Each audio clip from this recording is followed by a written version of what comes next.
Hello everyone, and peace of Christ to all of you. Please invite your friends and let us have a good time together, enjoying the wisdom of the prophet of all prophets.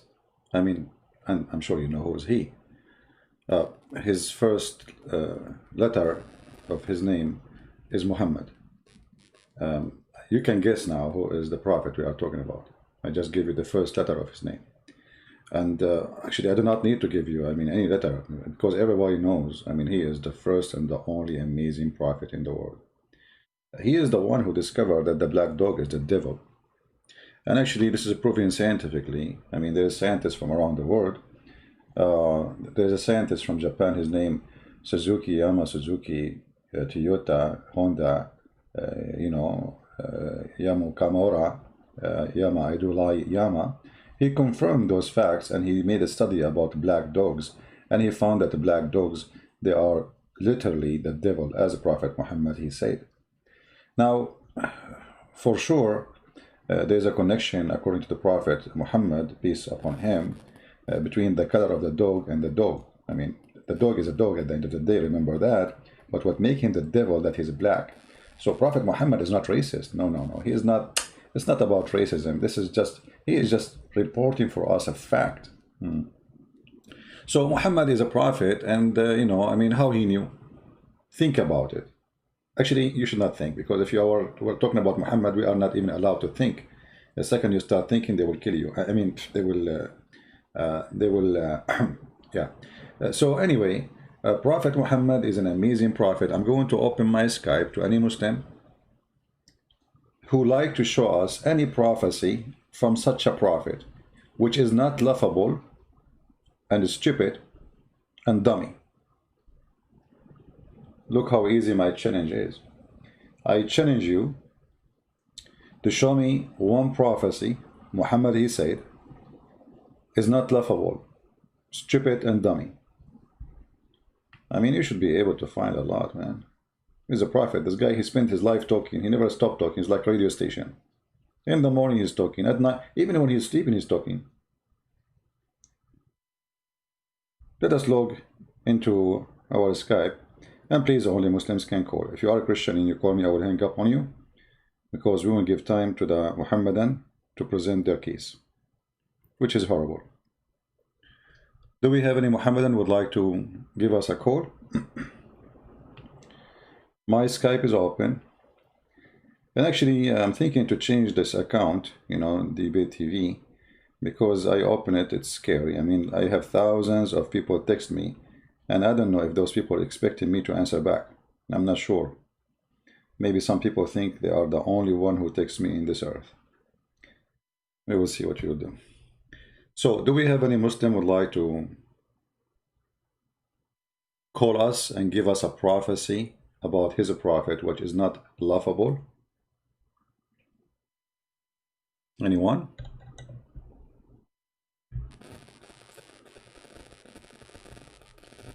There's no need for link. What link?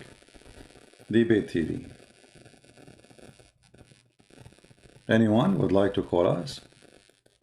Remember, if you show us a prophecy of Prophet Muhammad, Allah, he will give you extra versions in the heaven. This is alone is a reward for you. What do you want more? All my life, I wanted to have versions, like even when I go to buy milk, I buy olive version. They say to me, but you want to drink milk? I said, still, I'm going to buy virgin oil. Why? Because it says virgin. I cannot, I'm stuck. I go to buy tea or coffee, still I buy virgin oil. They say, when I drink tea or coffee, what this is oil, you cannot. I said, it doesn't matter, I want versions. It's my dream. He is the prophet who promised us versions. Nobody else do that. And not only that, there's something unique about those versions. Each time you do boom boom with them, they come back as versions. That's alone is something. Imagine this. You take a car, you drive the car, you go back home, the meter of your car go back to zero. This is not a cheating, no. Come on, I just tried the car, it's used. It's virgin. So, you know, Muhammad, he has his own logic, and Muslims after him, they take the logic, and it's amazing logic. You think about it. I mean, you always think that you're 21 again. What 21? You are 14, I mean 16, 17 again, right? So who is Muhammad and would like to give us a call and show us one prophecy of a prophet Muhammad who said the black dogs are the devil because they are black? How he knew this? For sure, Jibril told him, and Jibril he never lie. And who told Jibril? Allah. Allah he knew best. I mean, it's proven. This is scientific. You know, they asked the prophet, what is the difference between a black dog and yellow dog and white dog? He said the black dog is the devil. And this is true. Look at him, actually. Here, just please look at him. If we let us do a scientific study case in the Islamic laboratory of the University of Mecca. If we make a study case, I forgot most of those kuffar here. They don't do any study. They are kuffar. Infidels don't even know anything about science. Disgusting people. Kuffar people. Yeah, what you can say, brother. The Quran says they are like animals. Al-kal an'am. First, here, brother, look with me at the tail. Focus with me, brother. Focus. Here we go. The tail is look like the word start with Allah. So this shaitan, he is putting Allah where? I mean, long look. I mean, what he is trying to say to us. What the dog is trying to say to us. So Muhammad, he been taught by Allah that this black dog is the devil. And look at his ears. Why? Because he is trying to spy at Allah. If you remember in the Quran, there's verses speaking about the shaitan. He tried to spy at Allah. CIA and KGB is not only on earth. Even Allah, he suffered from like Russian scandal, like Trump, Wikipedia, WikiLeaks, you know, those things. I mean, those are exist too in the heaven too, you know. So shaitan, he tried to spy at Allah. So look, he is in a large position. His tail is up, his ears is up, his eyes is focused, trying to read the Quran of Allah up in the heaven. And yet those kuffar, brother, they are not accepting that this is scientific. Hold on, let me try to say it correctly. This is you see, looking at the devil make me lose my skills in Italian. So, brother, if you this is scientific, brother. It's all is scientific. He's a prophet. Because this is prophecy, think about it. You know, when he said the black dog is the devil, it's a prophecy. Nobody knows those things except Muhammad. Who told Muhammad those things? Allah. Any Muslim want to say something to us about this amazing prophecy?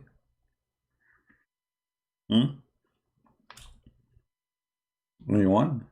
I mean, how Muhammad he came to this conclusion? This is so good to be true. This guy is a genius.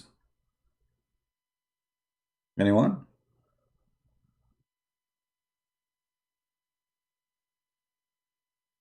Any Muslim? My Skype is open. What's wrong?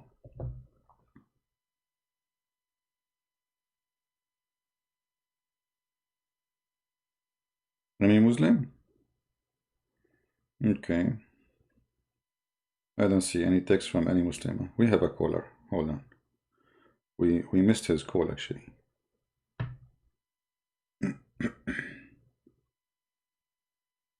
All right. Don't call me, please, if you are not a Muslim. All right? I think this is an ex-Muslim who used to call me, and I think this is him. Not sure.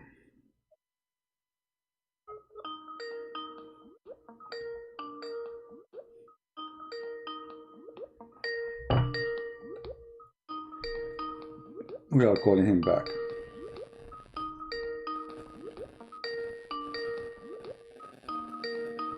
Okay, he's not answering. Forget it.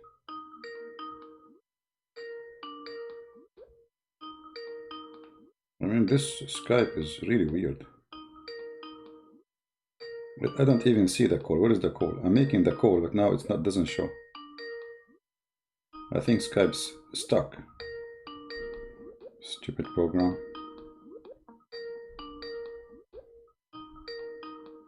I am the one who's calling supposedly, but I don't see the call no more. Let's try again. All right. There is someone try to call me. I don't know if he's a Muslim. Please don't call me if you are not a Muslim. I will call you back. I hope you are a Muslim.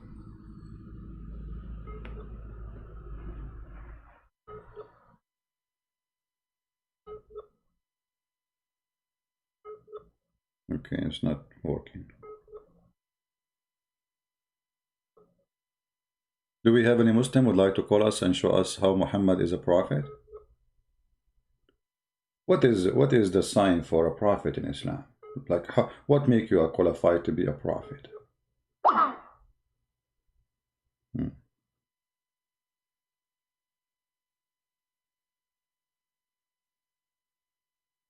Oh, we have a Muslim. Hold on.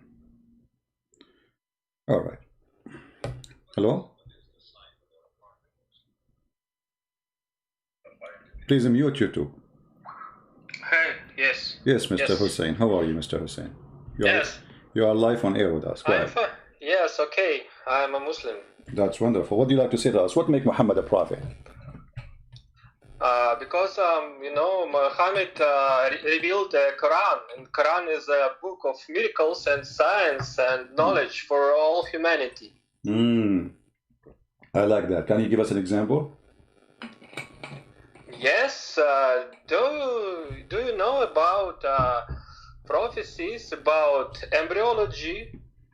No, I do not know about that. About that women's womb consists of 3 layers, and according to embryology, it is exactly correct. Okay, what verse we are talking about in the Quran? Actually, I can't understand. I can't figure out what the verse is. I don't remember.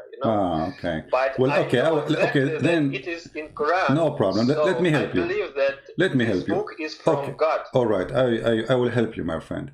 The Quran says that women she have a sperm, and her sperm is coming from her ribs. Is that the one you are talking about?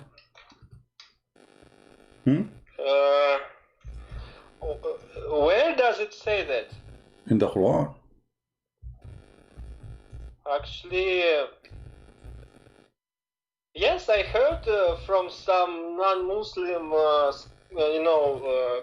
propaganda that it is about women's sperm and man's sperm between the ribs or backbone, but I don't believe in it. But in the Quran in front of us, chapter 86, verse number 7.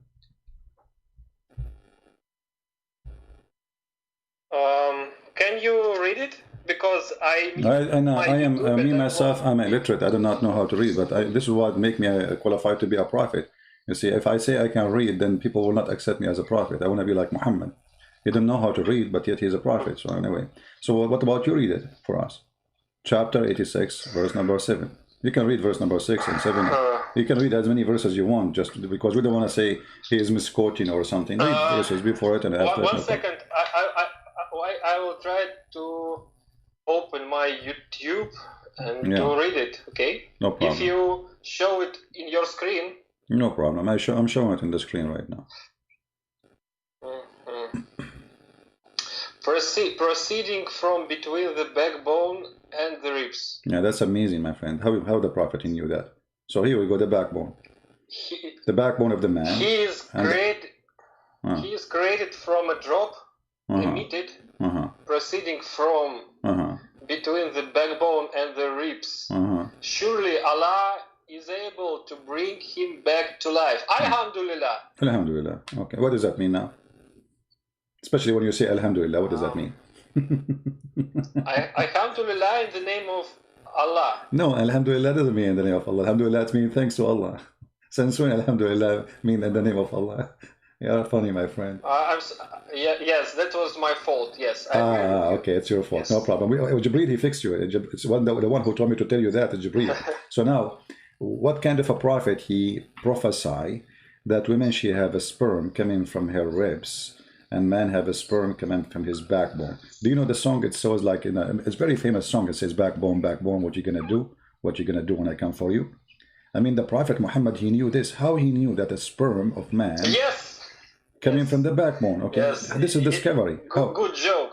This is not a good joke. This is serious, my friend. Your Prophet says that. Are you laughing at your Prophet now? He is the one who said that the sperm is coming from the backbone. So we have to show respect. Come on, this is a scientist, Dr. Muhammad talking. Go ahead. Yes, I see that maybe it's wrong translation, you know. I don't know Arabic. Maybe some Arabic speakers can translate it from different no problem. Meaning, you know. No problem. We can go and see the interpretation for the verse. What do you think? Is interpretation is fine for you? Can we read the interpretation? Yes, please. Okay. Read me some, Chapter 86. Interpretation. Ibn Kathir. He's a big scholar for the Muslims, and he graduated from the he have a driver license, so he can he can drive us crazy. So, yes. Before you will read it, I have one simple question about Ibn Kathir. When did he live? When is he an early Muslim scholar or maybe some? No, he's not that. He's not early, but we can show you even earlier if you want. No problem. I mean, we have tons of Muslim scholars, but Ibn Kathir, because we have his translation in English, which is not the same as in Arabic, because Muslims they fabricate a translation to make it look nicer. But because we have it in English, we can show it to you. However, if you like different interpretation, no problem. You can read for us. If you want, you can choose an interpretation and you read for us. No problem. Go ahead. Actually, I want I want interpretation as early as it possible. Well, yeah, this is as early as possible. Is my mother-in-law, which I don't have it yet because I'm not married. This is the earlier I can go. But this is your book, isn't it? This is your book. I mean, what we can do now. This is your scholars. They are saying what they are saying, and if we go, I'll read. Okay, this is Ibn Kathir. Okay. Okay, and then we read the interpretation.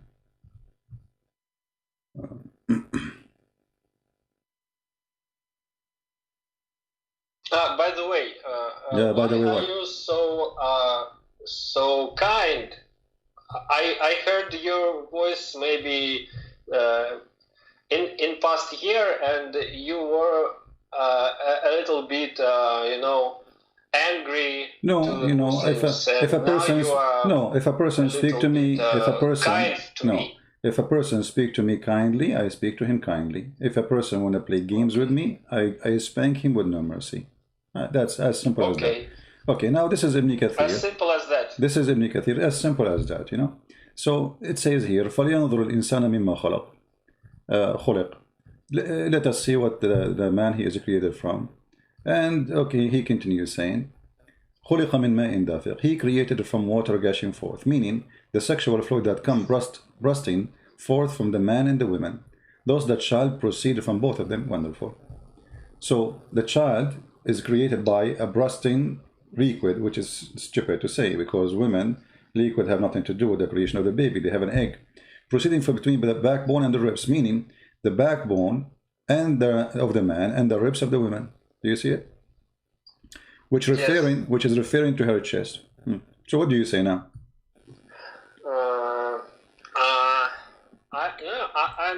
I'm not a medical doctor. I am not too. Trust me. Once I worked, by the way, in a clinic. It was a crazy clinic, like for people, and everybody there his name is Muhammad, all the patients. But anyway, I learned from that science is unlimited, and the only way to reach to know about science is to join the school of Muhammad.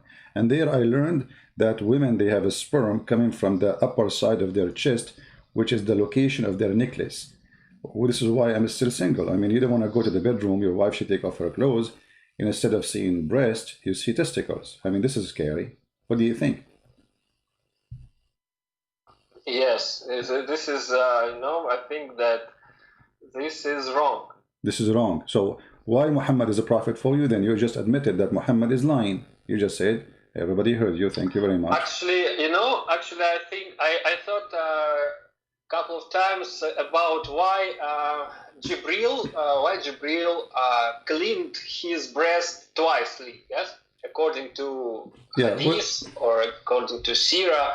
I heard some stories about Muhammad when he was a young boy. In the age of 6, someone, maybe Jibril, maybe someone else, came to him and cut his breast, and then Jibril put it to his breast some blessings and how to say. And after a few decades, this operation was repeated. So what? Why? Why? This is. Don't you think this is stupid? This is actually the story. I was there, by the way, when Jibril he cut his chest, and because I was giving Jibril the scissor and the stuff to cut the chest, a lot of garbage was there. Unbelievable. I mean, we found hands of babies, we found fingers, we found lizards. Yes. Yeah. Okay. So now, what do you think? Okay, the Quran. We just proved that the Quran is a stupid book teaching that women have a sperm coming from her ribs, and the sperm of the man is coming from the backbone, which is both of them stupid and wrong. So how this can be from God? And this prophet, he needed 2 plastic surgery to be clean. And how they do it? They cut his chest. And the Muslim, they say if Allah wants something, he say be. Why he didn't say be clean? And what's wrong with the chest of Muhammad? Why nobody of the prophet, Moses, all the prophets, why God did not cut their chest and do the cleaning surgery and take all this stuff and wash it? So what do you think? You want to stay as a Muslim, my friend? After all, I'm confused. That's why I'm calling to you, because I'm a Muslim for all my life, and my parents actually, from where I am. No, I do not know. You don't know, right? No. I'm from former USSR. So I'm from Russia and from Caucasus. Okay. Yes, and if you know one guy, his name is Khabib Nurmagomedov. He's UFC fighter, right? And people like him, they are very devout Muslims. And people from Caucasus, Dagestan, and Chechnya especially, they are really, really devout Muslims. They can kill you if you tell somebody that you are atheist, or maybe if you are gay or lesbian. Well, my friend, those dummies people, they are heroes in front of coward. Let them come to me and kill me, and let us see how good they are in killing. We don't care. All those things, they don't mean nothing for us. We are men. We fear no death. And this is all. If we are coward, we will not be here talking about the faith of Muhammad. So now I'm asking you, after you discover all this garbage about this is Muhammad and this is Allah speaking, there is no way we can say this is da'if. Yes. So how God, he says such a stupid thing if he's God? I think that it is it can't be from God himself, but maybe it was corrupted by people. Maybe Quran was in different shape. I don't know how to say. My friend, you do not know. Muslims who rewrite. Listen. They changed the words and let us say this is what happened for the sake of argument. But Muslims, they keep saying the Quran never changed, preserved, etc. So now, in order to save the ass of Muhammad, we say it's corrupt. Because it's impossible. Quran in our world, Quran is as simple as a book which recorded in paper, right? And everybody can take this paper and rewrite it according to his meaning, right? Yeah, but my friend, what this have to do with our topic? Somehow, you see, my friend, you believe? Okay, hold on. And to save this book. Hussein. When I say to you, Muhammad, where we find what Muhammad said, where Allah, his God, said in the Quran. So this is the Quran.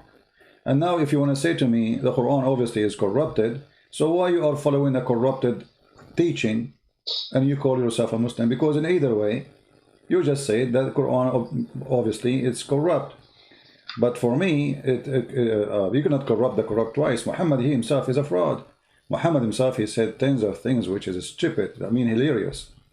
And those Russian Caucasian Muslims, they let them fart from now until the coming centuries. They will not scare any of us, and we will laugh at their prophet as much as we will. Now, Why you want to stay as a Muslim with somebody say something stupid, that women have a sperm coming from her ribs and man have a sperm coming from his backbone? I mean, this is the most stupid idiot man ever. Yes. Thank you. So you agree that Muhammad is a stupid idiot. So do you accept to leave Islam, my friend? I agree that that thing from Quran is stupid. Okay, yes. But don't you agree with Muhammad is a stupid? I'm not afraid this word. Yes, if Muhammad really said this, yes, he was okay. Illiterate. All right, no problem. Let us help you with Muhammad, what he said about this, because we can go and see what Muhammad said about things like that. Muhammad, he said, as an example, that if the water of the man come before the water of the women, the baby will look like the father. Oh, yes. Okay. I heard this story, and something about Jews came to Muhammad and they asked him, right? Yeah, no, this is different hadith. The one I'm showing you right now is different one, yeah. Here it says, the Messenger of Allah said, the man water is thick and white, and the women water is thin and yellow, and which of them comes first, the child will resemble the parent. Okay. How in the world this guy is a prophet? And he is the same, using the same chapter of 86, talking about women have a sperm, and man has a sperm, but he did not talk where they are coming from, but he made even more stupid mistake by claiming that if you come first, you are the one who choose the gender and the look of the baby. But all of us, we knew that this has nothing to do with anything. Who comes first, who come after? Most of Muslim women, they never come, actually. Muslim men, when they have sex, they are like rabbit. They finish it after 2 seconds, you know? So, and this is what happened to Muhammad. That's why he never have kids. The guy, before he start, he finish. The women, before even she take her panty off, Muhammad is done. So, now here we see Muhammad saying something more horrible about how the baby is made, showing us that he's a false prophet. How in the world do you agree that if a man have orgasm first, he is the one who controls the gender and the look? If a woman have orgasm first, she is the one who controls the gender. And look, he's describing what control the gender. He said the women have water, and this water is a sperm, semen. This is why he called both the man water and the women water. So he said the man water is white and thick. Okay, so he's talking about what? Obviously sperm, semen. And the women water is thin and yellow. So he thinks that the thin water in the vagina of a woman is a sperm too. And that will consider what will make the baby from both. But all of us, we knew that this is absolutely false. For what make the baby is not a water in the vagina. The women, she have an egg, correct? So Muhammad again is an idiot.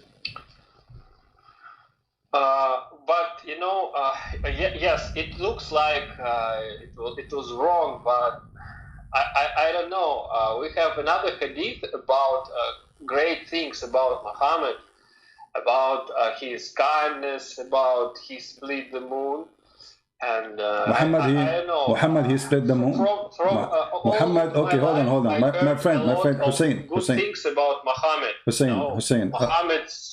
I will be honest with you. Today, before I go live on air, this is between me and you. Before I go live on air, I split the banana.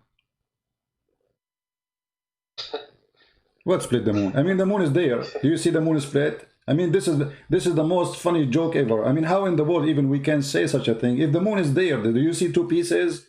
Do we see two moons? So if Muhammad he split the moon, what happened? Somebody put it back and glue it again, like a moon come back. I'm going to use a crazy glue with you. What the moon is a split? This is a joke. The moon is there, my friend. There's nothing split. The only thing is a split in the head of the Muslims. Where is the moon? Where is the moon which is a split? When you say split, it's mean became two pieces. Correct? Yes, but after he split it, then he merged them together. Where it says that? Where you get the story from? Where it says he merged them together? Where it says that? No, the Quran says if you go to the chapter of the moon, it's called Inshaq al-Qamar. The moon is split. That's it. And it doesn't even say who is the one who did that. So Muhammad the fool, he saw the eclipse. He thought this is the end of the time. And this is why Muhammad, each time he see the eclipse, he go crazy and he start praying like a madman, and even sometimes he rush, he forget to wear his clothes when he see the eclipse. So the Quran says, "Inshaq al-qamar." Okay, doesn't say even anything except the moon is split, and then he claimed that this is the judgment day hour. But this is a false prophecy. You see, we're talking about Muhammad, the false prophet. The hour is near and the moon is split asunder. So Muhammad prophesied falsely here that this is a sign of a judgment day, but this has happened 1400 years ago. Do you see it? If I say to you right now, the moon is split, and this is the judgment day started, and then 1400 years after go by and nothing happened, that's mean I'm fooling around. I'm not telling the truth.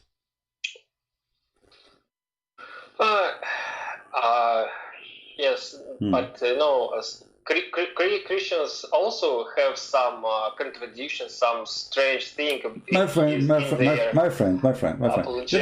us take it one by one. We can go and see what the Christians believe, and then we will see if this what you are saying is true. You know, I am a Christian. I'm here willing to answer you, and we will love that. There's no such a thing. Secondly, why we jump from a story to a story? Do you agree with Muhammad saying that judgment day is near and the moon is split asunder? That is a false prophecy. You see, we're talking about Muhammad as a false prophet. A false prophet is someone who say a prophecy and it turned to be false. The moon never split. No scientists agree with such a thing. And the Muslims, they are following scientists. They say the Quran is in agreement with scientists, but this is just a joke. Secondly, he claimed that this is a sign of judgment day, but this is 1400 years ago and nothing happened. Number three, who is the one who split the moon? That doesn't say. Always says the hour is near and the judgment day split asunder. The moon split asunder. And you know, one thing, when Muhammad prophesied about last day, he said that sun will rise from the west, right? Right. From the east. Right. But when he's yes, and I think that this has some interpretation, scientific interpretation, because if you know magnetic field of our Earth, my friend, I saw the video. I saw the video fabricated by Muslims claiming that this is speak about scientific fact that the Earth is slowing down and one day is going to turn its axis and the sun will appear from the other direction. But this is in total disagreement with what Muhammad said. Muslims are a fraud. With my respect to you, you sound like a nice guy, but you are fooled by the fraud of the Muslims. The hadith says the opposite. The hadith says it is the sun will change direction, not the earth will change its axis. Read carefully, my friend. Here we go. This is the hadith and this is Sahih. This is Sahih Bukhari. Here we go. It says here, once I was with the Prophet in the mosque at the time of the sunset. The Prophet said, "Oh Abu Dharr," Abu Dharr means ants. He's the father of the ants. "Do you know where the sun set?" I replied, "Allah and His Apostle knows best." He said, "It goes and prostrate under Allah's throne." So this is the first mistake. Muhammad, he think it is the sun who is going. Aren't you the one a second ago you told me? Are you eating, my friend? I'm cooking because. Oh, you are cooking. Okay. What are you cooking for us? Yes. I hope you will not use camel urine. Yeah. Don't use camel urine in the food. Now, listen. So who is the one who's going? Is the sun. It's not the earth moving. It is the sun. This is the first mistake. And then he says, and that is Allah's statement that the sun runs into a fixed course. All right. In different hadith, he explained more. Yes. He explained how the sun every day go and then ask Allah for permission to come back. And this is the hadith the Muslim they use, but the hadith is so clear. The hadith saying that if the sun asks for permission to come back, and then one day the sun will not be allowed to come from the east. Allah will order it to come from where it came from. So this is totally a deception of those who made those videos to fool people about how Muhammad discovered such a thing. Maybe it's just interpretation. No, my friend. Okay, no problem. Try your best. No. You see, all the hadith. The sun and see how it rises from the west. My friend, when your prophet says the sun goes, he said the sun goes. There's no other interpretation. Who goes? The sun. Who is going? The sun. Going where? Under the throne of Allah. So we cannot say this interpretation may be better than this one. It doesn't make any I mean, you cannot play that game, because simply the sun is the one is moving in all the hadith. All the hadith, the sun is the one is going under the throne of Allah. It is not the earth going around itself. Where the sun goes, do you understand me? When you say, do you know where the sun goes?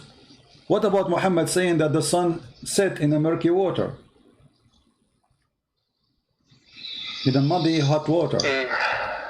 Do you see the hadith? And this is Sahih in chain. It's correct.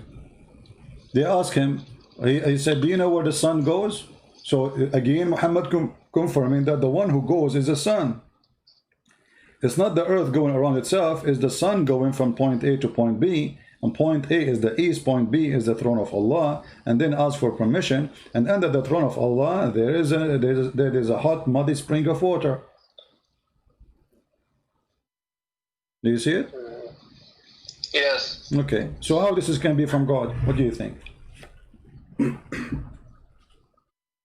It sets in a spring of water. Okay,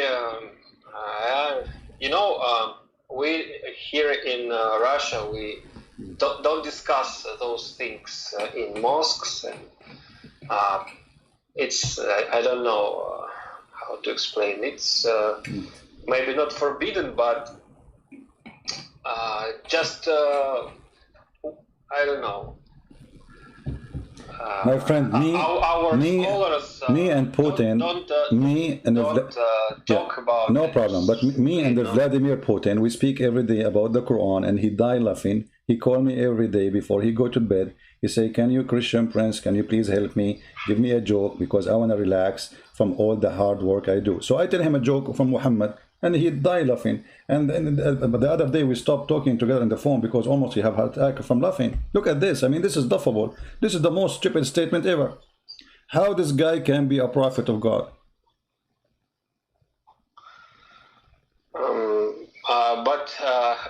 Can you explain? You are from Saudi Arabia, right? No, I'm black, a blonde African American from Japan. Who cares where I'm from, my friend? Who cares? I mean, we are talking about Muhammad, not about me. I just want to understand why so many people, 1.5 billion Muslims around the world, especially from Middle East, they can read all the hadith on Arabic, and they are still Muslims. Because nobody can leave Islam. Who dare to leave Islam? Go to the Middle East. If I am now in the Middle East, my friend, a second ago, there is something in Islam which is true. No, nothing in Islam.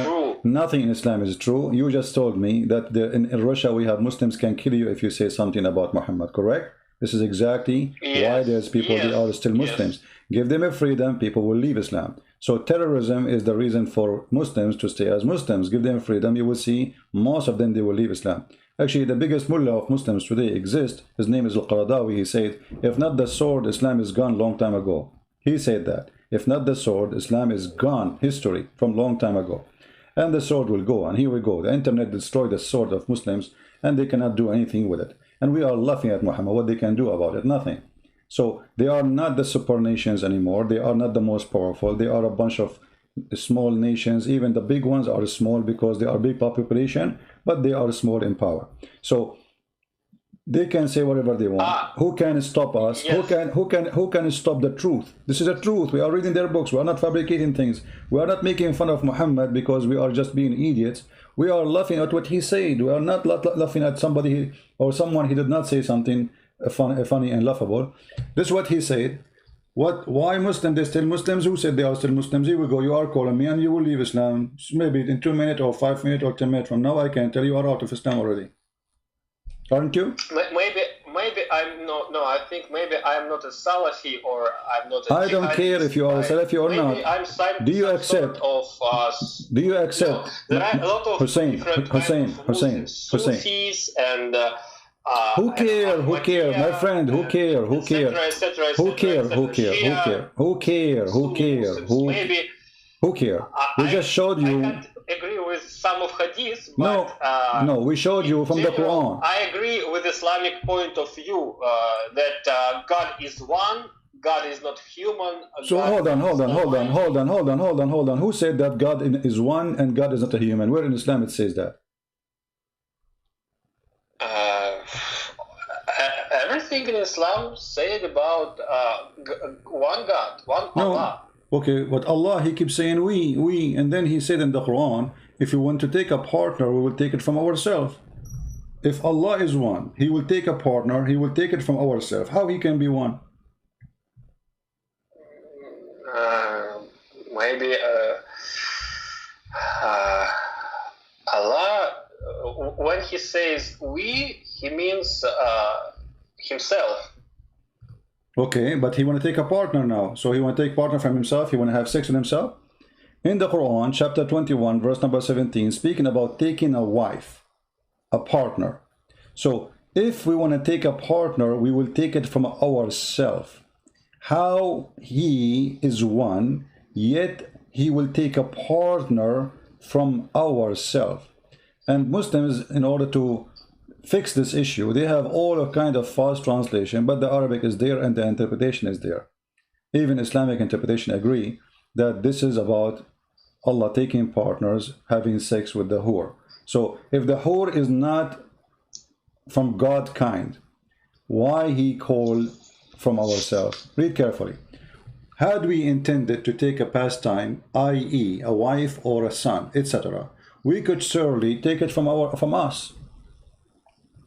If Allah is one, and the word we mean him only, so Allah will take a wife himself? Do you think Allah is a male and female in the same time is going to have sex with himself? No. Okay, but here it says he will take a wife or son, he will take from us.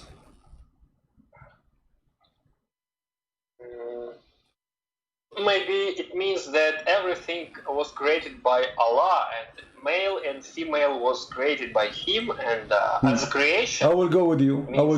But in order to marry a woman, you have to be a man.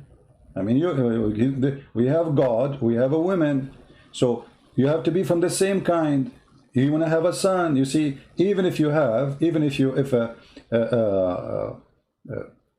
if a dog have sex with a cat, the cat will not have babies. But the dog, it's possible that he can have sex with the cat.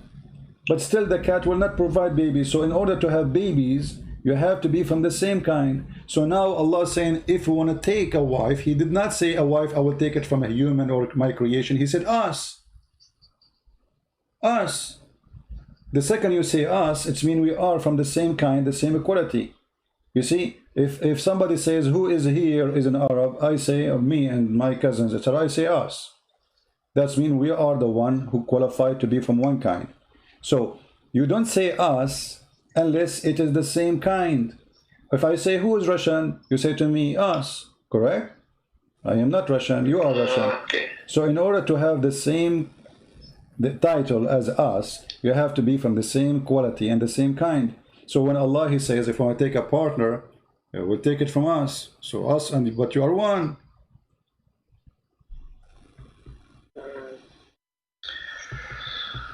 This is a complicated topic, maybe. Do you like versions? It needs... Hussein? What? Do you like versions? I like what? Versions.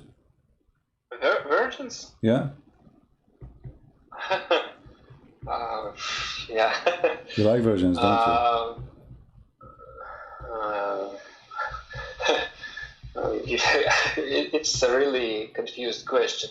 Why? I mean, Allah, he promised you virgin. Each time you sleep with them, Allah will make them virgin again. I mean, isn't it obvious that this is the devil? Yes. Isn't it obvious that this is Satan? Isn't it obvious? Isn't it obvious that this is satanic, Hussein? This is satanic. I go to you and I say, if you believe in me as a prophet, I will give you a lot of women for sex, man. Come on, just do it. Believe in me. I am prophet. Isn't it obvious? To ask a person, do you like virgins? It's similar than to ask a person, do you like to masturbate, for example? You know. Should I ask you the question? It's confused question. Okay, as long you mention masturbation, what about Muslims saying, I will show you something in the screen, and you help me. Is that okay? Give me a second, hold on. Actually, I heard that masturbation is forbidden in Islam, but I can't find some. No, that's not true. Reference in Quran. Maybe in Hadith it is quite clear. Yeah, let's see. Here we go. I wanna read for you a Hadith, and you are, as long you are the one, I mean, going there with the masturbation thing, we will read together, and I want you to focus with me a little bit. This is Imam An-Nawawi. He is a Muslim Imam. Big, huge Imam. Alright, and this is the reference in front of us on the screen. Look what it says in the Hadith. The Hadith is about the Prophet. He did insert his private part between her four, you know. And the translation, they say women, but the fact in Arabic doesn't say the word women. So he inserts his private part between four things. What is there? We will. The Hadith will be explained by the scholar. Read carefully. It says here.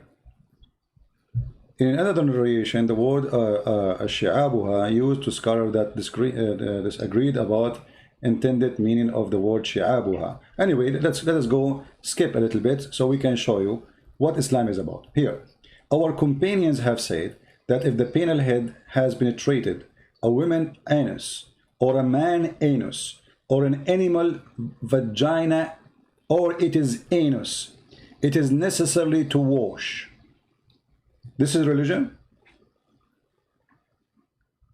Can you highlight this? I did.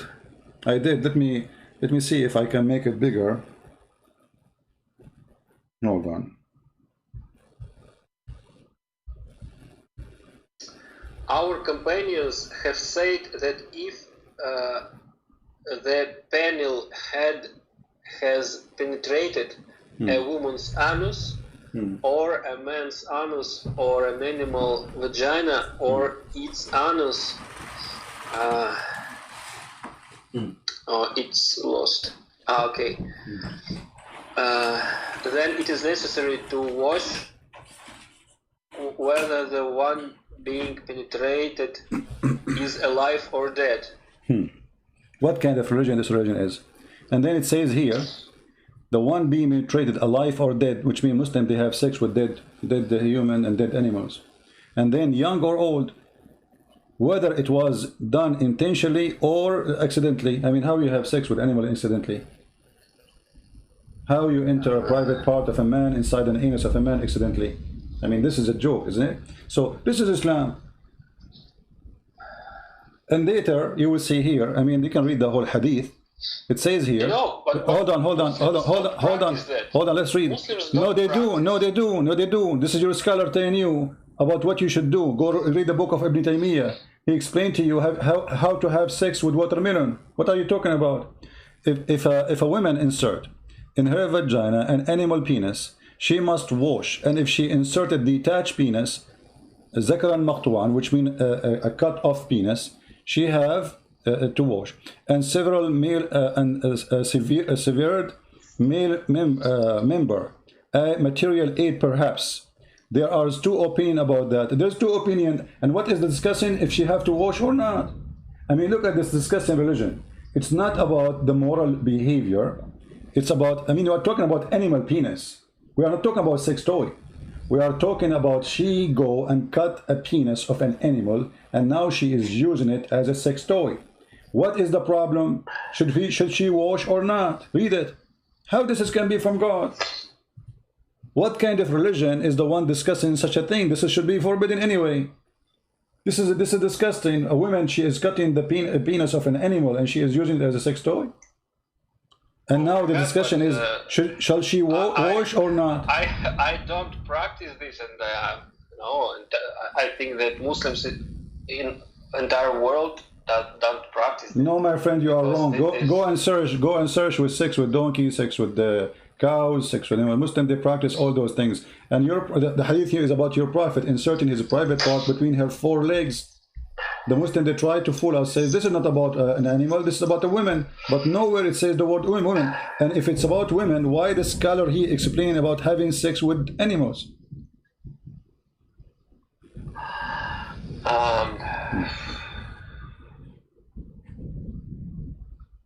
Maybe because people at that time of in 7th century in Arabia was practicing that, and maybe Muhammad wanted to I don't know how to explain in English, to make an order. And but you know, the Bible forbids such a thing long before all the Arabs exist. The Bible forbid this. You do not need to. Muhammad, he claimed that he had the same God as Moses. So what is that? And in the same time, you see, what is the morality? When God, he created Adam, how many Eve he created for him? One. Okay, why in the heaven of Allah I will have endless number of women for sex? It is no nagrada. No, it's a treasure. It's what a treasure for them. My friend, God, he created one man, one woman, correct?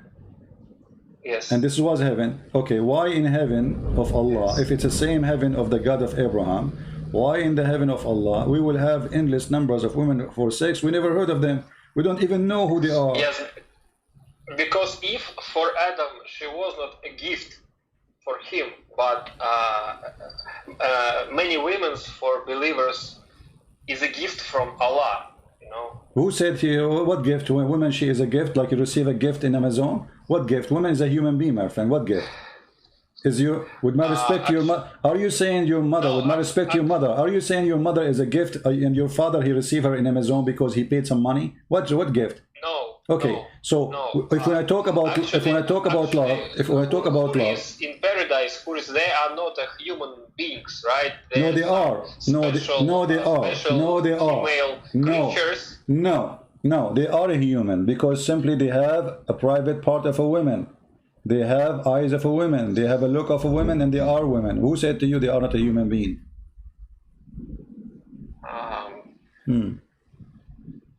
Because they don't look like women. No, they look like women. Who said that to you? Where do you get this from? Because they have a very thin skin, you know, very. Okay, hold on. Yeah, pure. Pure skin. This is because Muhammad is a racist man. The Arab, they like white women, so he promised them white women who they are so white to the point you can see the marrow of their bones. Additional proof that Muhammad is a fraud.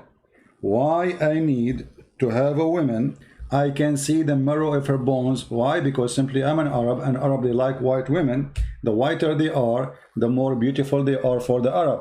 So Muhammad, he promised them the following. Let us put the hadith in the screen so everybody will laugh at the fraud of Muhammad, the racist Muhammad, who is doing the wish of the Arab who like to have a beautiful women, but they have to be white in order to be beautiful for them. Read carefully. So anyone will have 2 wives of the Houris, this is the lowest, and will be so beautiful, pure and transparent that the marrow of their bones, of their legs, will be seen through the bones and the flesh. Do you agree with that? Can you repeat it? Muhammad saying you will have women who you can see through the marrow of their bones. And this is Sahih al-Bukhari. Muslim cannot say this is weak. What is marrow? I don't understand. Marrow is a material. You know, if you cook like a bone of a cow and you break it, inside it you find a white material. This is called the marrow. You know, people, they eat it. Yeah. Okay. Yeah. Inside of the bone. Inside the bone. So this is how transparent she is. She is so white to the point you can see through the marrow, which is very funny and disgusting. Let me show you how your wife in heaven will look like. I'm sure you will like it. This is how your wife, let me put it for you on the screen, will look like in the heaven according to Muhammad. Let us put it in the screen. Give me a second. All right. This is your wife, my friend. I hope you will not lose electricity. This is how your wife will look like in the heaven. Take a look.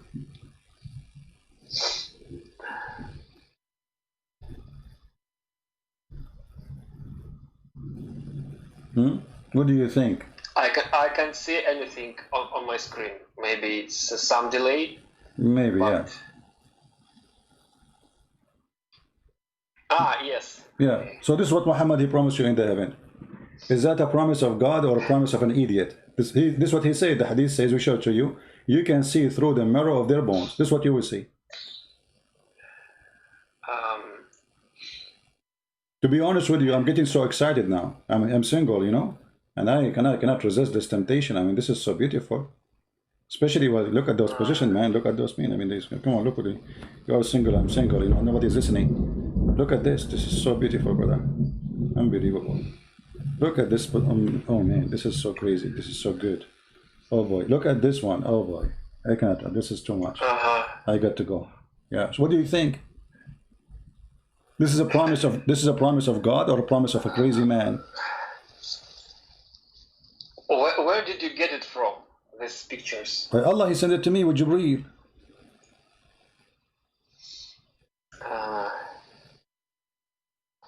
But it is nothing but you know, how to say in English, X-rays. Well, yeah, but this is what Muhammad said. Muhammad, he said, you will see the marrow of their bones. Didn't he say that? So we are showing you what you will see exactly. You will see the marrow of their bones. Yes. So, do you accept reading a prophet, he says such a stupid statement to you like this?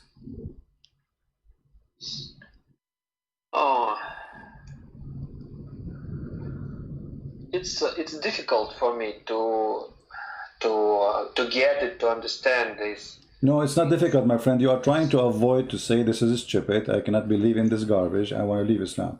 You are having a hard time. You are afraid. You are afraid to be truthful with yourself. I can tell from inside you, you don't believe in this garbage.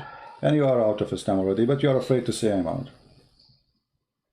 Why you don't say it? You know, if I leave Islam, I will lose everything because I am surrounded by Muslims. My family is a Muslim. My sister is a Muslim. Yeah. And what you will lose? You will lose the virgins. What you will lose? No, you know you will lose nothing because which one is important? Following the devil and go to hell, or losing whatever you call. No, but this is my life. You know, this is my life.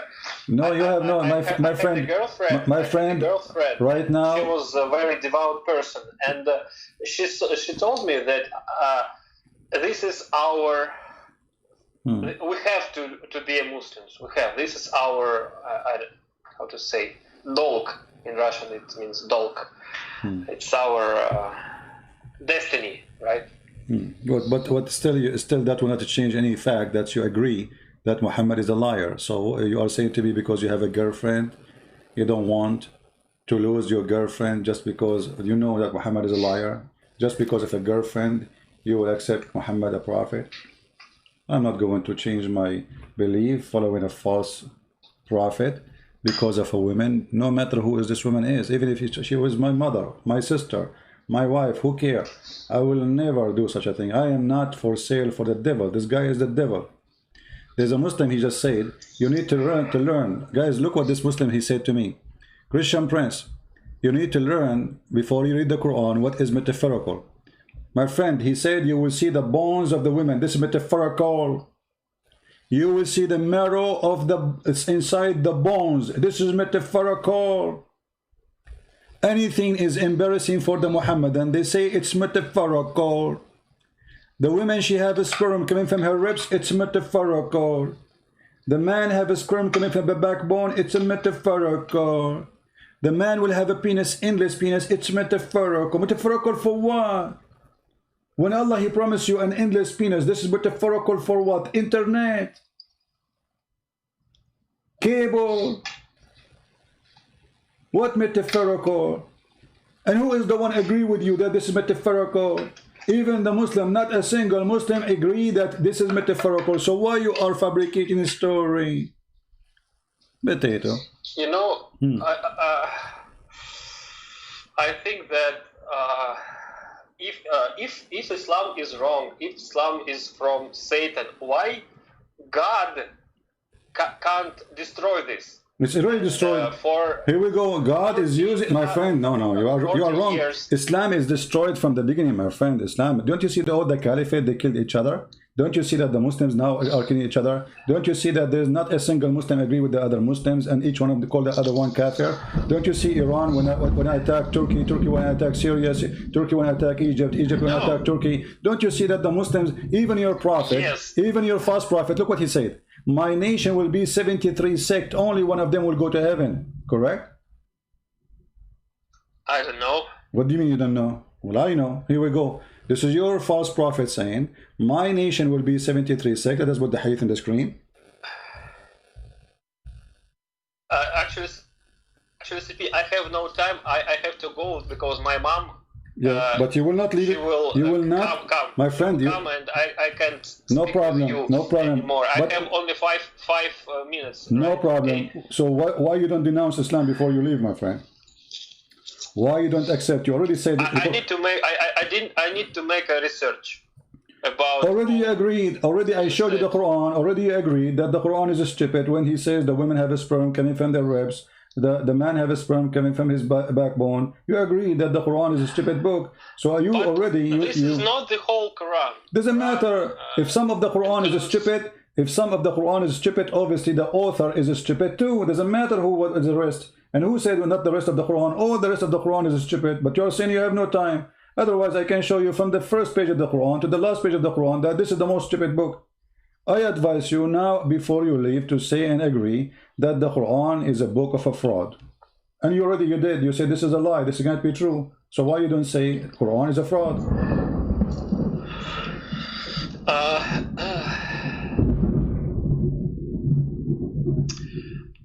You know, I agree with that Quran has mistakes, like a Bible has mistakes. No, the Bible, no, does not. No, that's not true. That's not true.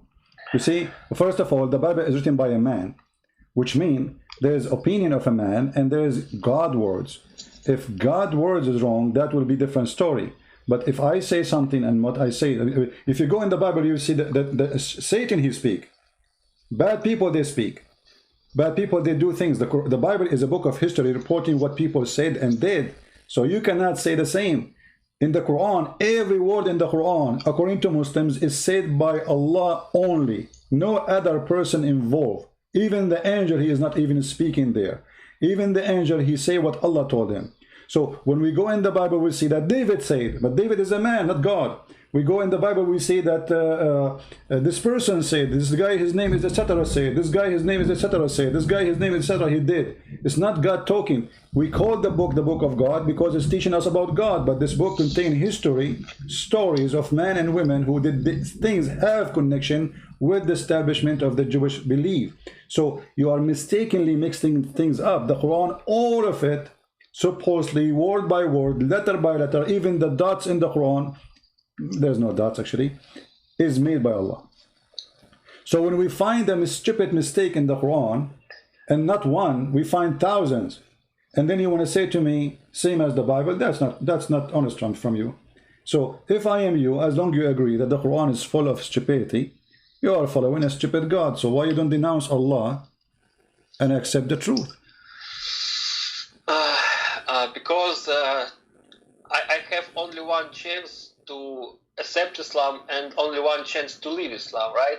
If I leave Islam, then Allah will never forgive me. No, my friend, no. Hold on. You have a wrong understanding. You see, Muhammad is the most hypocrite man ever. All those who are around him, he told them, if you don't accept Islam, Allah will never forgive you.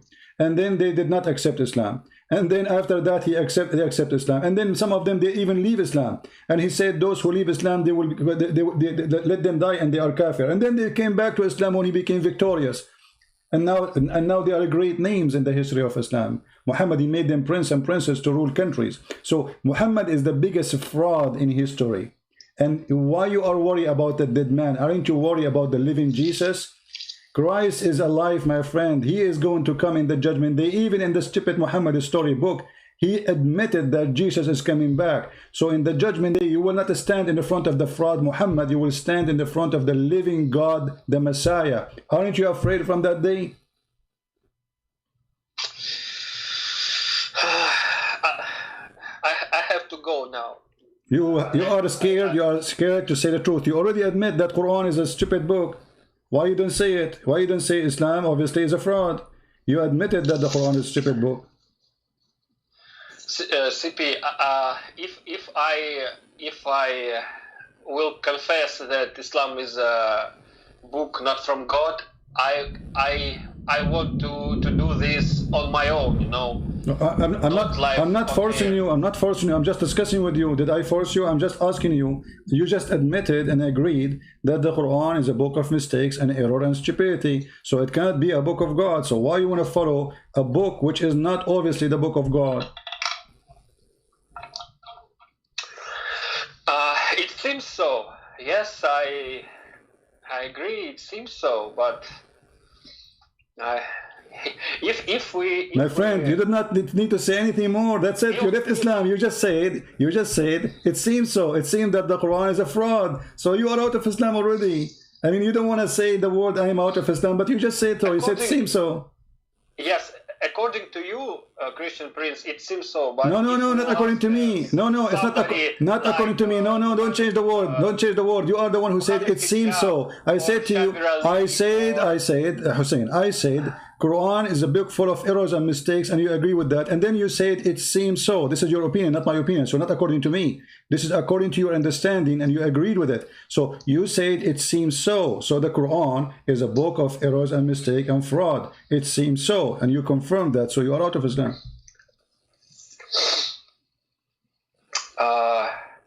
Actually, I have a question. Was Jesus a Muslim, and his followers, were they Muslims? My friend, how Jesus, in order for Jesus to be a Muslim, he have to be child molester like Muhammad. Jesus never have sex, never slept with a woman, never touch a woman. Muhammad, he did not kill. Muhammad did not steal. Jesus did not steal. Jesus did not kill. Jesus did not rape. I mean, Muhammad, even the Muslims accuse him that he stole an underwear. You know that, right? Even underwear, he is a thief accused of stealing underwear, which is stolen from the Arab.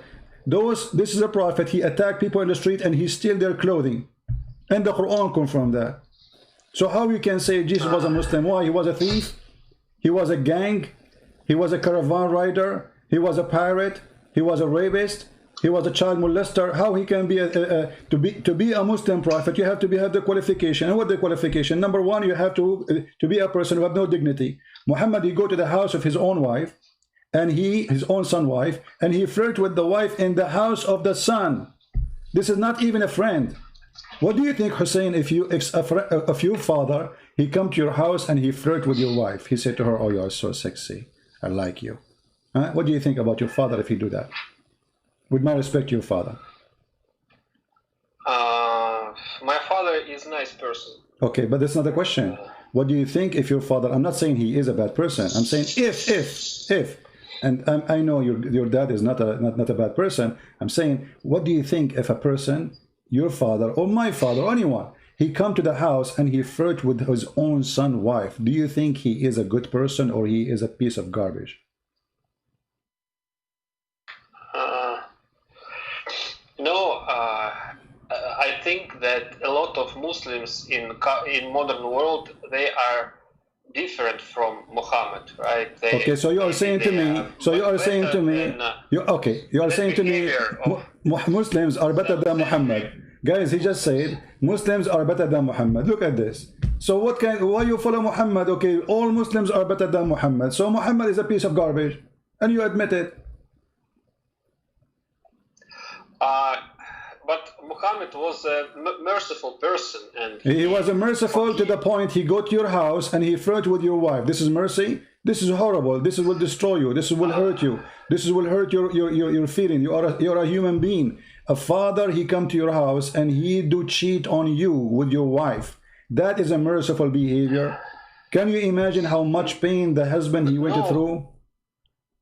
But I heard the story about Zayd and Zainab, but it's Zayd who decided to not true, not true. When Zayd he came back to the house, and I can share a reference right now. When Zayd he came back to the house, his wife, she told him, your father, he was here and he flirted with me and he said the following sentences to me. Zayd, فَفَطِنَ Zayd. This is what the hadith says, فَفَطِنَ. So he noticed Zayd. He remembered, oh no. So my father, he liked her. So he went to his father. He said, my father, let me divorce her, because he knew she's sleeping with him already. So Muhammad the hypocrite, imagine, 5 minutes ago he was flirting with the wife, saying, I like you, I want you. 5 minutes after the son he came, he told him, I want to divorce her. Muhammad, he says, no, keep your wife, man. Don't divorce her. And then he made a verse in the Quran saying, why, Muhammad? Allah told him supposedly, why? Why you are saying to the one, I want to divorce the wife, keep it for you, when you know that Allah, he made her for you lawful. Allah, he made her lawful for you. So Muhammad, he made something nobody did before. The Arab, they was making fun of him, that this is scam.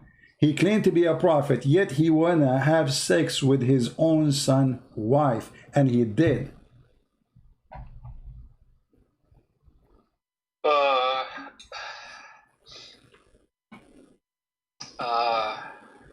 I don't know. No, you know. I mentioned that guy Habib Nurmagomedov, right? My friend, forget about this Habib.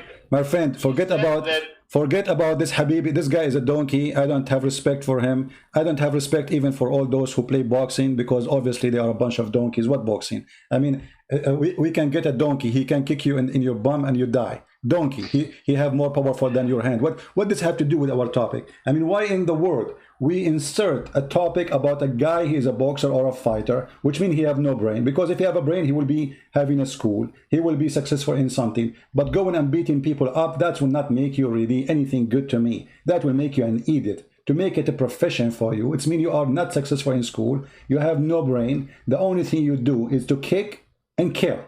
Well, if this is what you can do, we have many people, they can do even better than that. But in the top of that, they have a school, they have education, they have degree. So who care what this guy he say? Who care if Muhammad Ali, he said Muhammad is a prophet? Here we go. We are showing you what kind of prophet Muhammad is. Can Muhammad Ali change the fact that Muhammad is a fraud and is a scam?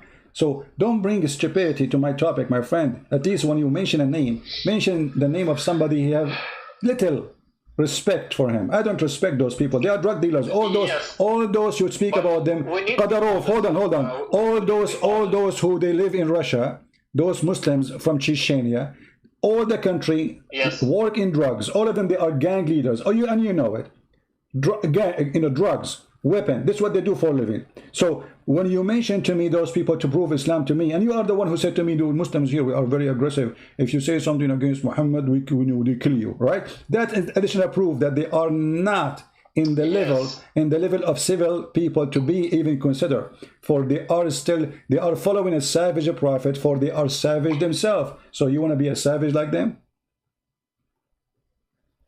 No. Okay, so what Ibrahim have to do with me, Habib, with the stupid Habib? What he have to do with us? Why you mention Habib when we talk about Muhammad and God? Because of him and guys like him, some people accept Islam for maybe Sinead O'Connor. My friend, who care? They will leave Islam. So if somebody became okay, but those Habib my friend won this fight, and he said, Alhamdulillah, I will smash your boy. You know, my friend, Alhamdulillah. Okay, tell Habib from me, Alhamdulillah, I smash your prophet. I made him a joke every day. What he can do, Alhamdulillah. This is the most stupid, Muslims lose fight every day. Don't you? Why Habib don't go and destroy Israel? That's it. He can do kickboxing. Why the Chechnya cannot have their freedom from Russia? They do kickboxing. They are aggressive, but they are not. They are potatoes. When the Russian came to Grozny, they destroyed all of Grozny, and all those mujahideen, they became a chicken. What happened? Where is the heroes? And now Putin, he controlled them like puppies. He made Kadyrov, who is the head of the gang, he said, listen, I will let you be a president, do as you wish in the land, but you're still under my shoes. You will live under my shoes forever. This is the condition of the Russian. This is the truth.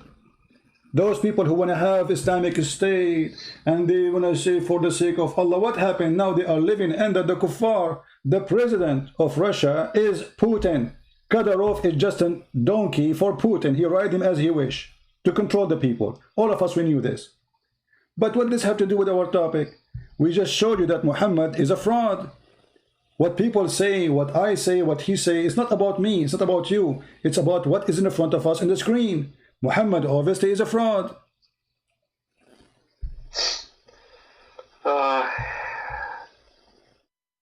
Yes, I don't know what to say. You know, I don't know what to say because you have a very strong point. You say you leave Islam. Well, what do you say? You say Muhammad is a fraud. I'm out. That's it. Be a man. Be the man. Be the man. As I said before, and some people in the chat, they begging me to leave Islam. I see this, but guys, please don't force me to do that. Because we are not forcing you. We are not forcing you.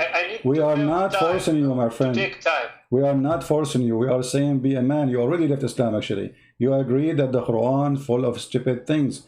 You agree that the stories of Muhammad is disgusting. So, and everything I said to you, you did not deny it. You said, I agree with you. So what is left? You left Islam already. You say it, you don't say it, it doesn't matter. You are already out of Islam. The one who says the Quran is not the book of Allah, obviously is the Muslim no more. And you said that. You said the Quran obviously have a lot of errors and mistakes. That's mean the Quran is not the book of God. This is what it's meant by saying the Quran is full of errors and mistakes. This is not the book of God. You just said that. You know, if somebody in Chechnya will find out that I left Islam, I need to escape my hometown. Nobody knows your name. Homeland. Nobody nobody knows your full name. Muslims from Chechnya did. Okay. They live now in Canada, in Europe. My friend, they live in Canada. They are far. Here we go. I live in USA. People make fun of Muhammad all over. They can do nothing. Nobody can do anything. Trust me. We have, where are they? Who they are? We make cartoon of Muhammad. We laugh at Muhammad. We do whatever about Muhammad. Where are they? Do they dare even to put their head in the street, say we will kill you? They cannot. They don't dare. Stop. You know, you are living in fear, but they are the one in fear. You see, when somebody says we will kill you, if you say something about Muhammad, because he's fearing that you will speak out, you will say you will be free. He's afraid from you. He is afraid of you, not the opposite.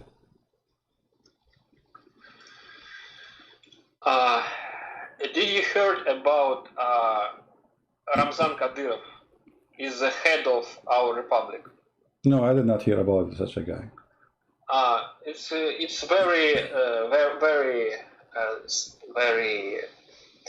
powerful man, and USA put him to a blacklist and forbid him in USA. You know, because he's a very aggressive guy and he killed all of his enemies. Praise be to Allah. Praise be to Allah.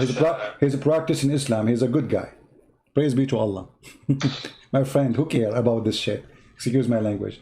All those people, they are shit and they will go in the sewage one day. But there's one name is going to stay in the heaven. That is God, the Messiah. Don't worry about the poo-poo of a human being. All those poo-poo will go. All those poo-poo will go. Nobody will stay. They will take nothing with them. And they are no powerful. Actually, they are no powerful. They have no power. They are just a bunch of gang. They are limited in their areas and they are stupid and they have no value actually. This is why even countries are forbidding them from coming. Why? Because they are so much exposed as a drug dealers. So who respect those people? Nobody. They can have money. They can be rich. You know, who care? You will see a woman, she became a superstar. Why? Because she's a porn star. Imagine a star. Who care? I mean, it doesn't matter how many stars you put next to this name. Still, he is a porn star. What a star! But you know what? Orthodox Christian priests in our country, they support Islam, support Islamic Republic, and they say that Islam is good and Islam is the religion of God. No, that's not true. That's not true. That's not true. Just a few years ago, a Christian priest, he's an Orthodox, he was killed by Muslims for exposing Islam. That's not true, my friend. Orthodox. No. What is his name? I forgot his name. I am not a Russian. I don't remember Russian name. But you can. Maybe Daniil Sisoyev, you mean? I don't know his name. You can search his name. But anyway, Orthodox priests, they don't say Islam is the truth. Orthodox priests, they suffer a lot from Islam. That was true, actually. A Russian Orthodox priest, Daniil Sisoyev, was killed in his church during praying by a Muslim, jihadist. Correct. So yes, that was true. But we are here to say that the priest who died for sake of the truth, his name will be remembered under the throne of God. So we don't fear no one. They can kill, they can attack, and those people who kill, they will go and be executed anyway by the law, and we don't fear them. So, and not only that, you can imagine how many people who wonder why this guy was killed and start reading what he was saying. This is why I encourage all people who want to expose Islam to write books. So if one day Muslims kill me, let us say, for the sake of whatever, and then my books will be not only read by 10 millions, will be read by hundreds of millions. Because people want to see why this guy got killed. People who never heard of me, they will be wondering, and my name will be written in the book of God. So we fear no one. The truth is going to be always superior. Criminals will never win. They can kill the body, but they cannot kill the soul. The Bible says, fear not those who destroy the body, fear those who destroy your soul, your spirit. So our spirit is always with the Messiah, and we fear nobody. And Muhammad is the biggest fraud. They like it, they don't like it. They have guns, we have more guns. They have weapon, we have more weapon. They are men, we are more men. And they are cowards. But this is not... I have one question before I leave now. From from the chat, one supposedly Russian girl quoted John 3:16, «Ибо так возлюбил Бог, что отдал Сына Своего Единородного, чтобы каждый верующий в Него не погиб, но имел жизнь вечную». Okay. We as Muslims, we don't believe in Son of God, and God. No, you believe. No, you believe. Yes. No, you believe. You want me to prove it to you in 2 seconds that you believe in the Son of God? Can you repeat, please? You, as a Muslim, you believe that Jesus is Son of God. Do you want me to prove it to you in 2 seconds? I believe that he is one of the greatest prophets. No, you don't believe in that. You, as a Muslim, you believe still. You see, Muslims are very funny. Islam is a very funny, stupid religion. If I ask you right now, who is the father of Jesus? He has no father. No, you have. He have. There's nobody have no father. You see, Adam was created from mud. Jesus is not created from mud. He is born. So when the Quran says Jesus is same as Adam, this is stupid because Adam was not born. Jesus is born. So he is born of a woman. Who is his father? The answer is very simple. You will say to me, who is the one who made his father, who is the one who made Mary have a son?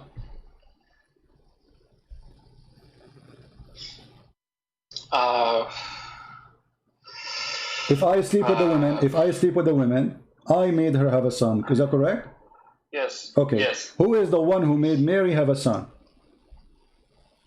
Is it a man or God? Is it a man or God?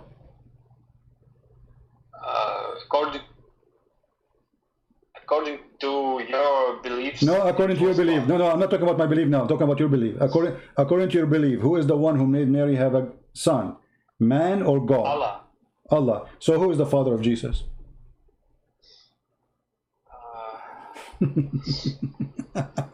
Islam is the most stupid, dummy religion ever. The one who made the women have a son is his father. As simple as that. So you deny that Jesus is Son of God, but here there's the case, there is no sexual relationship. Why? Because he's God. So God, he can make a woman have a son, but this is the son of who? This is his son. The woman, she did not sleep with the God. The man, this person who's born, he have no father. That is impossible. He is born, but yet he have no father. Only one person in the whole universe, he is born, yet have no father. The Muslim cannot explain to us who is his father, and how this is happening, and why. I mean, okay, Jesus will be a prophet. Can't be he a prophet and with having a father like every prophet? Every prophet have a father. How come Jesus will not have one? For he is not the son of any man, for he is God on earth. This is why Jesus says, I am not from this earth. My kingdom is above. I am from above. Yes. Okay. But okay, but this is from gospel, not from Jesus, right? My friend, no, don't go there, don't go there. Don't go there, don't go there. This is from Jesus. Because when the gospel says that Jesus said, that is Jesus saying, not the gospel saying. That is the says of Jesus. So don't go there. Even your Quran confirm what is written there. And I just asked you, according to Islam, Jesus is the son of who? You could not give me an answer, because he have no father. So who is his father? In Islam, he has no father, because Allah created his spirit in okay, he put his spirit to the womb of his my friend, why he have no father? This is the question. Adam have no father because he was made from mud. There is no human being before him. Everyone after. The Quran says in chapter 25 verse number 54, وَجَعَلْنَاهُ نَسَبًا وَصَيْرًا. So we made it after Adam from every human being, from relationship of sex and marriage. But Jesus is not. So Jesus is born, but yet he have no father. Why? I don't know. No, you know, because he is not from this earth. You see, especially Muhammad. You see, the stupid Muhammad told you that Jesus, the stupid Muhammad, he told you that Jesus is just a prophet, but he can't explain to us why he is just a man, but he have no father, because every man have a father. Why he just a man, but he is alive in heaven? Every man die. Why he just a man, but he can make the dead come from the grave? Why he just a man, but he can make the blind see? Why he just a man, but he can tell you what you hide in your houses, what you are thinking in your brain, what even you did in the past, in the dark? Nobody knows except him. He knew the unseen. Why he just a man, but he is holy? Why he have no sin? No explanation. The only explanation to have all of those things. Jesus, he created from the mud the bird. This is what the Quran says. He's a creator. So right now as we speak, we have a bird flying in the sky made by Jesus. How that can be? Right now, the Quran admit that there's two creators. One, his name is Jesus the Messiah, and the other one, his name is Allah. And the Messiah, he created from the mud a bird, and he breathed into it. Not Allah breathed into it. From the breath of Jesus, life come. The Quran confirmed that. The Muslim, they say Allah gave him ability. That is a stupid statement, because he gave him ability. Yes. Hold on. If he gave him ability, that will not change the fact that still he have the ability now. If if I receive the ability to be a creator, I became God. Look what the Quran said. The Quran says that anyone can create a fly, he is God. Do you agree with that?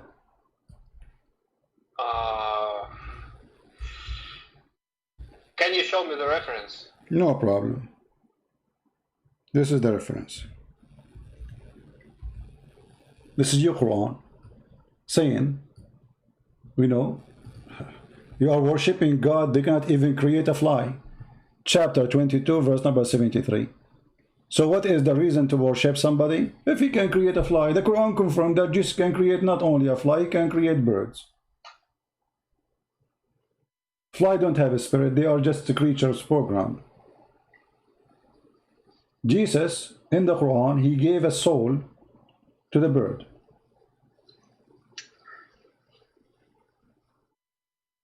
Yes. Okay, so the Quran says, in order to worship somebody, at least let him create a fly. At least.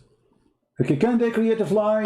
Yes. Okay, so if somebody cannot create a fly, he is not qualified to be God. So if Jesus was given from Allah ability to create, that means Allah gave him the ability to be God. And this will be so stupid from Allah to give somebody else beside him ability to create.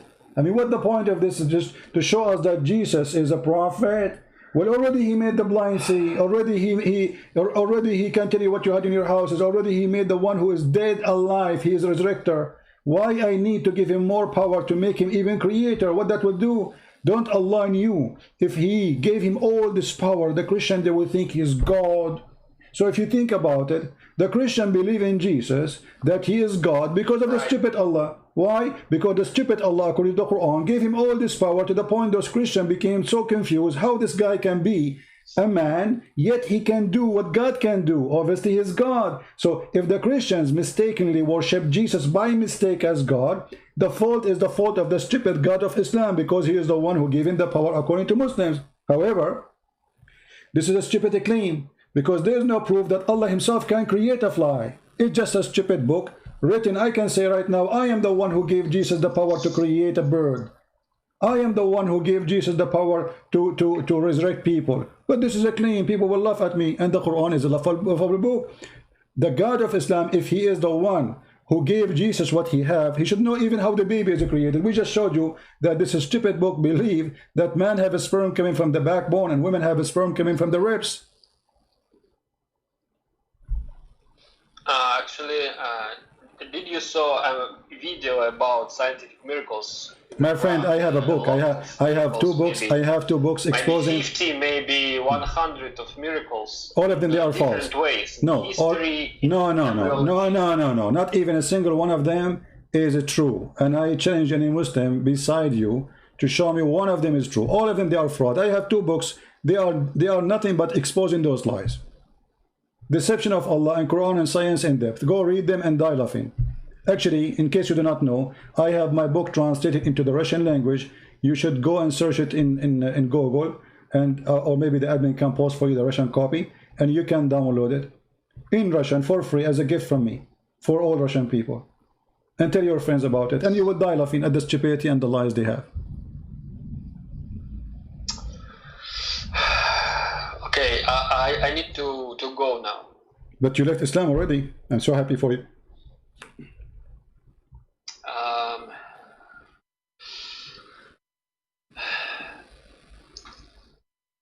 Are you going to have? It's not a. It's you know, it's a very long way. No. You left Islam already. What long way? What long way? You are just afraid to say. No, you did. What long way? Already you left Islam. You agreed that the Quran is a book of errors and stupidity. And thank you very much. You left Islam. Next time you call me, I will help you more, and maybe the Lord will open your eyes, and you will join us in the faith of Jesus, and you believe in Him as God and Savior. So we are happy for you that you are out of Islam, out of the garbage of Muhammad, out of a belief that God will give you endless penis. Even the promise alone is hilarious. Imagine you are 6 foot tall and your penis is in China, and then the Chinese, they call you the Chinese, they give you a ticket because your penis is blocking the highway. I mean, this is the most stupid religion ever. Endless penis. And then what? Muhammad, to make it fixed, actually, supposedly he said, and a vagina fit for that. Imagine. So your wife, she will have a vagina deep like a tunnel, endless tunnel. So you, excuse my language, you put it in, and the penis keep going. You go to the black hole, the galaxy number 1. You know, it's endless. It's endless vagina, endless penis. I mean, who in the world want to believe in such a garbage? By the way, what about circumcision? I thought that Jesus was circumcised. My friend, hold on. I thought that Muhammad, he taught you circumcision. How come he himself was not circumcised? Muhammad was circumcised. No, he was not. No, he was not. No, he was not. He never been. Muhammad became a prophet at the age of 40. When he will get circumcised? Show me a reference. Never.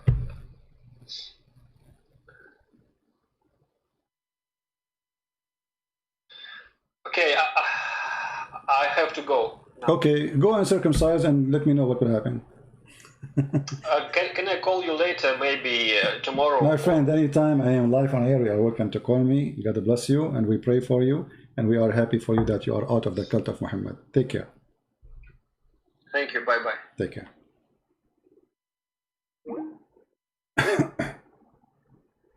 That's wonderful. You call me as a Muslim, you hang up as non-Muslim. What do you want more?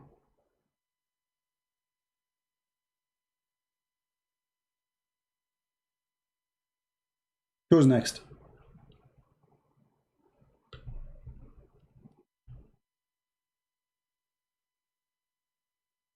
Who's next?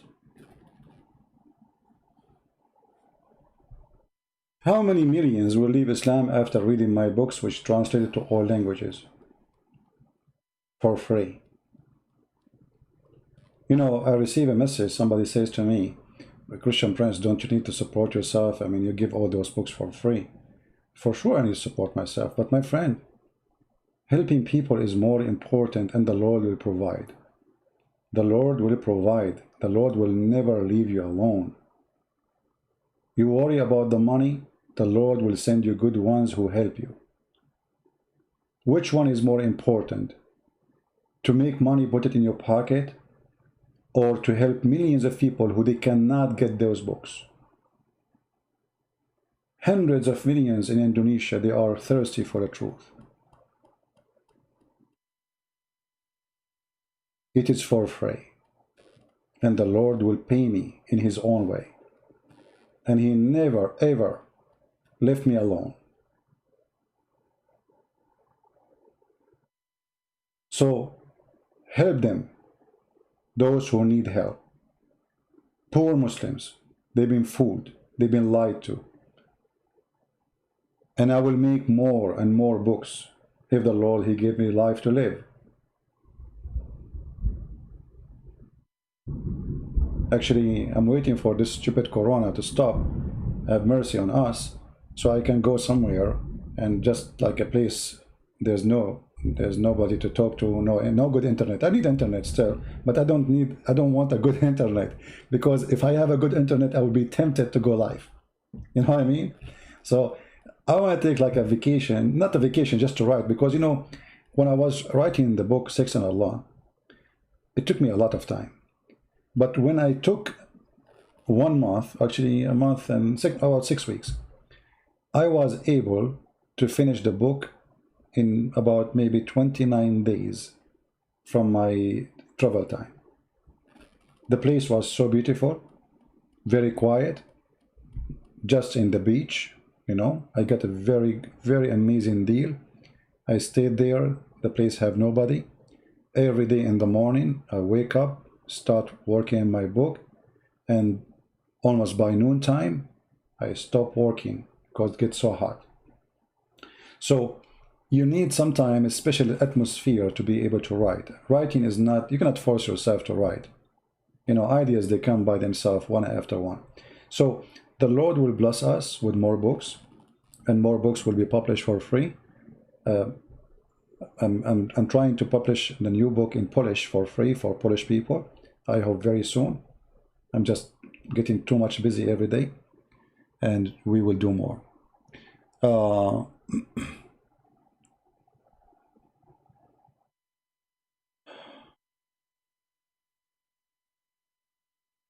Do we have any Muhammadan want to say anything? Yeah, the Quran translation needs a lot of work. I wonder how much money you gave to the caller, paid actor.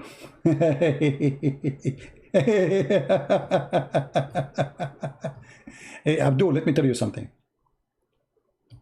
Just to show you how Muslims, they help us to expose Islam. Do you remember the guy, his name is Fifi? He said there's a guy who left Islam, his name is Iqbal, something like that, and I forgot his name. And they said that the guy, his friend, he knew him. Even he used his name. So we said to them, why you don't go and record the guy and get him busted if he is really a fraud? They did not do that. You know who's the guy. He is with you in the school, and he is not a Muslim. He called me. He left Islam, and yet you will not go and record him and get him busted. You are a liar, a fraud like your prophet. However, you just said how much you paid the person who just called you as an actor. My friend, just to show you how stupid you are, I just said I'm giving my books for free. I am not a rich man. If everyone, I will pay him. I don't even use my name. In order to get paid by me, you have to know my name, and nobody know it. In the top of that, because you are a fraud like your prophet, you think we are a fraud. In fact, paying people to convert to our religion is in Islam, not in Christianity. Do you want me to show you the verse in the Quran? In your book, the book of the devil, your prophet, he paid the most important names in Islam, those who became the caliphate of Bani Umayyah, he paid them a lot of money to convert to Islam. And as long you are saying this is devilish and this is from Satan and this is satanic, this is the verse in front of you. And I challenge you to call me and tell me you are a liar. Do you dare? You got busted.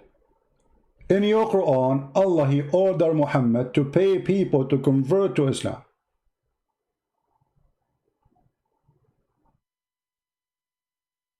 What do you think? And look at the first translation.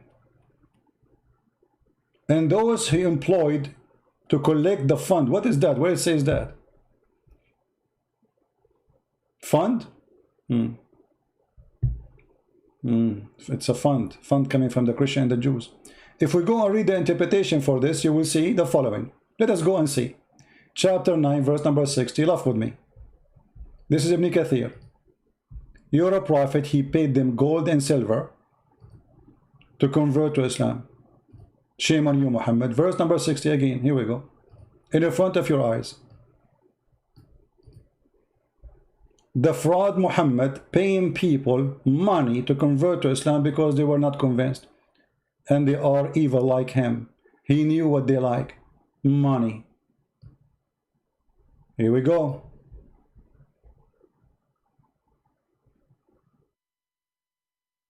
المؤلفة قلوبهم. People who their heart is attached to their money. Let us see. What happened here? Ibn Kathir, he cut it off, the translation. They cut it off. It's not there. What? What? What happened? Where is the interpretation for the verse? It's gone, brother. Let us see, maybe here. Some people are giving because some of their peers might embrace Islam. Do you see it? Do you see it? And look here, they cut the whole story. They cut the story about a family of a scumbag who refused to convert to Islam unless he got money. And later his family became the caliphate. Let us go to different page and laugh together. Are you there, Abdul? Read carefully. You see, you opened the door for us to expose your prophet. Chapter 9, verse number 60. Let us see what happened in details. The scam of Muhammad. Ta-da-da, ta-da-da, ta-da-da. Ta-da-da, ta-da-da, ta-da-da. Who is a Muslim would like to call us and read for us? Who are they, those who Muhammad, he paid them to convert to Islam? Any Muslim want to tell us? The names are in front of us. Any Abdul? He have the courage? Read carefully. And those who his heart are reconciled by giving them some gifts, such as Abu Sufyan and his companion. There were 15 men. The leaders of this family, Muhammad, he gave them gold and silvers and horses and camels in order to accept Islam. And this is your interpretation in front of you. So you think I am a fraud like your prophet, and you are the one who used the word busted, which means the one who pays somebody to convert to a religion, he got busted. Well, this is your prophet. The caliphate of Bani Umayyah, they are fraud. They converted to Islam because of money. And later they killed the grandsons of Muhammad. They took over the business of Muhammad. And this is why Muhammad, he paid them, because they are gang. They are criminals.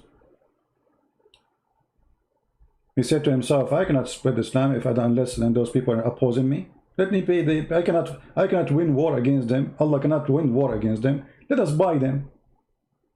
How much money you want? Do you see it?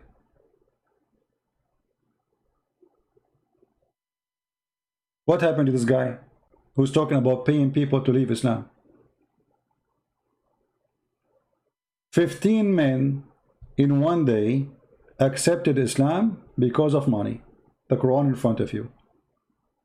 And what the Quran says, those who their heart are to be reconciled. How reconciled? By money. I mean, you are buying heart by money? Yes. That is your fraud. And thank you for reminding us to mention it, because now everybody knows that the practice of Muhammadan is very funny. They think every one of us is the same as Muhammad. Fraud.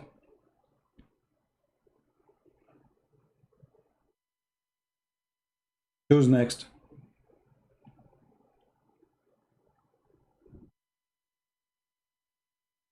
Anyone? Who's next?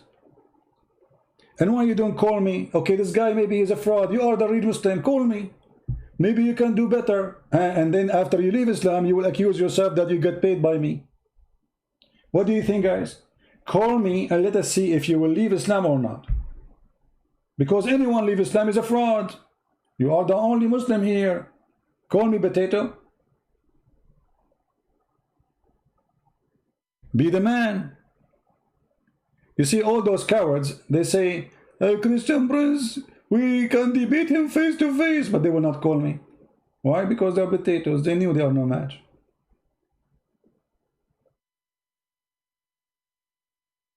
The caller, he says to me, how come you are nice? Usually you are more tough. I told him, if you speak nice to me, I am nice with you. If you are rude, I will spank you. As simple as that. Go call. Be nice. Be polite. I will be more polite with you. If you want to be rude, I will whip the floor with your face. As usual. And not only that, give me your Skype, I will call you. Your Majesty, especially if you are a sheikh, I will be honored to call you. And use your beard as a mate for my front door. Who is a Muhammadan, who is a sheikh, he have a beard, he want to challenge me? Long beard, short beard, we accept all sizes. Size doesn't matter. Anyone?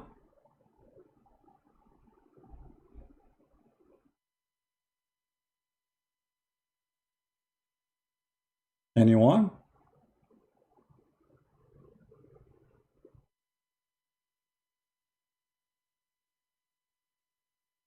Anyone, he called me, he leave Islam, they say Christian Prince, he paid him. Obama, he said he left Islam, he's a Christian now, he must be paid by me. The son of Hamas, the son of the founder of Hamas, he left Islam, he must be paid by me. I mean, it's obvious, Christian Prince is a billionaire. The poor Christian Prince, he have a car, he want to get rid of it so he can get a bigger car so he can go and do some stuff. But he cannot, it's very expensive. But I am the one who's paying everybody. My car is in the size of a donkey. It's a very old car. But still my car, I'm not complaining, by the way. I say thank you, Lord, for this car. Still I have a car. Once, guys, but not this car, the car before it. I left the car and the keys was inside the car by mistake for almost 2 weeks.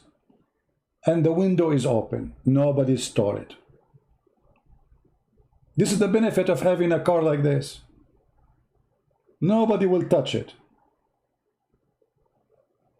You know?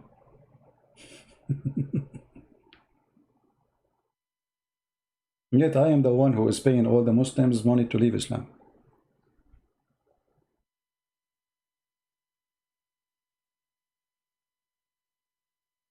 Muslim Ibn al-Fajr, answer my call. Why don't see your call? And you are Muslim Ibn al-Fajr or al-Fajr? Guys, this guy is the son of the dawn. That's mean they make you the son of the Satan.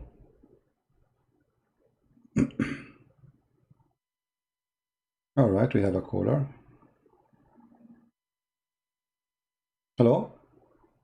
So maybe let your mic do some uploading. Mute you too, please. Mute you too. Hey, Christian. Yes. Hey, I tried to reach you many times. I watch your video. I want to join your. I have few questions. How do I answer it? No problem. Are you a Muslim first? No, I'm not a Muslim, but I read theology. I read Islam, and I have some questions. What do you think about Muhammad? What's that? What do you think about Muhammad? Okay, so Muhammad, not Muhammad, right? You only talk. So Muhammad was a messenger, but I don't think he was the last messenger, as he had said. And he said that he got the verses from Jibril, but I don't think he ever got the verses directly from Allah. So is he a messenger or not? Allah. You said he is a messenger. So do you accept him as a messenger or not? Do you accept him as a prophet or not? So yeah, Muslims consider him as a prophet. No, not Muslims. I'm talking you. Do you accept him as a prophet? No, I don't. So I'm not a Muslim, right? So no there problem. is no question. So still the in question, my religion, there is no question. No problem. This is my question. You as not a Muslim, do you accept him as a prophet or not? Either you say he's the prophet or No, you I say... don't accept. So if you ask my belief, I don't accept it. Okay, so what is your question for me? So my question is, I want to know this. Muslims normally say in every conversation that so whenever we meet them, they will say we believe in one God. So can you bust this faith? I know, like they also worship Muhammad. They also worship Muhammad along with Allah. But can you tell like more about it? Like first of all, propaganda that my friend. First of all, when somebody believe in one God, so what does that mean? And you believe in 1 or 10, who cares? As an example, if there's a religion, they believe there's 1 million God, and there is 1 million God, that means they are right. You know what I mean? And what is the supremacy? What is this no. about one God? This is the question. This is the question. If you have one God, you are ignorant. They say Jahil in Arabic, right? You are a Jahil. You believe in multiple gods. What is the supremacy coming from? Yeah. What is the point? If there is one God, for example, let's say I meet a Muslim and he says, "Hey, you guys worship multiple gods. We worship one God." What do I say to him in one line? You say to him, you worship one God or 10 God, still your God is stupid and the Quran is the proof. Who cares? You worship one God. You make them 1, you make them 2, you make them 4. Who care about the numbers? Secondly, when you say I worship one God, number 1 means there's many. Okay. When you number one God, you see in the Old Testament it says the word Echad. Echad is not one. Echad. Yes, I saw your video. The Echad is not one; it is one of. I saw all your videos. Yeah. Don't worry. So I know what you are saying. The Quran says, he copied the same word from the Bible, says that your God, Allah is Ahad. Ahad is not one. Ahad is one of. However, let us say he is saying one, not many, not one of.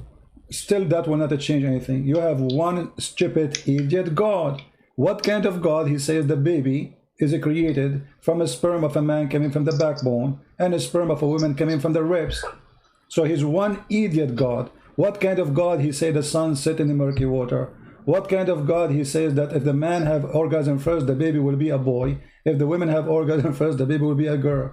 What kind of God? He thinks the son goes under the throne of Allah and take a nap and then ask permission from Allah to come back.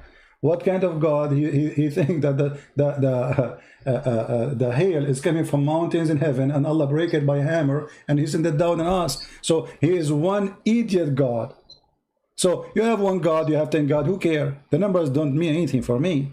And we have one God. So okay, and what is next? You have one stupid God. The most stupid one God ever. I want to jump onto another thing. See, there is a verse in where he says that Ibrahim, they worship one God, Ibrahim, and Ibrahim is worshipping the sun and the moon tell me, I had a debate with another Muslim scholar. He argued for a long time. It never settled. And he said that time Abraham did not know that he was a prophet. That time, Abraham did not know that he was a prophet. He was like one amongst the people. And that's what he's saying. But when he became a prophet, he believed in one God. So he had a long chat. And he said another thing. So what do you have to say? The first question is, who is Abraham? You see, the stupid Quran, he spoke about a guy, his name is Abraham, and his father, his name is Azar. But when we go check, we find that Azar cannot be the father of the name of the same person. So obviously Islam have wrong name, and the Quran sometimes he say Abraham. Okay, what Muslims say that, see, it doesn't mean, we don't necessarily follow the biblical ones, right? No, they have, no, necessarily, no, they have, no. Correct. That is what they will say. No, necessarily they have, no. And that one is corrupt. So no, they cannot. Whatever is written, this is our right. No, they cannot. What they say. What do you have to say that? My friend, they cannot say that because the Quran says that Muhammad confirmed what is with them. He confirmed it. So how they can say we don't follow necessarily? That is. But they say they confirm the original one, not the corrupted one. No, with the Christians. He confirmed what is with them. The original is what with them, not what with Muhammad. Read it carefully. This is the Quran. It says confirm what is with them, and what is with them is what with us. This is in the year 600, not in the year 10 or 1 after Jesus. This is 600 years after Jesus. The Bible is published all over the place in the world. How you say we confirm only the original, but by saying I confirm what is with them, and what is with them, what he confirmed. So Muhammad did not say I confirm the Bible which is with me. He said what is with you. So they have a stupid logic. Yeah.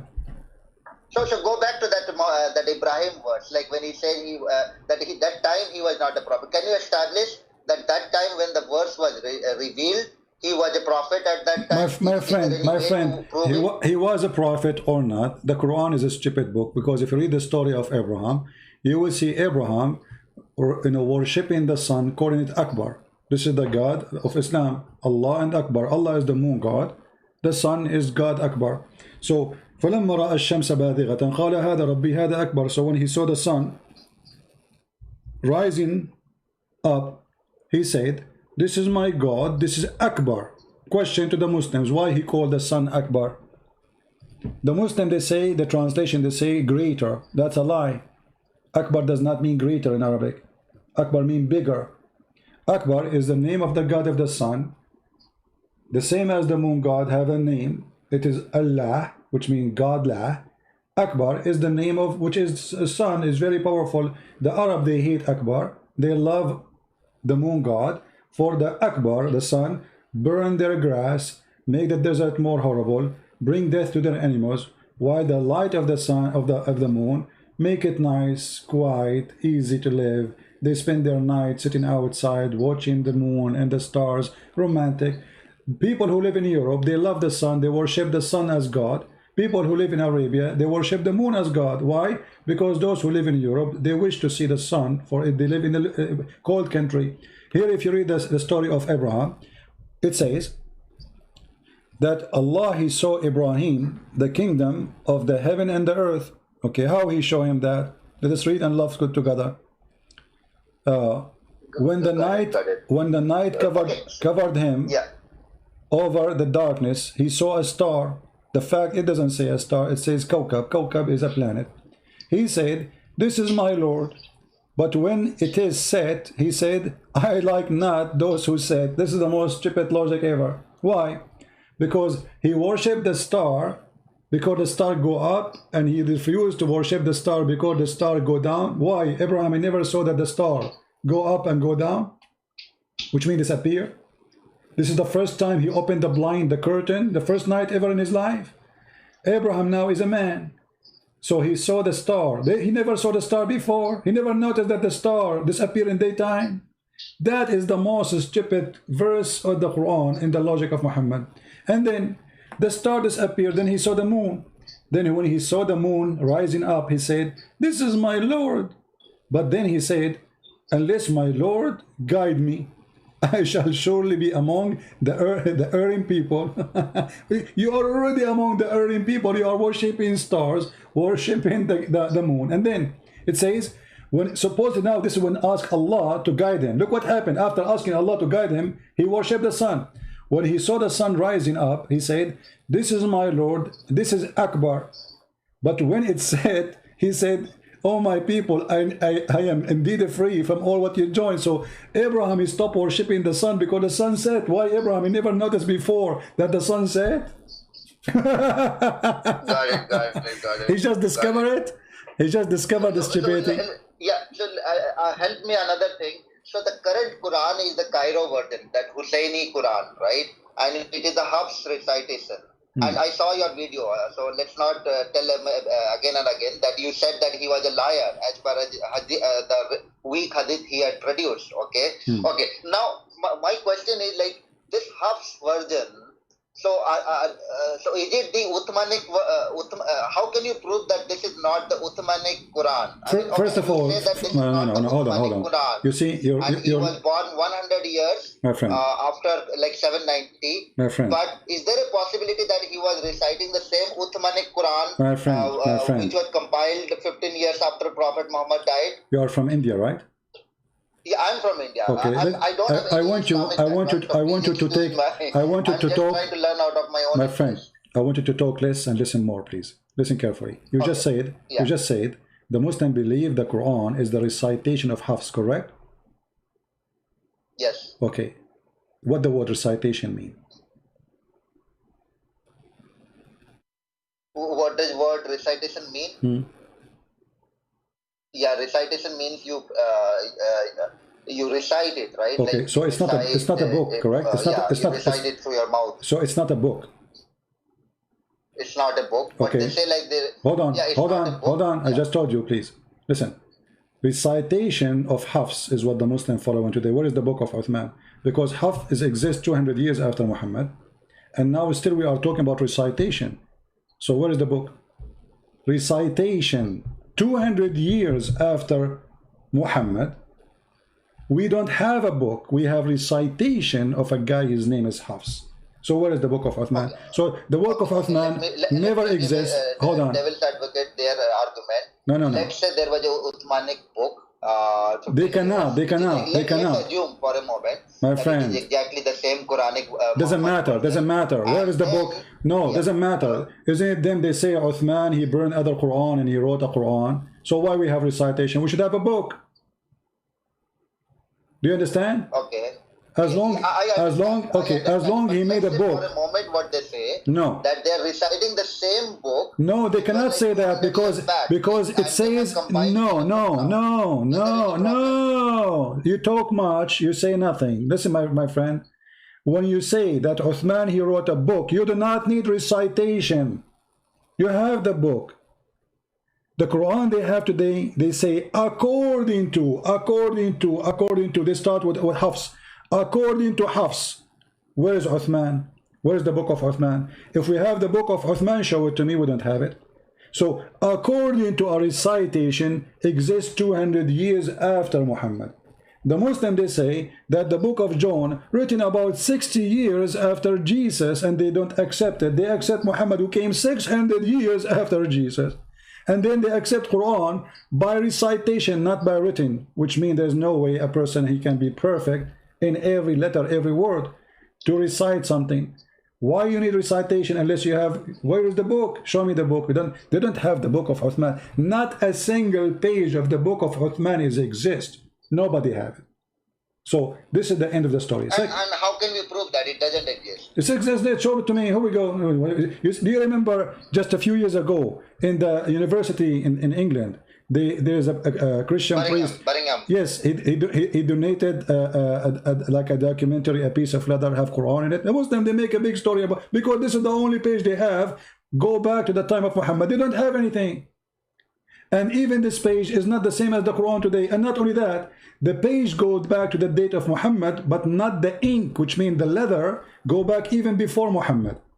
The Arab before, they used to same the same leather because it's expensive, not like now a piece of paper. You can throw it in the garbage anytime. So they write in it, they wipe the ink, they wash it, and they write again, and they wipe the ink, and they wash it, etc. So the ink in it is not from the time of Muhammad. It was the leather from the time of Muhammad. And the Quran is there. If you go right now and search the document of Quran of in the Caucasian Samarkand and the Quran of Yemen, they are totally different from the Quran exists today. I advise you to go and watch the video of Shabir Ali, where he said the reason there is a difference between the Quran of Yemen and the Quran today, because that was Quran notes. What Quran note? This is Quran. It's a chapter, it's Quran, it's verses. It's totally different. The Quran of Yemen is totally from the Quran they have in their hand today. And even the Quran they have in their hand today is not one Quran. There's tons of Quran. The most famous Quran is the one printed by the Saudi. When they get the money, they start publishing a version of the Quran, and then the Muslim, they receive it for it's free. But until now, they have many Quran. However, for me, I don't waste my time with Quran is corrupt or not. Quran is corrupt or not is a piece of garbage. Here we go. We have a Muslim who called me, and then the second I showed him the stupidity of the Quran, which is they accept, he said, obviously this is corrupt. He don't want to accept in the beginning that Quran is a stupid book, so the excuse is, obviously this verse is corrupt. If you remember, I made a video just 2 days ago. It's called Quran is preserved or not, doesn't matter. Correct? I don't know if you saw it. Yes, I saw it. It doesn't matter. The Quran we have today in our hand is a stupid Quran, so it's preserved, not preserved. Okay, why you want to waste my time? So okay, tell me one thing. Like when Dr. Smith, J. Smith is saying there are hundreds or at least 30. Well, today, last 2 days, he said no, they're not 30, but hundreds of Quran existing right now. What does it mean? Like, is it like all different recitations that the harps and the verse, and he means by the different recitation, or it is actually different content of the Quran that is existing at the same time right now? Well, my friend, the Quran, there is many versions of it, different writing. Actually, there is more between 800 to 900 Quran. And maybe I should not... 800 to 900. Between 800 to 900 version of the Quran, you know? So, and nobody actually knows the exact number, but this is Muslim scholars claiming that this is the number, not me. And if there is a Muslim, he dare to say this is not true, feel free to call me right now and I will show the reference. Right now as we speak. Any Muslim want to do it? Any Muslim here? Any Muslim here have the courage to do it? Thank you, my friend, for calling. Let us give a chance for other people to call. Thank you very much. Okay, thank you. Do we have any Muhammadan?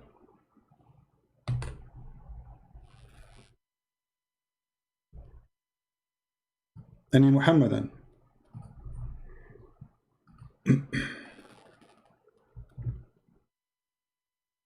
Hundreds of Quran.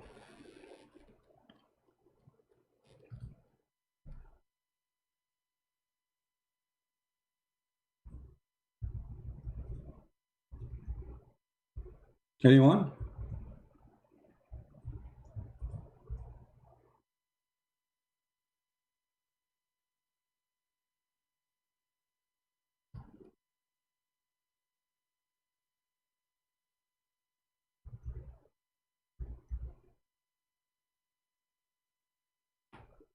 Actually, as long as we mention this, let us show some reference.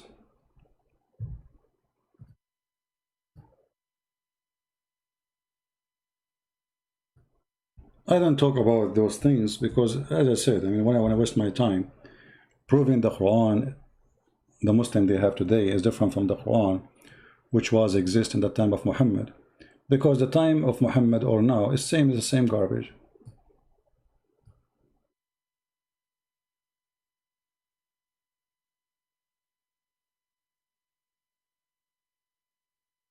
Who is a Muslim would like to call and read for me what is in the screen?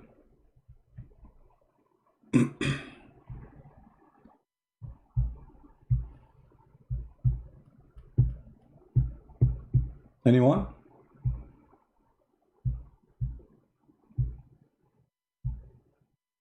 Who is a Muslim wanna call me and read for me what is in the screen? Does it say that according to the 10 Imam, there is more than 200 way?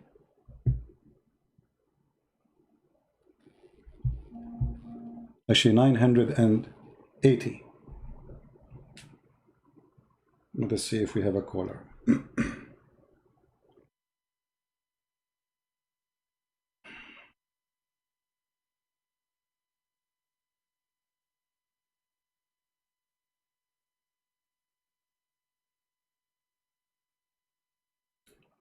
Okay.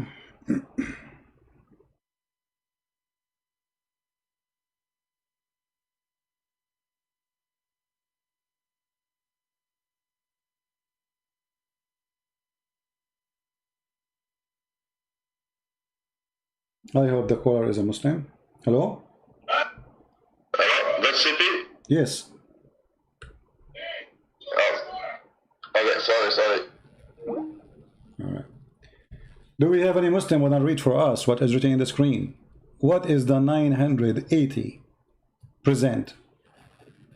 It says here, the total ways, according to the 10 Imam, is 980.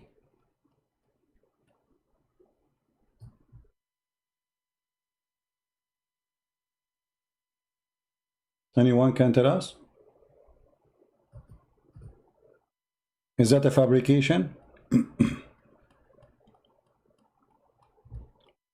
This Muhammad, he can call me. He do not need to say, I want to call you. I don't have time for kids. Any Muhammadan?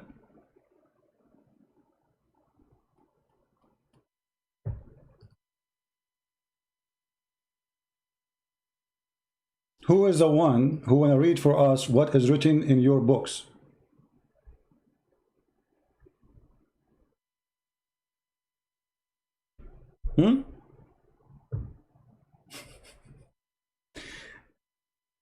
This is Kitabul Hadi.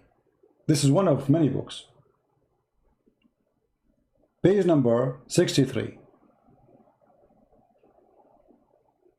The 10 readings of the Quran go in the branches of 980 way of reading, which means there's 980 Quran.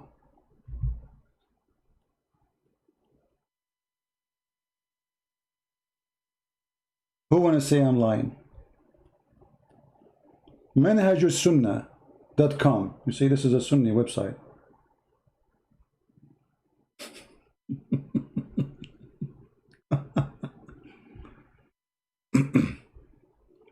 النشر في القراءات العشر, volume number 1, saying the same.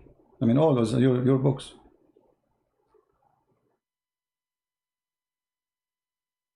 Any Muhammadan?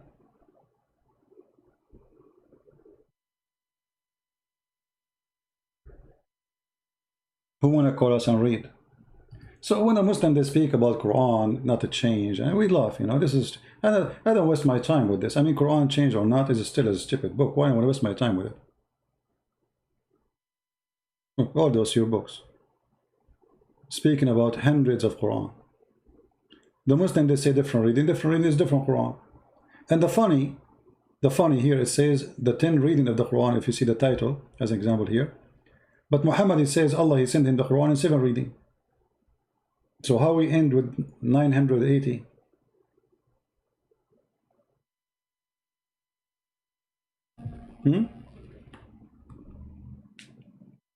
Someone is asking me about a Muslim made a video about a prophet, he married Rebecca at the age of 3. My friend, we do not even need to refute that, because where it says that, there is a phrase in the Bible says that this prophet, he married Rebecca at the age of 3. That is their fabrication. They cannot find any verse. This is a fabrication. They are trying to make, it's not only Muhammad, a child molester, who married a child. They want to say in the Bible, I can't find you someone else, he married a child too. But let us say, for the sake of argument, if there is someone in the Bible, he married a child, he's a child molester too. That will not fix Muhammad's story. So in order to make Muhammad better in reputation, they fabricate a lie. We cannot find it. The guy who is sending me the text saying, can you refute this video? Why you don't read the video? Why you don't read the text? Where it says there that this guy, he married her at the age of 3. Does it say that? Nowhere. So why you need to refute such a lie? Nowhere. Show me where it says that. The guy who made a video for you saying that he married Rebecca at the age of 3. Can he show you where it says he married Rebecca at the age of 3? If I see my wife, if I am married, let us say I saw my wife when I was young. She was 3, I was 10. And then after 20 years or 30 years after I married her, is that when I married her when she was 3? He saw her when she was, first time he saw her, she was 3. From that they make a story that he married her at the age of 3. Desperate, bankruptcy, stupid cult. This is what happened when you are following a bankrupt God. They want to say, okay, not only our prophet is a child molester, we have other ones too, brother. But that will not change anything, even if this is true or not. And we know it's not true. But that will not change the fact that Muhammad is a child molester. He's a pedophile. Can you find me one place where it says such a thing? Nowhere.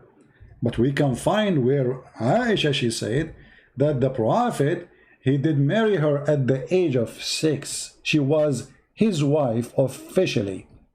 He was fondling her between the age of 6 and 9 and the age of 9. He did intercourse with her. Can you show me something like this? Show me where it says in the Bible that this prophet, he married Rebecca at the age of 3. You cannot find it. It's their fabrication, liars like their prophet.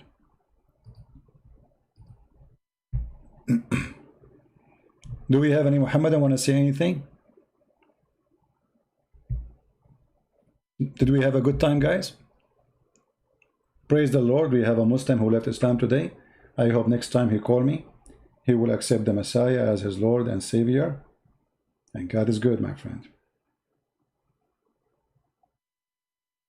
Why you will not debate me? He tried to answer one of your video, but always he mentioned our prophet who married 6 years old. He have not seen trying to say that your people did the same thing with our prophet. That was a common at that time. No, this is not true. No, why not? I mean, you see, okay. You see, the one who was texting me, the Muslim, he's a Muslim from Indonesia.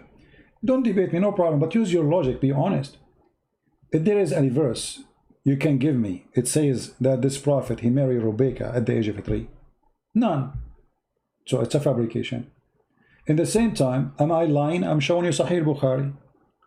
The one is talking is Aisha.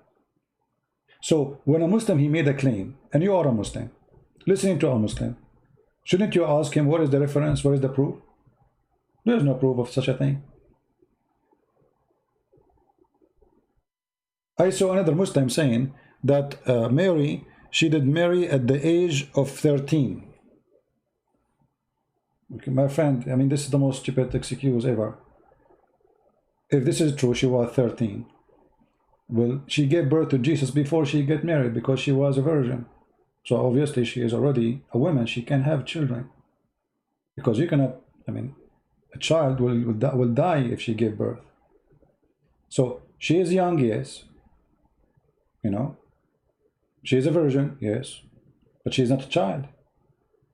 And in the top of that, let us say for the sake of argument, Mary, she was 1 day old when she gave birth to Jesus. Still, there's no marriage. It's a miracle. So in order to defend their prophet, they fabricate all kinds of stories. Who's next? If you can give me a verse in the Bible, it says that this prophet, he married this woman at the age of 3, show it to us. Otherwise, shut up.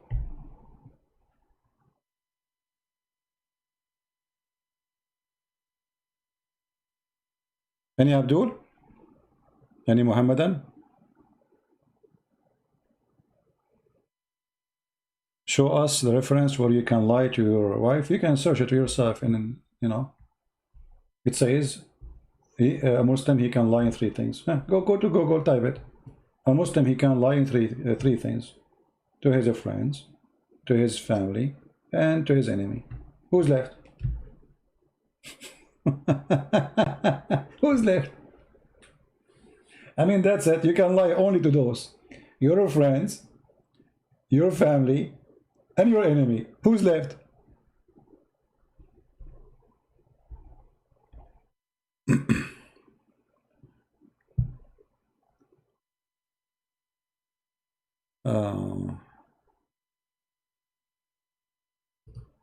No, nobody can write better than the Quran, because I have to be more stupid than Allah to write better than the Quran.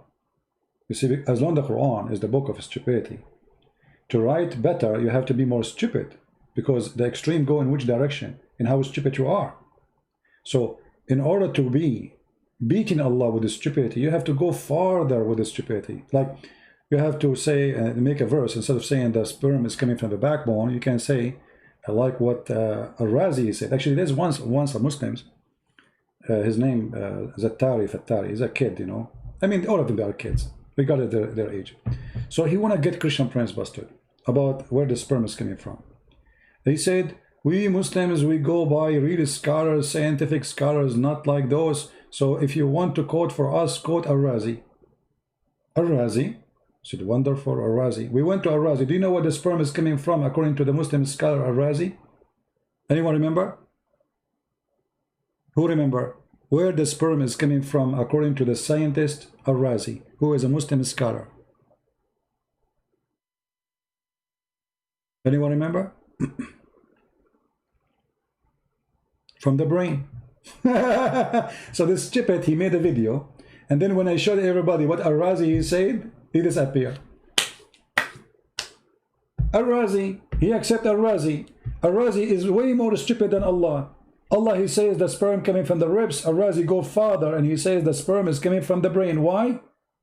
The Razi explained, when the baby is in the form of like a little inside the women, he looked like a cell of a brain. He looked like a cell of a brain, you know. So obviously, this is where the sperm is coming from.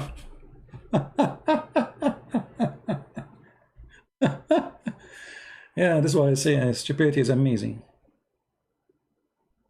All right.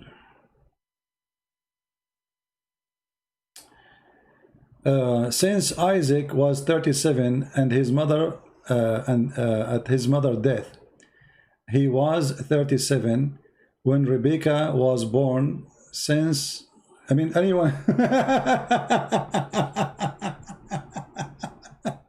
ultimate fart is doing calculation.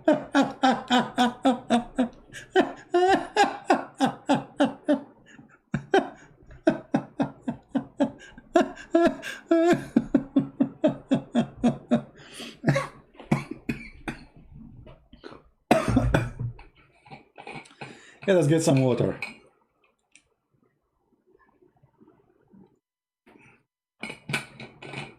Actually, ultimate fart, once he called me and he said the same. And then I said, if I show you that your prophet, he asked for an infant hand. Do you remember what happened?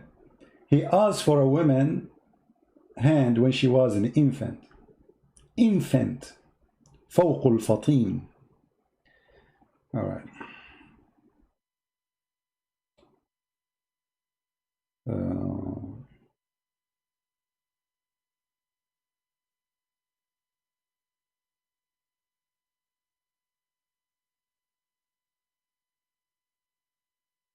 He tried to answer one of your video, but always mention our prophet who also married. My friend, either you bring me the guy who want to debate me, and so we can laugh.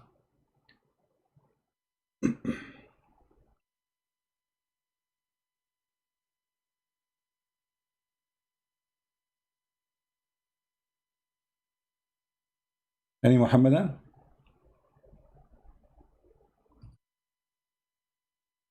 Any Muhammadan?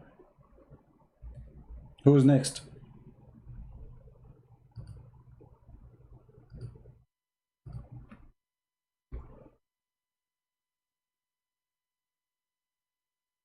Anyone?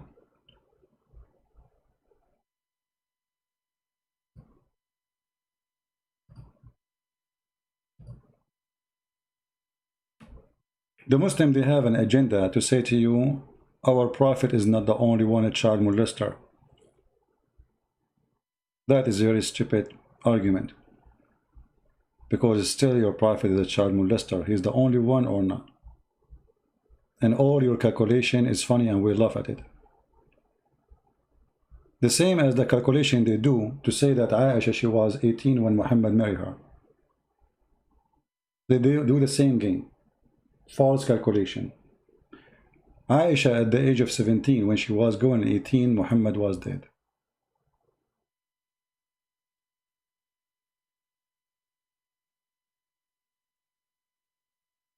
Any Muhammadan?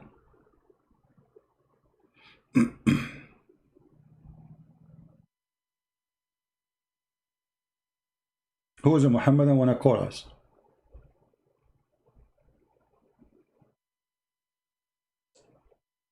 Who's next?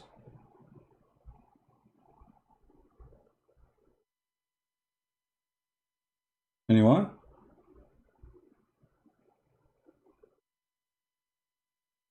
What happened to the guy? His name is Fajr.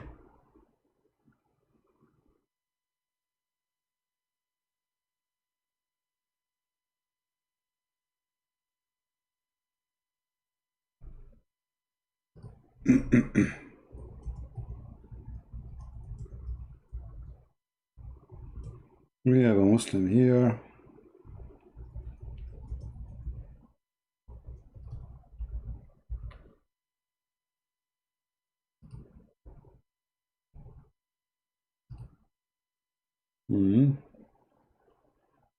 All right. You have a Muslim, he wanna speak to me in private and look like he is almost leaving Islam. That's wonderful.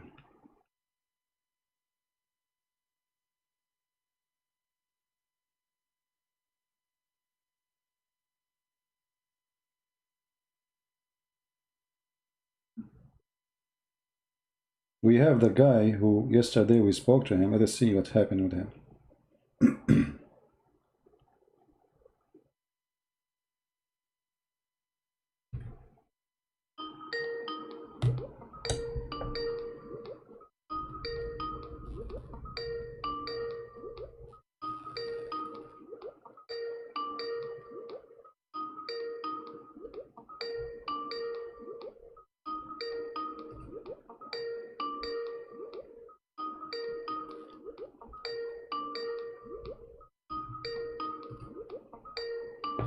He's not answering.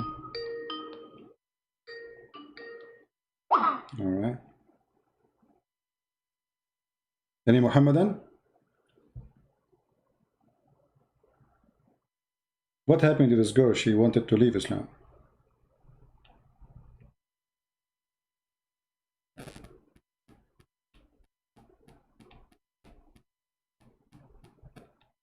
Let us see. I will text her.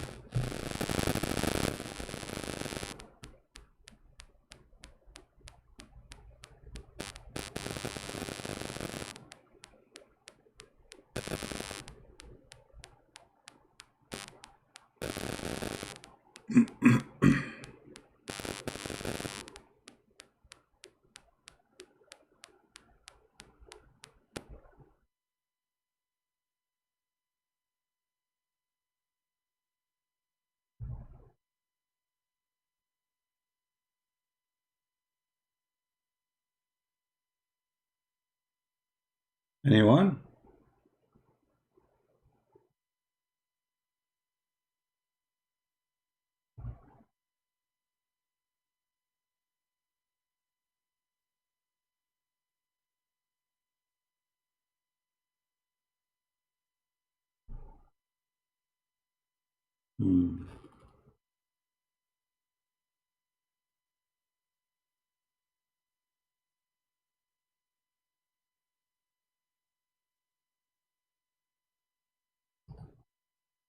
So what do you think, guys? Are we out of customers? I'm just looking for a customer. I cannot find one, but I can do. I feel like more, you know, I want more Muslims to leave Islam today, but you have to invite more people.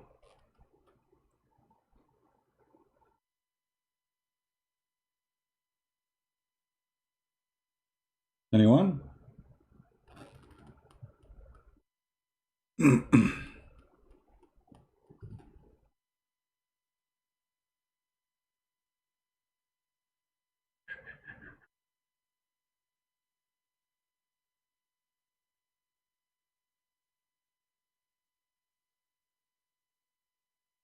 The most stupid cult ever. Base their defenses based on three: lying about their prophet, lying about our prophets, lying about the meaning of their religion. Nothing there is truthful. I cannot find one Muslim can be truthful with me about anything. The second he became a truthful, he leaves Islam.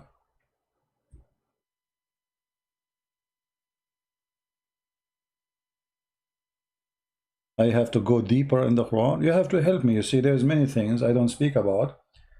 Like now, I did not mention the 900 reading something, unless somebody forced me to. You know? So there's millions of information. We never shared it, because we like to make it easier. You know, we are not debating in with the scholars who have a strong knowledge. You know, we are trying to spread what is enough, proves, not just a statement, that Muhammad is a fraud. Something you can use easy. When I will be in quality of life, maybe tomorrow, I will create maybe a program for tomorrow.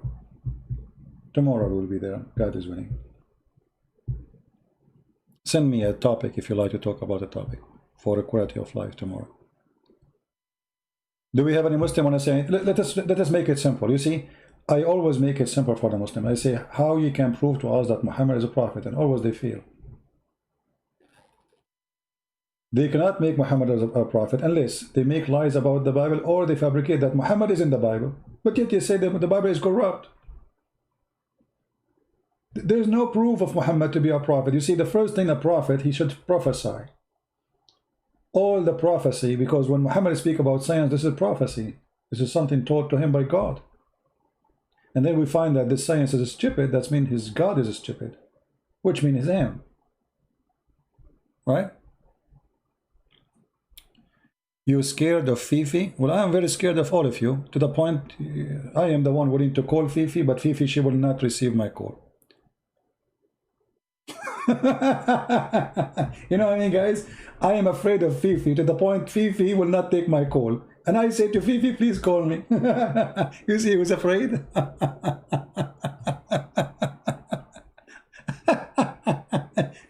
Give me the Skype of Fifi and I will call her right now. Abdul, can you give me the Skype of Fifi so I will call her right now in front of you? I will put it in the screen. Ali, are you there? Can you give me the Skype of Fifi? Fifi, even she is hiding her Skype from me. Fifi and her sister.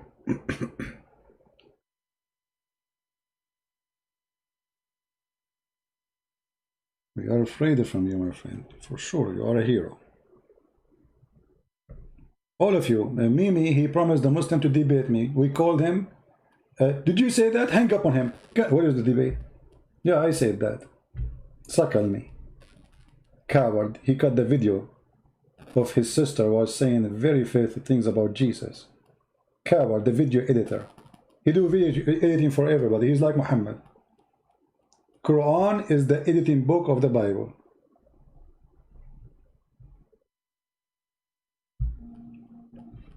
We receive messages. I don't see them.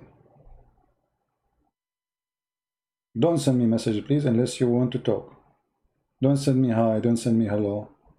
If you are a Muslim, you want to talk. If you are a Christian, don't tell me I want to call. I will ignore your message.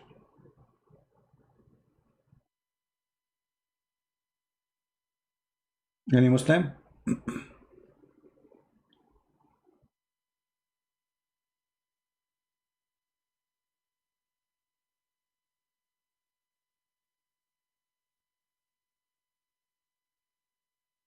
We cannot make episode about spirituality in Islam and Christianity because Islam is zero spirituality.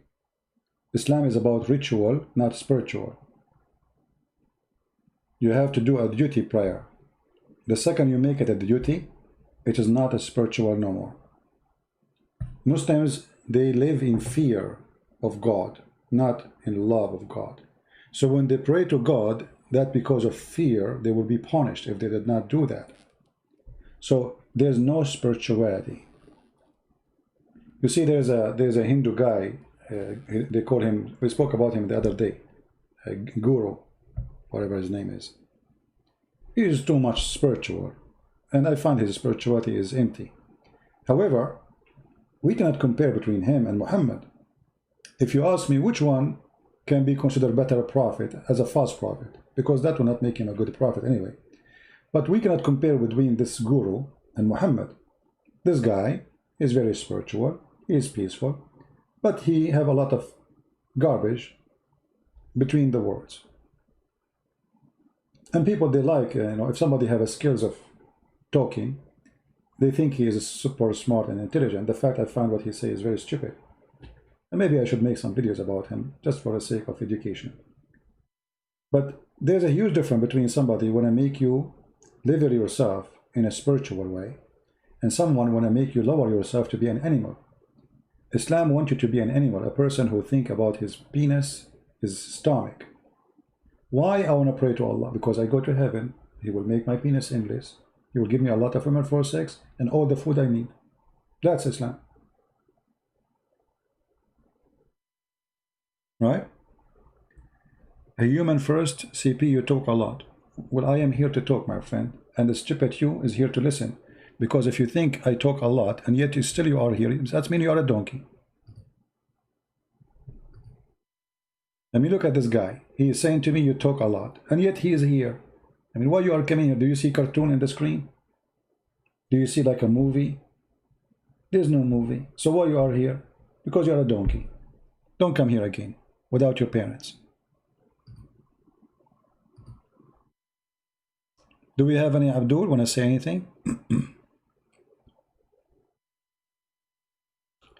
Why many churches in the USA, EU get attacked this month? Well, I don't know about any church get attacked. I mean, we heard about one church, but I don't think anyone will dare to do so. Because you see, Christians are very peaceful, especially in USA, but the second you get close to their church, they will treat you nicely in their own way. You know, Christians in the USA are very well armed. You can be free, do as you wish, etc., but don't play with them. So maybe in some cities where ruled by liberals, those are atheists, etc., they can do whatever they want, but they cannot exceed the limit. There's a limit. Otherwise, they will pay the price. What is my opinion of Jehovah's Witnesses? They are false, the same as Muhammad.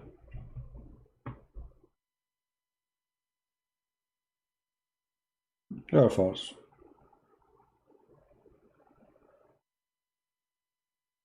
You see, there's many, they use the name of God for their agenda. So I can create now a cult, and I say I believe in Jesus. This is to make people accept my new cult. I have to present some good names. This is exactly what Muhammad did. This is what the Mormon did. This is what Jehovah's Witnesses founder did. So in order to extend your octopus hands and have some naive fool people to believe in you, you have to come with something is accepted. As an example, if I am in India and I want the Hindu to believe in a new cult I want to create, I have to give them good names and good belief they have from the previous belief they have. So I will not go and attack, let us say, their belief. I will say, I believe in what you believe. But I will add some spice to what they believe and make a new cult out of it.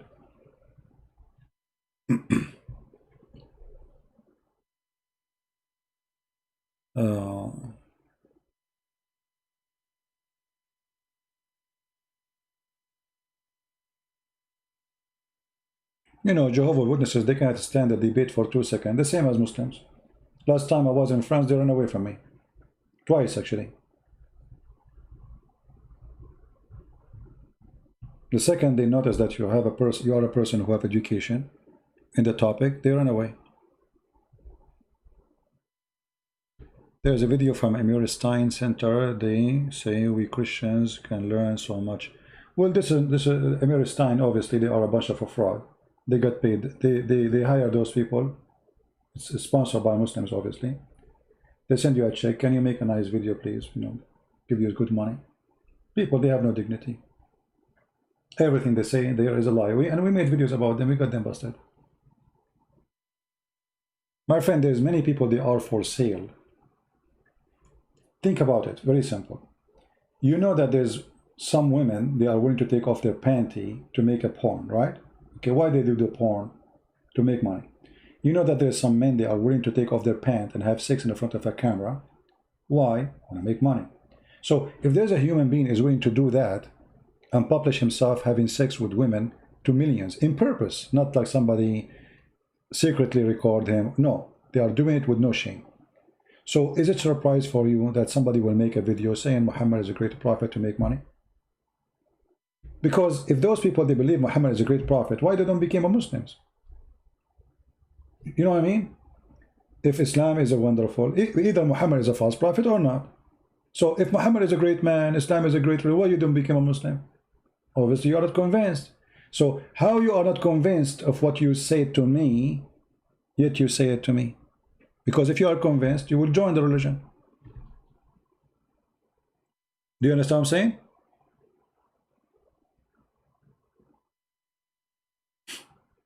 If you are convinced that this is a good religion, why you are not part of it? So either Muhammad is a liar, that's why you did not join them, or Muhammad is truthful, and then you join them. But you say Muhammad is a greater prophet, but you don't join him to believe in him. Well, according to Muhammad, you will go to hell. According to Muhammad, those who make the video saying Muhammad is a great prophet, he will go to hell because he did not say Shahada. Stupidity. Do we have any Abdul? Any Muhammadan want to call me, say something? Why you don't become a priest? Who said I want to become a priest? And why I need to become a priest? The Lord, our Lord, the Messiah, he says, go and teach and preach the whole world. He did not say go and be priest. Priest is a profession. Let us say those are the protector of the gospels, want to make it, you know. For me, if I'm a priest, just to tell you what being a priest would do to me, I cannot be down to earth saying what I say to you. I use the word panties. I use the word vagina. If I am a priest, I have to speak in different language. I cannot use this. And then that will make me limited in explaining to people the truth. The position you go with will make you cannot go in a holy ship and speak about the shit of Muhammad, excuse my language. You are in the wrong place. My mission is to expose the garbage of Muhammad. So I cannot bring the garbage of Muhammad to the holy ship of a Christ.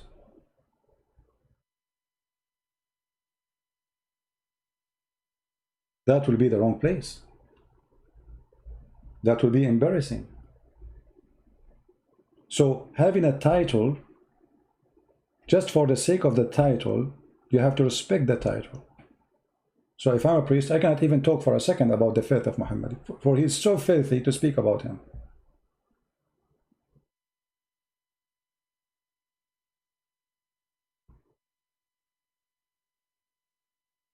So I prefer to be who I am. And who said to me, who said to you, like, I fit to be a priest? Because a priest, he should be fit for that position. You know? I don't fit in any way, in any mean. I'm a soldier, I'm a warrior. I'm a person who say things as it is. I don't care what people say. Priests, you have to be careful because people, they will be all over him, whatever he say. You remember the guy who was a Protestant church priest? He said Islam from the devil. The cameras, you know, CNN, Fox, they made the guy a devilish. The guy is saying the truth. But just because he's a priest, you know.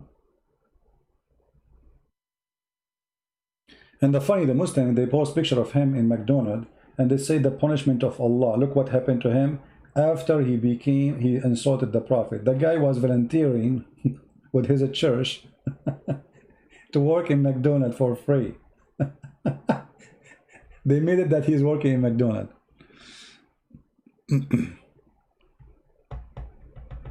Same time, who care about the title of a priest?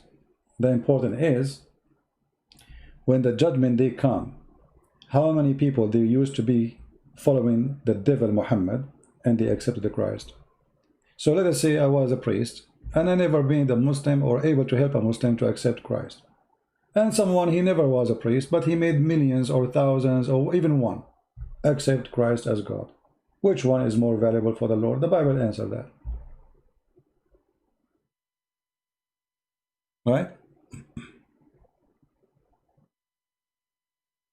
The Bible have the answer. Remember the story in the Bible where God, the master, he represents the Lord. He gave his servants an investment, money to use. One he hide it, one he double it, one he make it 3 times.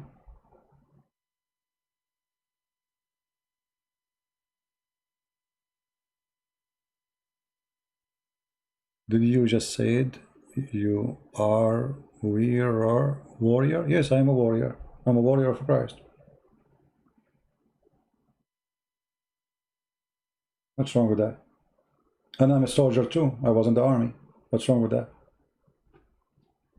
You don't like it? So you can understand the warrior as you wish. No problem. I don't care what people think. Bite your fingers.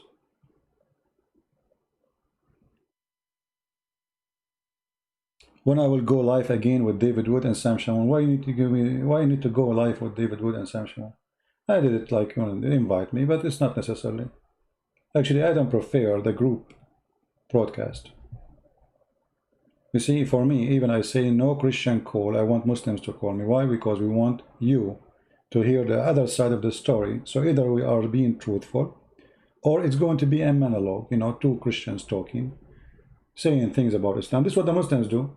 Muslims, they have a program, they bring 2 or 3 Muslims, and only Muslims talk, and they laugh at the Bible and laugh at the Christianity and blah, blah, blah, blah, blah. But they will not dare to debate the one who knows.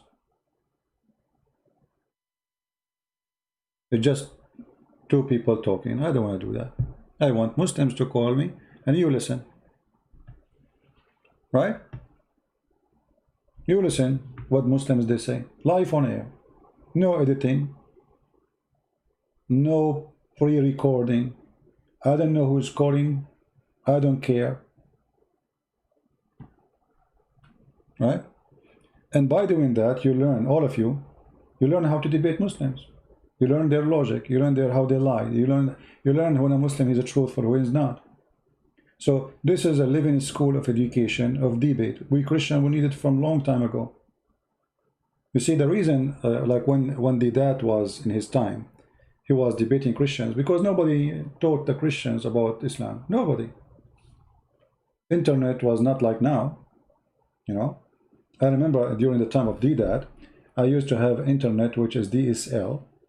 And then when you log in the internet, it takes you sometime an hour to get in, and sometimes the modem is stuck. You have sometimes even if I formatted the computer, you believe it? Anyway, so it was horrible to go in the internet, and there's not like now, you know, it's the speed, and it was garbage. But things now changed. Today, the phone is a computer. I remember my first cell phone is in the size of my head. And it doesn't have a screen. It has buttons, you know, just to bunch the numbers. Today, your phone can do what computer can do, literally. So, Christians, they did not get the opportunity to receive the education for 2 reasons.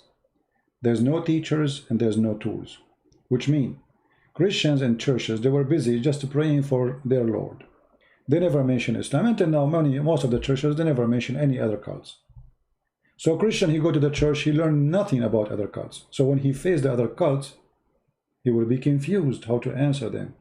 They come with sometimes serious questions. And he never learned from his priest anything. Well, what he learned, pray to Jesus, worship Jesus, wave your hand to Jesus, we pray to you. That's it. Thank you very much. But this is not the church. All the life of a Christ in this earth was about education, teaching, not just praying, not only just about being moral, good person.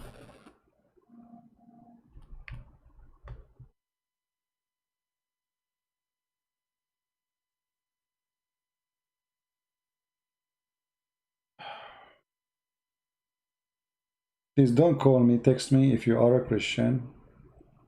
Only Muslims. So your child, he go to church. He spent maybe many years in his life going every Sunday to the church, but he learned nothing. He just learned that Jesus is born in Bethlehem. He is born from the Virgin Mary. He is our God. He is in heaven. He is coming back. I mean, normal stuff. But you never see a teacher who will give you, okay, give me questions people ask you about Jesus, so can we answer them? What people they say to you in the school about Jesus, they don't do that. You know, I remember once, and this was in Europe. I was in Europe at that time.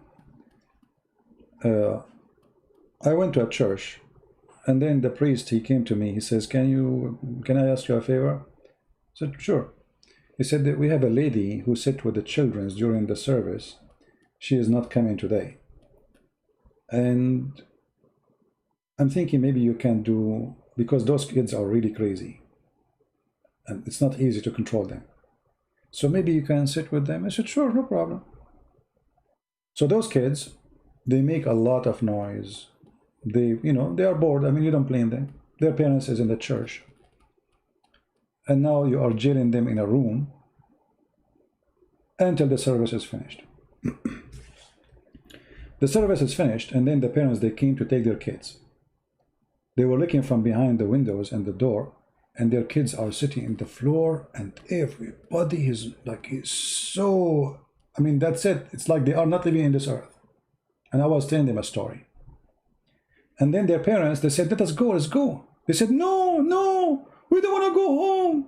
We don't want to go. What happened? The priest, he could not believe it. He could not believe it. That those kids, who they are desperate, they want to go home. Every time they come in Sunday, now they don't want to go home. The reason they loved what I did with them, because I was speaking to them as a little boy like them, not as an adult. You have to go down in their age. You speak to them as if you are one of them. And I was telling them a very, very nice story, but it's very useful story. The kids don't want to go home. The second Sunday, the priest, he called me. He said, are you coming today? I said, sorry, I cannot, because I'm invited to a different place to do some teaching. He said, what we would do with the kids? They are asking about you. You are late, you did not show up. I thought maybe I can call you. I said, I'm really sorry, I cannot go. He said, what I will tell the kids. So now I have a duty, which is the kid. So what I will tell the kids. So why before the kids, they cannot stay and they don't want to listen? Simply, you need to change the teacher. Teaching is a gift. Not everyone have it. Sadly, in our churches, we have a priest who they are just doing a job. Imagine they even have a resume. A church need a priest. They announce in the internet, and whoever have a study or degree in the Bible, he apply. They interview the person. They ask him to bring some reference, like somebody recommended him, trustworthy, and then you get the job. It's a job with salary, housing, insurance. Where is the teacher? So when you go to a place call a church and then you don't find a teacher, you find a priest. That is not right. We do not need a priest. We need a teacher. A teacher who is a priest is okay, but a priest who is not a teacher is not. Because what we want from the priest is not someone who reads for us verses from the gospel. We knew how to read them. We want somebody to help us to answer questions about life, about matter happen around us. Not only someone who says to us, Jesus is God. We knew we are in the church already because we believe in Jesus as God.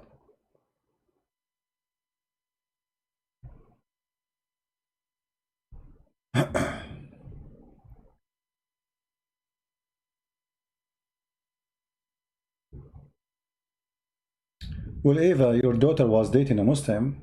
You see, this is the problem, and the problem too. Christian children, they grow up, and then she became a female, growing woman, and then she don't know that Islam is evil. Just she thought she met a Muslim. But is it right to date a Muslim? Because you see, when you say, okay, you want to marry him?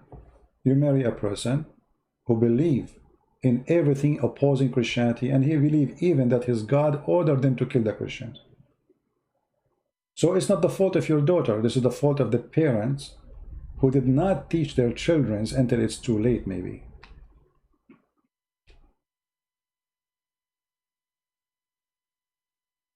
Do we have any Muhammadan want to say anything? And by the way, it's forbidden for us as a Christians to marry from non-believers.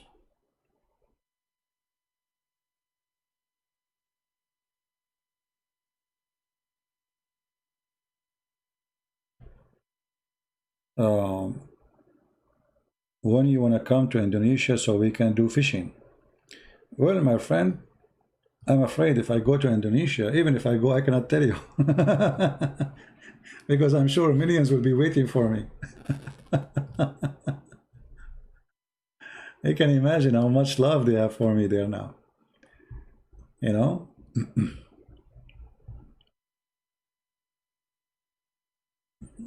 But still I can go. They don't know how I look like. They don't know my name. The only thing is about me is difficult is my voice.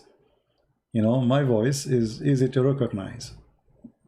I don't have a normal voice. I mean, it's kind of unique, different, easy to recognize. But God is good, and we go everywhere. Why not? And sooner or later, I will be in Indonesia, don't worry.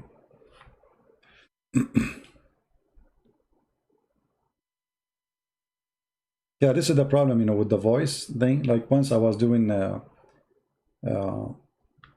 seminar in the Philippines. They did not say Christian Prince. They say, I don't know, they introduced me like in Middle Eastern. I forgot what the name they used. Anyway, so two girls, like at the end of the seminar, you finish and people, they come, shake hands with you, you know, invite you to their houses. Very nice people. Then there's two girls, they were standing, but the other one, she is pushing her to talk to me, and I noticed them. They were waiting for a while. And then I said, yes, sir, can I help you? I said, I have one question. Are you Christian Prince? I said, yes. She said, see, I told you, this is his voice.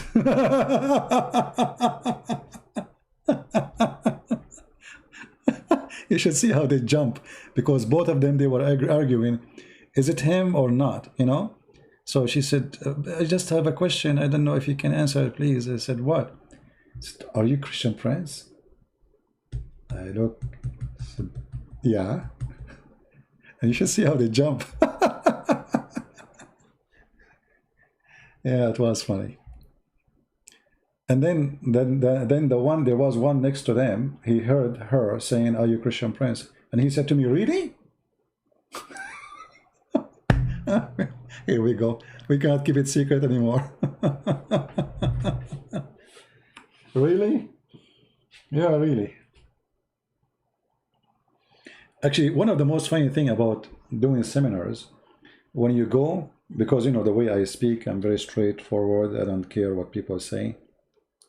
So this guy, this minister, he wanna introduce me, but he want them to. I mean, he want them to get ready for what's coming. So he told them. He went in the stage. He said, "Today, the brother we have to teach us, he's very, very knowledgeable. Blah blah blah blah blah blah blah blah blah. But he is different. He say things as it is. Like the guy is struggling, really struggling to tell them that what you will hear is horrible." Because they are not used to it, you know. So he want to prepare them because you know they were afraid. That's like I use words nobody use usually. I mean, especially in a church. So they were afraid that when I am in the stage, I might say things I use usually in the internet.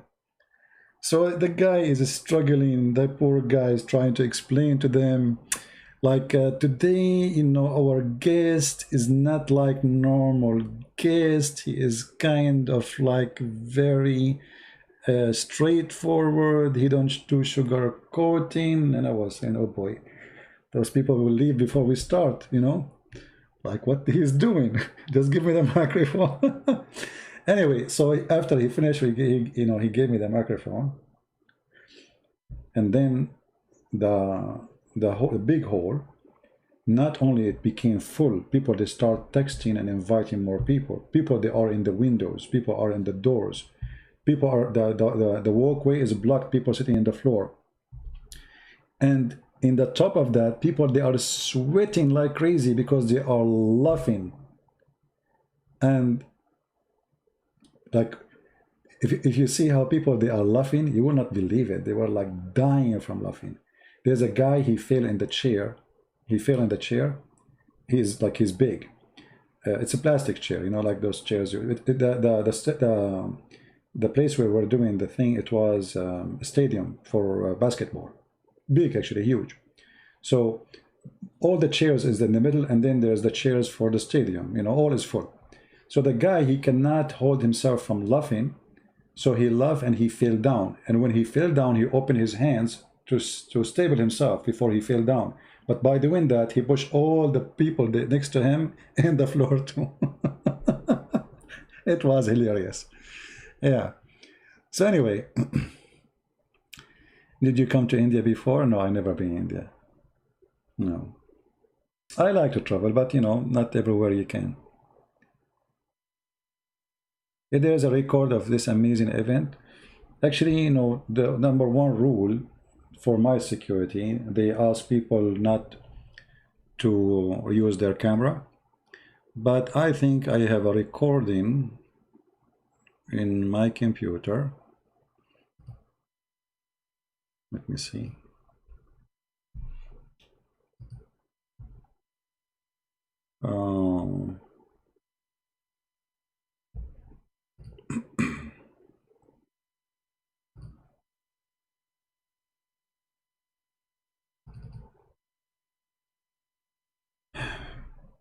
Yeah, for security reason, everywhere we go, they put a big sign asking people not to record anything.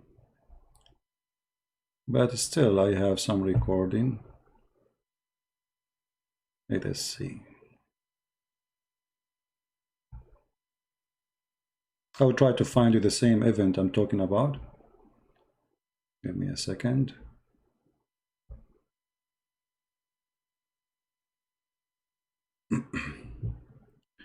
All right, maybe this one will do.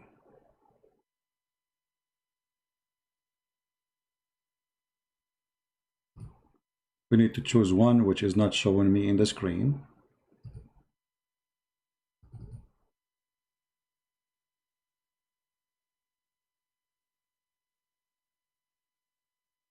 Right.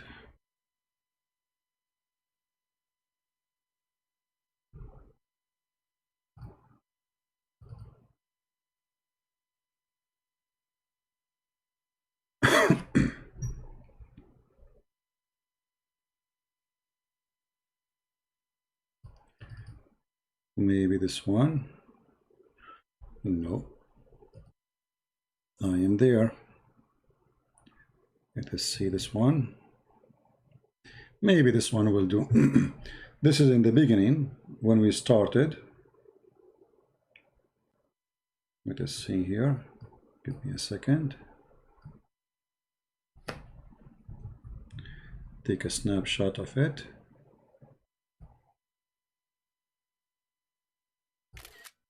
All right.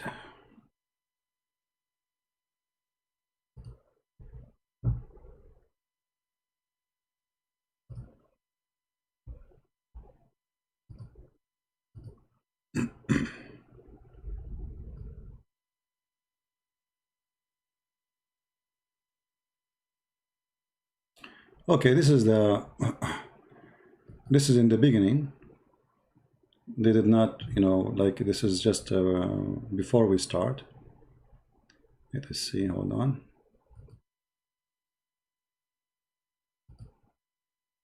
All right. Now, people, they are from the area. I'm sure they will know which area is that.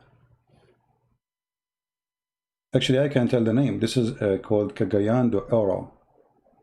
Cagayan de Oro. Those who are from the Philippines, they knew the area. It's full of Muslims, by the way. A lot of Muslims was there. All right. So this was a stadium. This is a basketball stadium.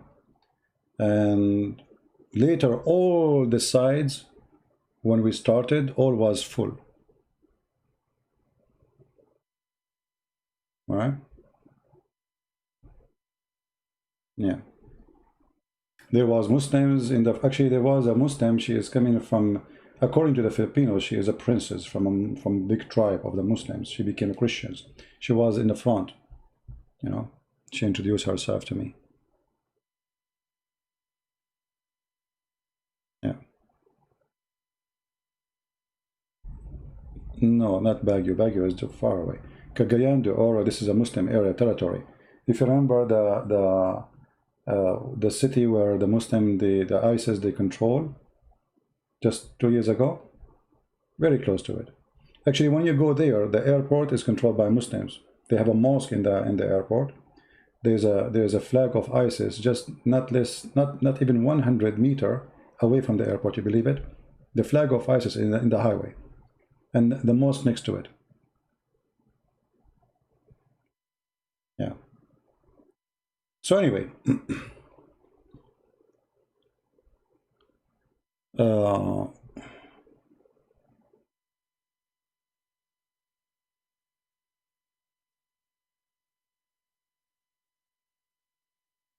no, the reason I don't go, I go and do seminars. I'm not afraid of anyone, but I'm a private person. I don't like to be famous and by look, and Otherwise, I have no fear from anyone.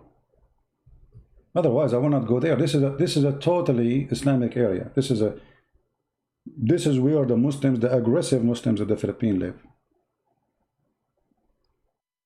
Yeah, I've been in the UK for sure. Yeah, this is ISIS territory.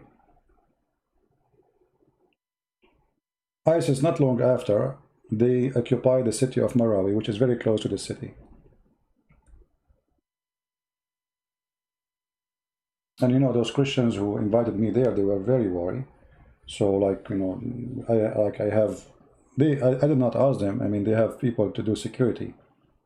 They are armed. They waited for me in the airport, etc., because they were worried about what will happen. But I told them I'm not worried about anything. Don't worry about it. But they were, getting ready for the worst.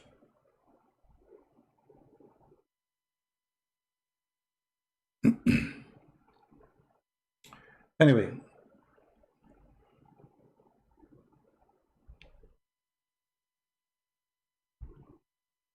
Yeah, actually, I was surprised how the Muslim there, they control the area, I mean, you go in the airport, all the girls were in hijab. You leave the airport in the right away, there's a mosque in the airport, All those who work in the airport, they are Muslims with a beard. So the whole airport is controlled by them. The airport exists in an Islamic area.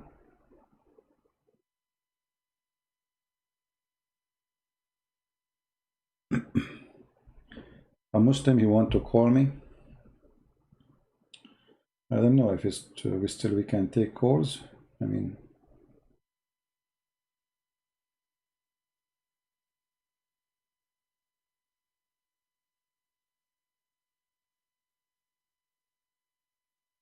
let us see.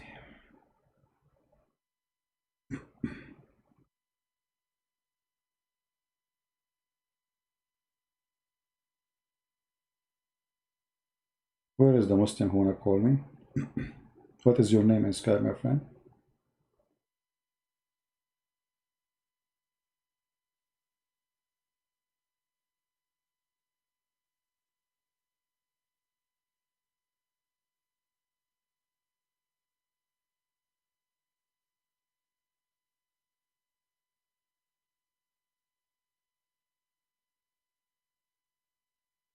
Where is the Muslim wanna call me?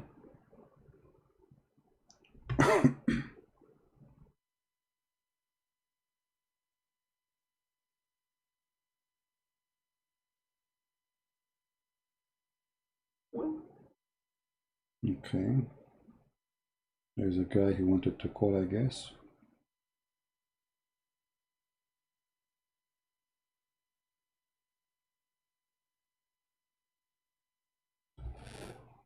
Hello? Hello? Are you there?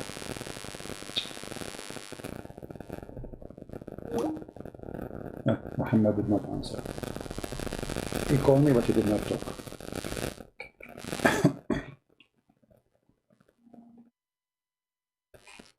I said something, he did not back up my claim. Okay. Show us. Hello? Hello? Yes. Hello? Yes, my friend, you are live on here. What do you like to say? No, he is not answering. What we will do. Hello? Yeah, hello? Yes, you are live on air. What do you like to say? Go ahead. Hello?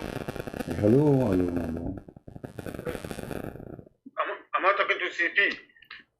Yes, my friend, you are live on air. Hello? What do you like to say? Yes, you are with me. Yeah, I can barely hear you, that's why. So you hear me now? Hey, CP, how are you, man? I'm very fine. You are a Muslim, my friend? Hello? Yes, I hear you. Yes, my name is Muhammad. Yes, Muhammad. How I can help you, my friend? Yeah, okay, hey, listen. Alhamdulillah, Alhamdulillah.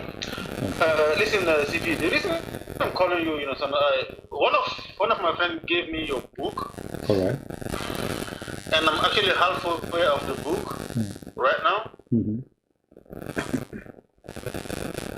There are certain things that you are saying in the book that, you know, I don't think you are bringing enough proof for that, you know, because my believing, my understanding of Islam, we're all human beings, you know, and Christians and Jews are also accepted. We should look at them like our brothers and sisters. Where it says that in the Quran? Where it says that you as a Muslim, you can look at the Christians and the Jews as a brothers. As I know, the Quran calls us as al-an'am, which means animals.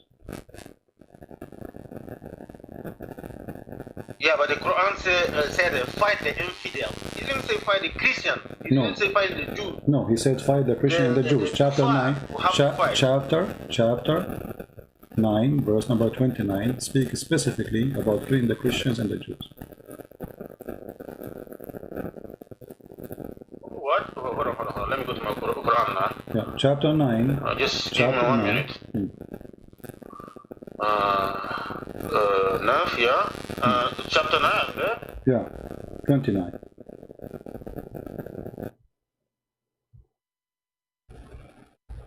You have to kill the Christians. Either they pay you money to live, or they die, or they convert.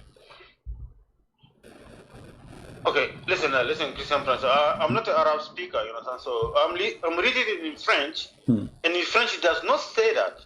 Well, read for me what it says in the French. Does it say there, fight the Christians and the Jews? French, no. In French it said, fight combattez ceux qui ne croient pas en Allah ni au Jude. Fight the people who doesn't believe in God, in Allah, in God, who doesn't believe in the end of time. From who? From who?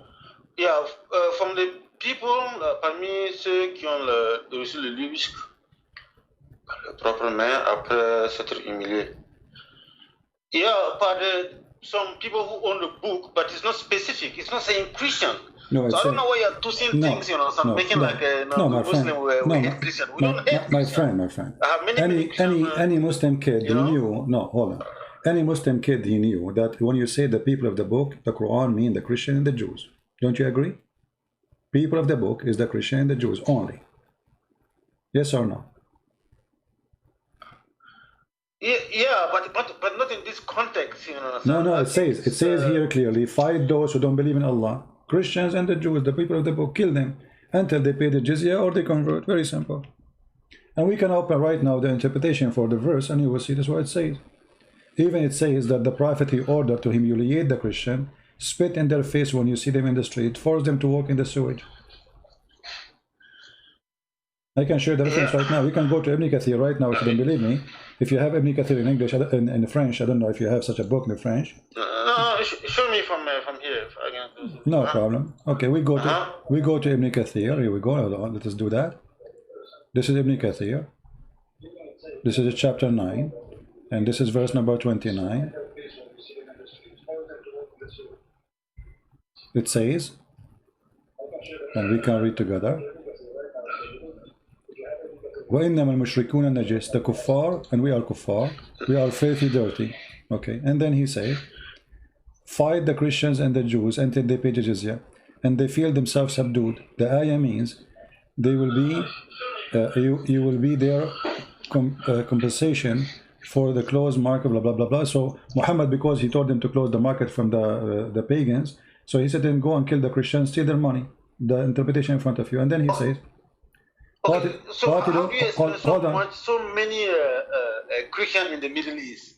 There are a lot of Christians in the Middle East. We pay jizya to live. We pay jizya, my friend. Here we go, the verse in front of you. We pay jizya. Pay every month so you do not die. That's why we stay as a Christian. Muhammad is a thief. You like money only. Pay him, you live. You don't pay him, you die. Or you convert. This is why many they converted. The one who cannot afford it, he could not handle it. He converted just to get rid of this. So the Quran not only order you to make me pay jizya or die, even you have to be humiliated. Read carefully. It says here, this is why the Prophet, until they pay the jizya, for they do not choose to embrace Islam, and yadin wahum saghirun, with willing and submission, and defeat. And then he says, and feel themselves subdued, disgraced, humiliated. Therefore, the Muslims are not allowed to honor the people of the Dhimma or elevate them above the Muslims, for they are miserable, disgraced, humiliated. Do you see it? And this is why the Prophet, recorded by Abu Huraira, he said that don't initiate the salam to the Christian and the Jews if you meet them in the road. Force them to the most narrow alley. The Christians Muslims ordered, when they see a Christian in the road, they have to force him to walk in the sewage. And this is your Prophet saying that. Yeah, man. Man, I don't know, man. This is disgusting, isn't it? I mean, I see you. Imagine if I see you now in the street, because just you are a Muslim, I force you to walk in the sewage, I spit in your face, I insult, humiliate you. For what? Just because you're a Muslim. You did not do anything to me. Is that fair, my friend Muhammad? No, yes. Okay. What kind of religion is religion? So this sadly, you know, for you know yourself that most of Muslims we don't do that now. No, you do. No, you do. No, because in France you are not the one in control. But if you go, not long time ago, before the Christian became powerful, and they are the one everybody trying to copy their lifestyle, civilization, etc. The Muslim was doing that. Not long time ago in Syria, they practice Islam on us. Go to Syria, go to Iraq. In Saudi Arabia right now, if you preach the gospel, they will kill you. So what are you talking about? You live in France. You are not the one. You are not the one in charge. If Islam ruling France, real Islam, not you, Then France will be different. Anyone who speak against Muhammad will be killed immediately. Everybody have to pay jizya. This is Islam. This is the order of the Quran. This is not a hadith. This is not a statement of me or you. This is Allah's statement, and this is His Prophet explaining it. Yeah, listen, I hear what you're saying, you know, son. Listen, like I said, I'm reading your book halfway, you know. Many things you say that I actually never heard about it, you know. And I'm still reading, you know, so like the name of the Prophet Muhammad was Qatam. Yeah, I never hear something like this. Yeah, Muhammad is not a name, because even the Quran, what I know, even the Quran, my friend, Muhammad was one of the most kind person, you know, someone who was. That's a lie. That's a lie. That's a lie. How he can be kind? How he be kind? He kind. He rip a woman to pieces when she's alive. Her name is Qurfa. There's books. It's called Ghazawat al-Rasul, written by Muslims, not by me, about the invasion of the Prophet. See and go and see how he tortured people, how he put nails in their eyes, how he cut their fingers, he cut their hands just to enjoy torturing. Even the Quran says that. What are you talking about? Muhammad is a nice person. Is it nice to cut the fingers of your enemies? Is it nice to split a woman to pieces when she is over the age of 80 just because she refused Muhammad? Is it nice? Okay, somebody, let us say for the sake of argument, somebody who commit a crime. Commit a crime, is a criminal. Is it nice to put nails in his eyes, cut his hands, his feet, put him in the cross, let him die slowly? This is the nice Muhammad? No. Okay, well, this is Quran. And I was done that now, yeah. This is Quran. So Muhammad is nice, but the Quran is not nice. That doesn't make sense. إنما جزاء الذين يحاربون الله ورسوله ويسعون في الأرض فسادا أن يقتلوا أو يصلبوا أو تقطع أيديهم وأرجلهم من خلاف. Chapter 5, verse number 33. Read it. The punishment for those who wage war against Allah. What kind of war? Right now, according to Islam, I'm waging war. And the punishment for me, according to the Quran, is a chapter 5, verse number 33. To cut my hands, to cut my feet, to crucify me in the cross. Do you see it? This is the nice Muhammad. Where is the nice Muhammad? Jesus, he said, pray for them. Pray for your enemy. Love your enemy. Pray for them. Pray those who curse you. Muhammad, he says, those who wage war against Allah. How you wage war? By refusing Islam. Cut their hands, cut their feet, put them in the cross. This is the nice Muhammad. Yeah, because Christian friends, don't forget, you know, the Al-Quran, the Sunnah, they said, you know, everybody was born Muslim. And it's later that you change, your parents change. So my friend, I don't know how to explain this. My friend, this is a very stupid statement with my respect to you. And I know you are just telling me what the Quran said or what Muhammad said. If everyone is born as a Muslim, and then he said that then his parents, they change him. This was the hadith, right? So how somebody convert to Islam later? This means Muhammad is a fraud again. Because there's people who converted to Islam and their parents did not make them convert. The parents convert you according to him. So this is a very silly statement. Secondly, you are born as a Muslim. What does that mean? Okay, so those who live in the jungle in Brazil, they are Muslims now? They did not change anything. They are naked in the jungle. They are born Muslims. This is stupid. And even if you ask the Muslim what Muslim mean, he don't even know what Muslim mean. What Muslim mean? Tell me. Here we go. You are a Muslim. Do you know even what Muslim means? Submission to Allah. False. No way. No. That's false, my friend. Totally. That's false. That's false. The word Muslim is to surrender. It's an army statement of surrendering. Secondly, when you say surrender to Allah, you don't even know who's Allah. How you can surrender to a person you don't know him? Who is Allah? Allah is the greatest. Allah, you know. Listen. No, don't tell me. Listen. No, I'm listening. Who is Allah? You don't know. No. My friend Muhammad, you don't know. Allah Muhammad. No, you say to me is God. Okay, who's Allah? I'm not asking you what he do for living. I'm asking you who's Allah. You don't know. God. Who said who's God? Muhammad. Okay, who is Allah? You don't know. Did Muhammad speak to Allah? No. Did Muhammad speak to Allah? Allah. Did Muhammad did what? Did Muhammad ever spoke to Allah? Yes, you know, where? Isra wal Miraj, he went to Allah. No, he did not speak to him. Christian friends.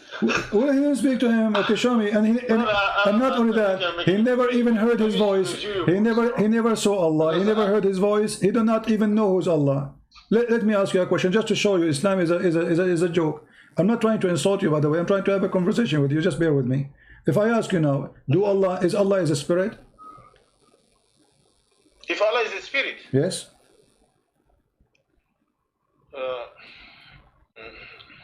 No, Al-Quran don't say Allah is a spirit. Okay, so what? So who's Allah? Okay, let us go back to zero, guys. If Allah is not a spirit, okay, do Allah have a hand?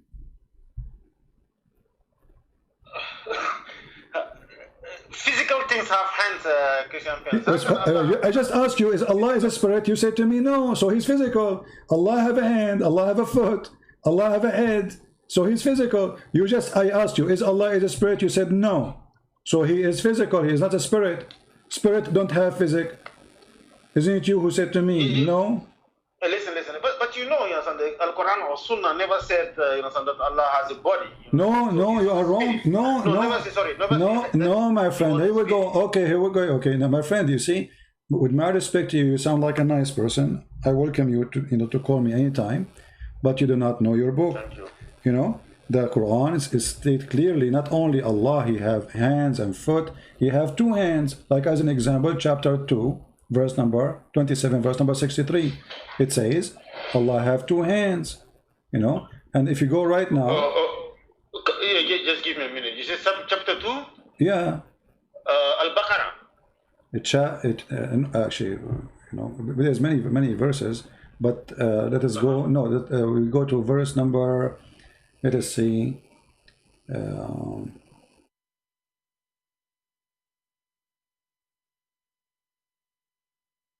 we go to verse 27:63. 63. Ok. Quiconque le pacte qu'il s'est fermement conclu avec Allah, coupe ce que Allah a donné d'unir et sèment la corruption sur terre, ceux-là sont des vrais perdants. Wait. Is it 26 and 27 or just 27? 27, verse number 63. 27, verse number 63. And you can change the, you have, I don't know how many translation you have, but you will see every Muslim. I'm reading it in French. Look. I can read both of them in English and some, but I found something that is kind of disturbing. Most of the translation in French and in English, sometimes they don't correlate. Yeah. Well, because it looks like someone it's a false translation. When I'm reading let me give you an example. If we go right now, to chapter 49, verse number 1, can you tell me what the translation there says in the French? Chapter 49, verse number 1. 49, yeah. Which verse? Verse number 1.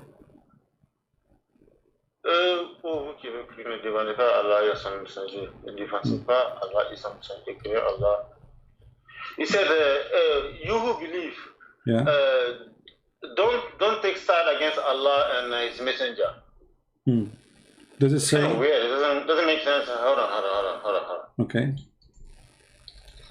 So it says nothing about the two hands of Allah in the translation? No. Okay. Well, here, let us see. Let me show you. I'm going to choose translation. I will choose all the Muslim translation for the same verse. Here we go. This is a Muslim website, and you will see the hilarious translation, which is absolutely a lie, all over the place. Each one of them, he give us different translation for the same verse, and you will not find few of them. They say the word that Allah, he have two hands. Let us see. This is the translation I'm showing on the screen. Look how many. All right. This is the translation. Where is the word the hands of Allah? Read. This is here. Dr. Ghali says, literally between the two hands of Allah. Do you see it in the screen?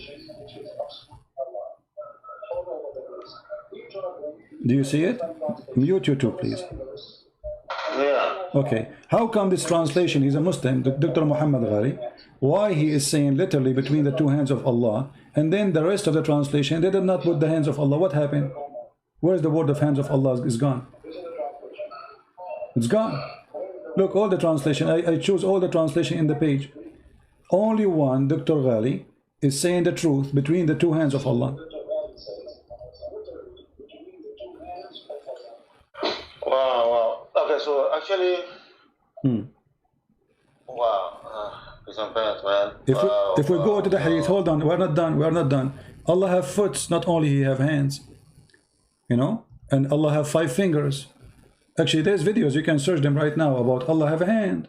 And the Muslim scholar explain to you, yes, Allah have a foot, Allah have a fingers, Allah have a hand. You know, so He is, and I ask you, is Allah is a spirit? You said no. So Allah is a physical being. So you believe in a God, you don't know who's He. Or what you know, He have hands and fingers. You know. Does the hadith say? You don't know that Allah is not a spirit. You know that too. Yeah, exactly. And this is additional proof that Allah cannot be God, because in order to be, for you to be God, you have the ability to be a spirit, because the spirit gives you the power of being invisible everywhere. But being just a physical being, that means you have to contain yourself inside the physical space. You see, when God, He came to the earth as Jesus, as the flesh, this is God in the flesh. But God is not a flesh. So God, He took a flesh and appeared to us as a man. Your God is in the flesh. This is how He is. Look at this hadith here. Allah, He put His foot in the fire, and then the fire, the hellfire, He says, qat qat. Read with me the hadith. And this is Sahih Bukhari, very authentic. The Prophet said, the hellfire will keep saying, are there any more, which means people to come, till the Lord of power and of honor, He will put His foot over it, and then it will say qat qati, which means enough. Allah, He put His foot. What does that mean? Yeah, I see. All Muslim scholars agree that this is the foot of Allah. It's a physical foot. He have 5 fingers. He have hands. He have feet. But see, in Islam, we say if many of the sheikh agree upon something, then is the truth. But here is only one person who agreed to it. No, my friend, this is the Islamic sect, and the Islamic sect is the majority. And your Prophet, he says, لا يجتمع قومي على باطل. My people will not agree, the majority of them, in something wrong. So if the majority agree, it must be right. And the majority of Muslims agree in this.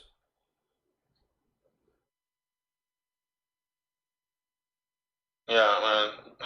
If you don't believe me right now, I can go to YouTube. I can go right now to YouTube. I can search for videos. Allah have hands. I will not play them for you because they will complain for copyright.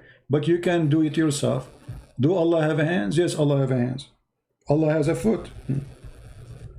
You know, the Sheikh, he is teaching you and he is explaining to you that Allah have a foot. Here we go. Look, all those videos. Look how many. Those are Muslims. Those are not Christians. Does Allah have a hands? The answer is yes. Does Allah how Allah look like? Allah have a hand. Allah have a foot. Here, this guy, Allah has a leg. The leg of Allah. Read it. I mean, this guy is explaining to you how Allah has a leg. And not only that, in the video he says, and then Allah, He will show His magnificent, beautiful, magnificent shin.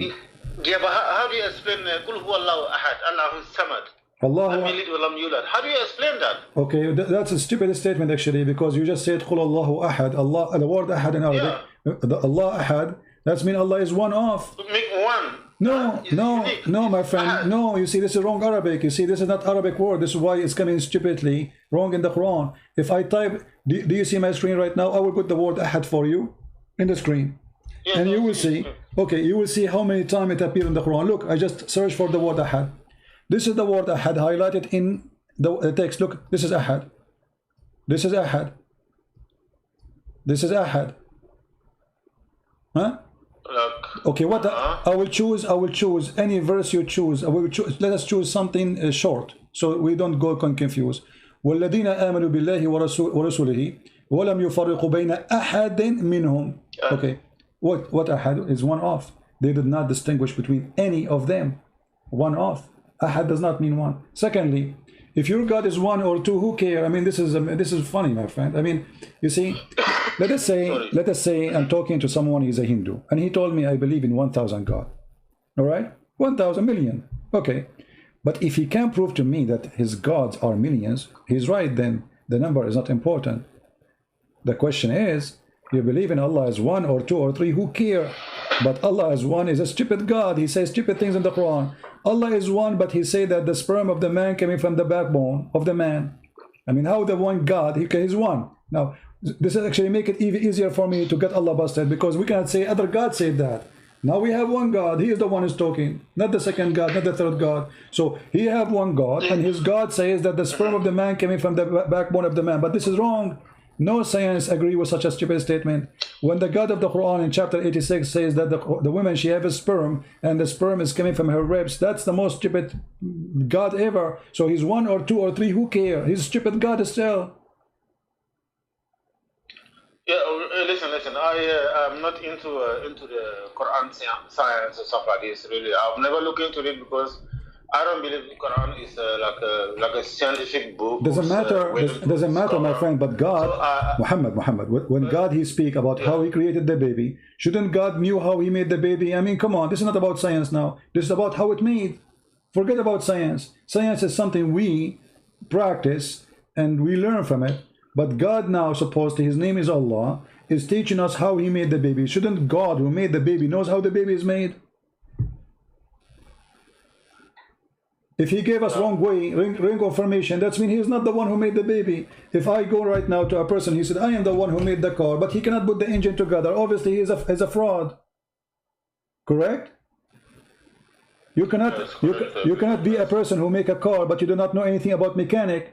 So the God of Islam, he's telling me how the baby is made, and then we find that this is stupid. So he cannot be the God who created the baby. Yeah. I know science is selling something different, but there are a lot of sheikh, some that you can find on YouTube who can explain it maybe. Like I said, I never look into this thing because for me,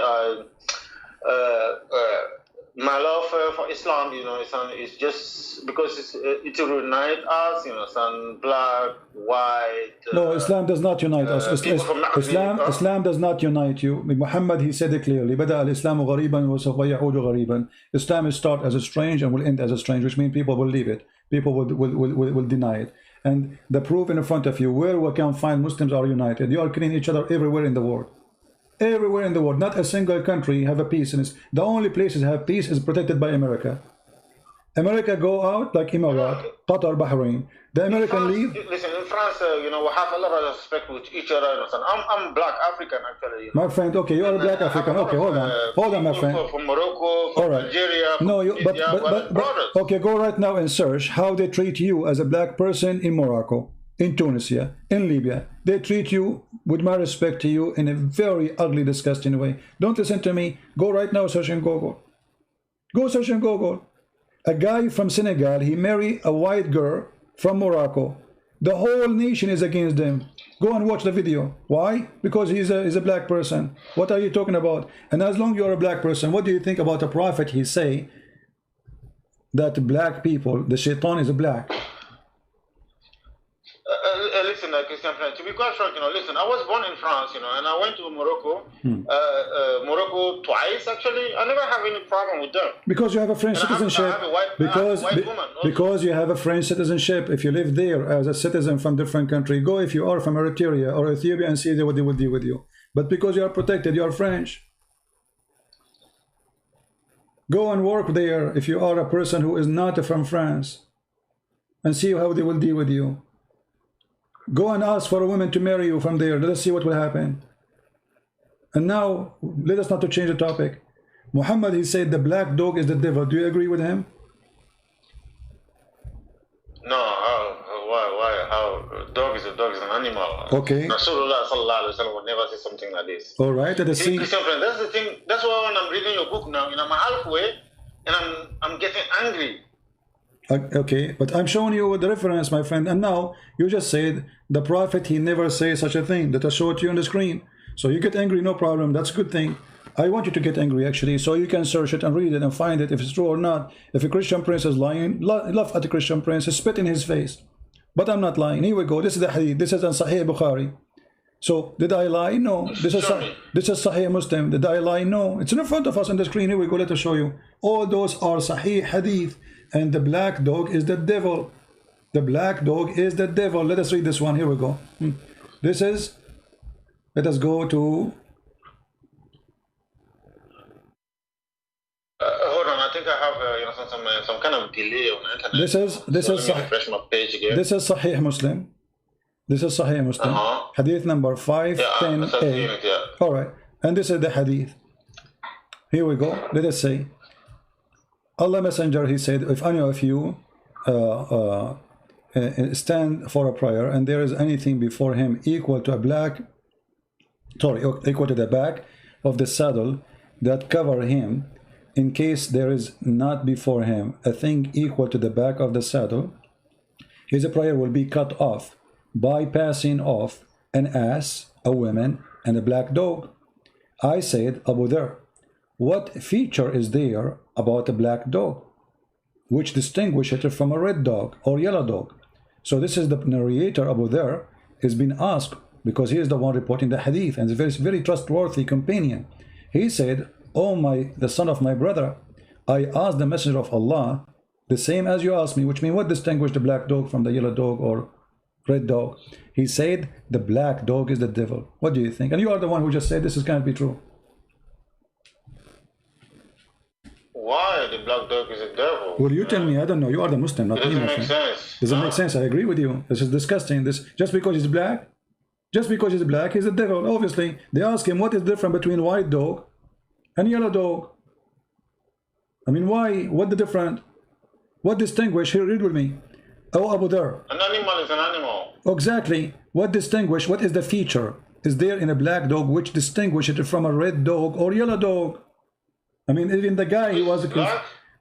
Just because he's black. See, they are talking only about colors. They are not talking about a certain dog. He was bad, vicious, maybe, because some dogs can be, evil, right? But yeah, the only difference between them, he's talking only about a black dog. He did not talk about a dog in front of him. It's any of those things can disturb your prayer. A woman, a donkey, and a dog. And imagine, my friend, you're a prophet. He put your mother, with my respect to her, equal to a dog and a donkey. I mean, how in the world this can be true? So not only discriminating even animals because of their color, consider them the devil just because he is a black. So if Muhammad he think that the dog is the devil just because of his color, that means the devil is a black anyway, according to him. Do you agree? No, of course not. I'm not the devil. I'm a nice No, person. I'm not saying you. I'm not saying that. Muhammad saying that. Don't take me wrong. Yeah, but I'm saying, you understand that, listen, being black cannot say that, no, you're a bad person. Come on, please. You know and I know. What I know. And I've never seen something like this before in my life, man. Doesn't matter, my friend. I'm showing it to you on the screen. If you don't see it before, now you see it. You have to be honest. You are the man. You see, I respect you that you are a man with dignity and you will not accept such a garbage. Do you accept this? No, listen, I'm 37 years old. I'm 37 years I've been Muslim. I did everything. So what? So what? And I'll never hear something like this 27, in my life. 27 years. You were, my friend, 27 years you were ignorant, and now you are seeing the truth. And you see, I'm not making things. I'm giving you the hadith. I'm giving you the page. I'm giving you the website. Everything in front of you. 37. No, wonderful. Even this is more. Even okay. 37. You are a growing man. So 37 years of your life, you never saw this. Thank God. Finally, you saw it. So now what you can do about it? You will stay a Muslim following this garbage? A person considered even animals just because they are black, devil. Do you know that Muhammad, he said, the most human being Allah he hate is a black person? No, subhanallah. Subhanallah. Okay, here we go. Subhanallah. I never heard something like this. All right. Listen, Prince, man, now you're pushing me, man. I'm not pushing you, my friend. I'm not. Yeah, you're making me angry, man. You're doing something that I never heard in my life. I'm 37 years old, man. Okay, so... How the hell, man? I've been in this religion for all my life, all my family, everybody. All right. But okay, so do you accept what Muhammad's saying? I am making you angry. And I'm happy I'm making you angry. Because that's mean you are seeing the truth. The truth is making you angry. I'm so happy for you. So, do you accept that a black man is the most person Allah he hate? Why? We're all people. You tell me. Why Allah the most person? I'm telling you, we're all people. How can Allah, choose the black man and hate? What have we done to him? My friend, I haven't done nothing to him. I am the one is asking the question. You are the Muslim. You are the. Yeah, but I'm answering you, you know, son. No, I'm really getting angry, you know, son. Come on, man. Because of my skin color, I'm a bad person? Well, come on, man. Okay, I'm not the one saying that. Your prophet saying that. Why you are blaming me? Here we go. The hadith in front of you. And this is Sahih. This is Sahih Muslim. Read it. The most person Allah He hate is a black person. Let me wait for you on the screen. So you get angry. Okay, what I can do? I mean, you want me to change the statement of your prophet? This is your prophet saying that. The most person Allah He hate. The most Allah, among the creation of Allah, the most person Allah He hate is a black man. Do you see it? Are you looking at it? Okay. So who is the one who said that? You say you are making me angry. I'm just showing you what your prophet said. And here we go. This is the reference as it is from Sahih Muslim, hadith number 1066G. Sahih hadith, very authentic. Just a minute. Let me put it. Baby, I'm in a conversation, yeah? Please. Sorry, my wife was coming here. No problem. No problem. I'm talking. I'm angry, actually. I don't want to put it on her. Yeah, go ahead. It says Sahih Muslim now. Sahih Muslim, hadith number 1066G. And I'm showing it to you on the screen. Read it.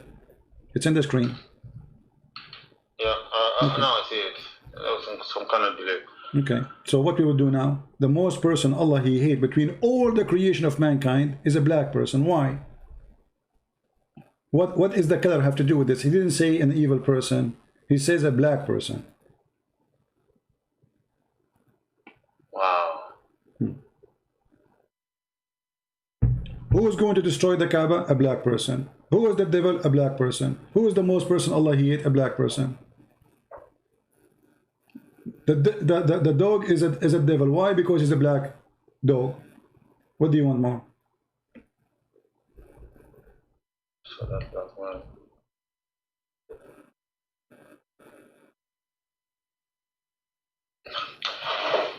Do you know tomorrow, you know, inshallah, you know, so I'm going to go see my sheikh.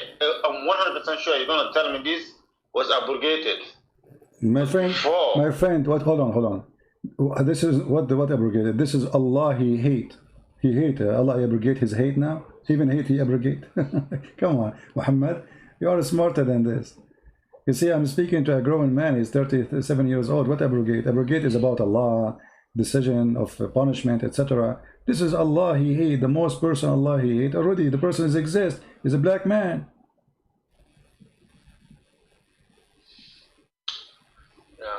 Yeah. Muhammad, he said, وَقْتُلُوا كُلَّ أَسْوَدٍ بَهِيمٍ. Kill every pure black animal. Every black animal. Why? What's wrong with the black animals? Why we need to kill every black?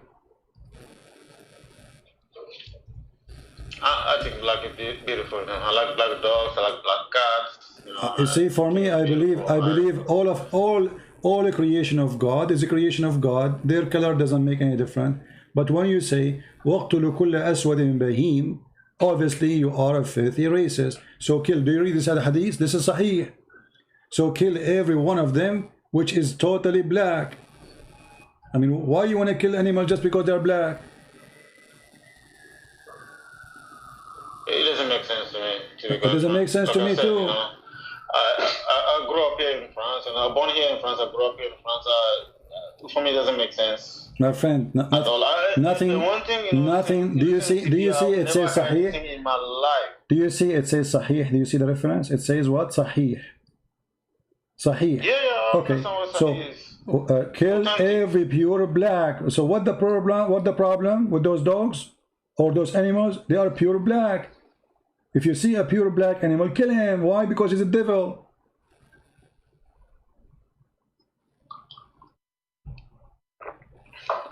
Yeah. Okay. Listen, I don't think some black make you devil, but. So what you would do now? You would stay as a Muslim after you heard all of this. You call me. I explained to you. I showed you. Do you accept this cult? Do you still consider yourself a Muslim? Be honest. I'm having some doubt now, and I'm gonna be honest. That's why I wanted to call you. Okay. So I actually wanted to refute you, to tell you that no, you're wrong. We're Muslim, we're very nice people, we love each other.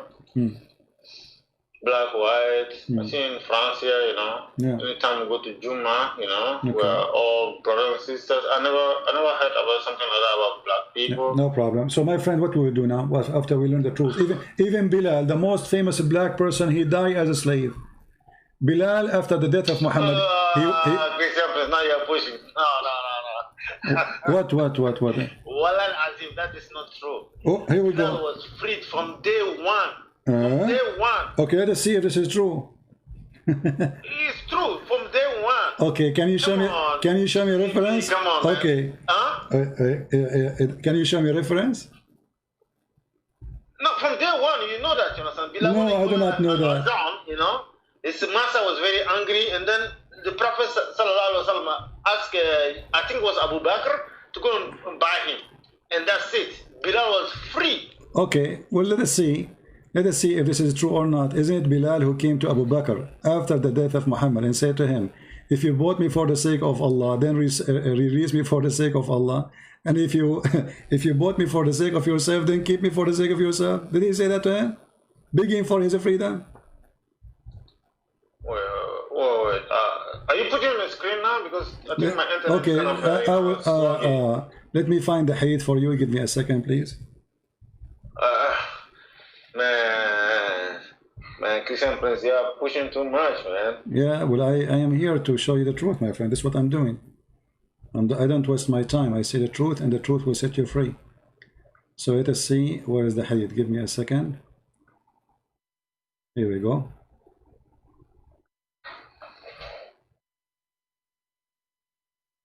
SubhanAllah. That's impossible, Christian Prince, man. I never heard something like this, man. I'm 37 years old, man. I'm not a child, man. All my life, man. All my life, I've never heard something like this, man. It's either you're a liar or you're just trying to trick me.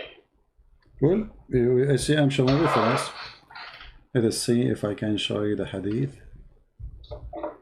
Yeah, I'm sure you're not going to find any hadiths like this, you understand? Stop lying, Christian Prince. I actually nearly believe you, man. Now you're telling me something that's not true. Okay.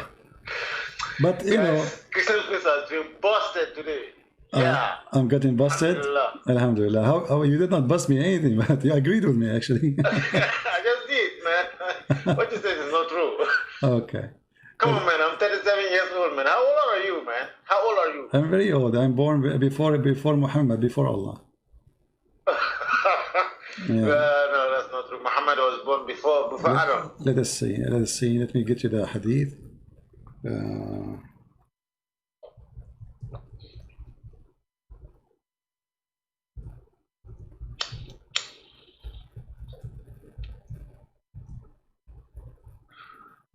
Give me a second. I'm trying to find it.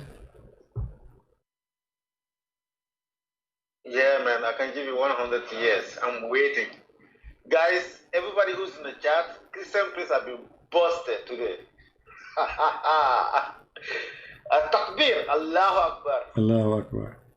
And if I show you the hadith now, what you will do? Show me the hadith. No, I want you to agree. If I show... Do a monkey dance for you, okay, if I show... I'm 100% sure. If I show you the hadith, are you going to agree that Muhammad get busted? Because a second ago you said, if I don't show the hadith, I got busted. So if I show the hadith, that means Muhammad get busted. Okay, thank you. If you show the hadith, Muhammad get busted. Right. But I'm sure you cannot find this hadith. Well, here we go. Looking? The hadith in front of you. I'm refreshing my page. The hadith in front of you. Here we go. It's in the screen. Sahih al-Bukhari. Hadith number 73755. I want you to. I don't see anything, man. I want you to denounce Allah and agree that Muhammad got busted. Wait, I don't see anything. It's in the screen. On my screen. Refresh your screen. Yeah, I'm refreshing now. Yeah. Okay.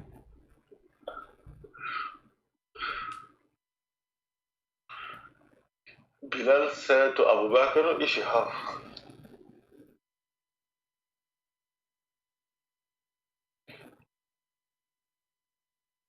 Why you are so quiet? Who got busted now?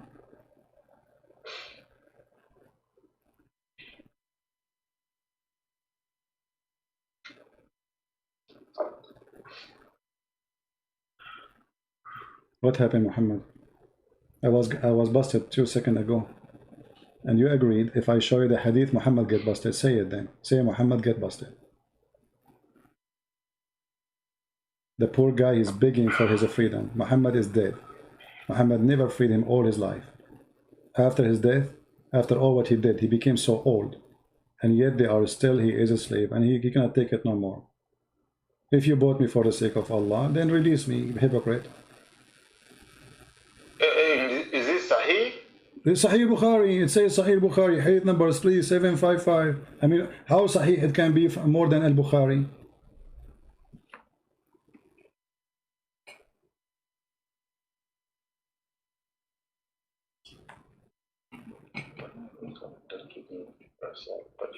For the sake of Allah, don't leave me for Allah's work.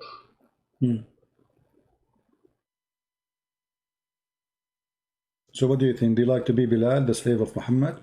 Spending your life as a slave? The prophet who treat you nicely? The guy, he was a servant. He died as a slave. It doesn't matter how nice I am to my slave, you are a slave. You are my slave. As simple as that. How ugly is that? A human being want to be nice to a person, he will not accept him to be a slave. He will take him as a friend, companion, not, slave is a slave.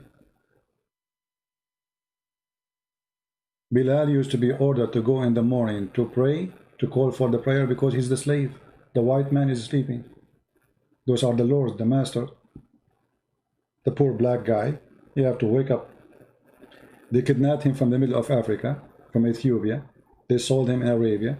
And now he's a slave of Muhammad. He spent his life serving him. Muhammad speaks about himself that he is a person who will make a difference. But he did not release him.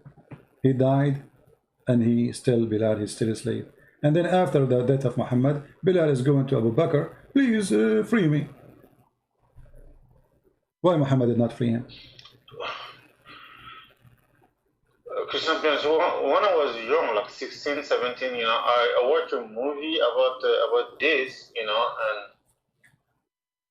it's a movie. I don't know what to tell you, man. It's a movie. It's a fraud. They have tons of a fraud to make Muhammad look the best person ever. Muhammad is a fraud.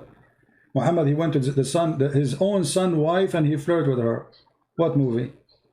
What kind of a person? He go to his own son. Imagine, Muhammad, your father, with my respect to your family, he come to your house and he flirt with your wife. What do you think about your father then? This is Muhammad. He went to the house of Zainab. He flirted with her. He said to her, Subhana mu'allif al-qulub. Praise be to Allah, the one who made my heart to flip for you. What kind of a man? He said that to a married woman. Married to who? Not only, let us say, just a guy, normal guy, a Muslim guy. What? How dare you?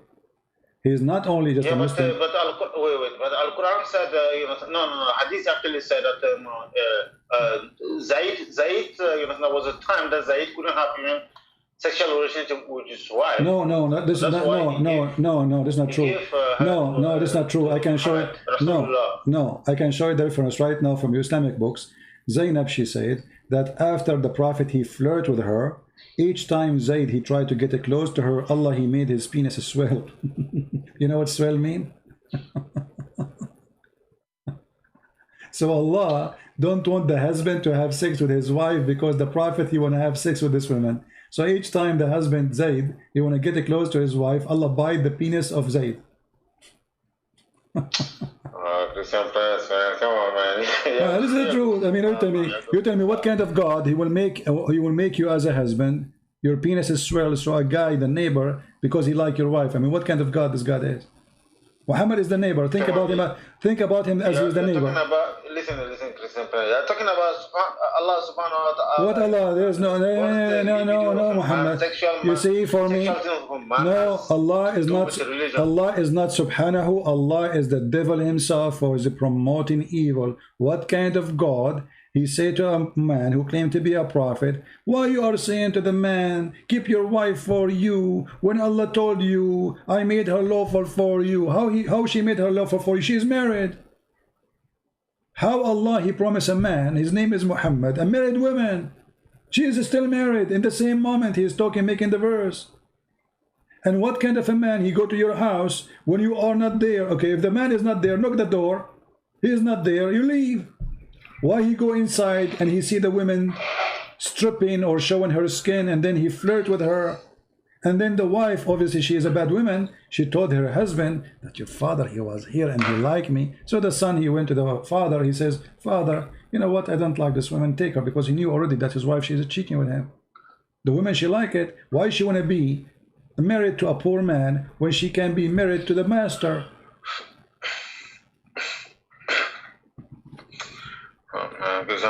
Listen. I actually have a lot of problem with Surah Al-Ahzab. You know, son.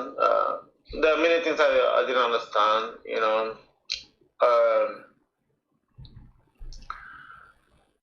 So you will leave Islam or not, Muhammad? Come on, you are a man.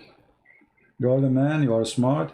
You will not accept a racist cult insulting you, consider the devil as a black person. The black dog is a devil. I mean, everything is black is the devil. You are a black person. How you accept such a cult? This is an insult to you. Christ, he made us equal. There's no white, there's no black, there's no Greek, there's no Hebrew, there's no free, there's no slave. All of us, we are one by him. I mean to that. So you are following, even when you go, okay, let me ask you, is it true that Allah, in the judgment day, he will make all non-Muslims black? What? Is it true that Allah in the judgment day will make all non-Muslims black? This is something I've never heard in my life. No. Okay, chapter How can you say something like this? Chapter 3 verse. Allah make the devil is black now? Read. Everyone, he is not a Muslim, don't accept Islam, Allah will punish him, will make him black. Read it, chapter 3 verse 106. Read your translation. It's on the screen in front of you.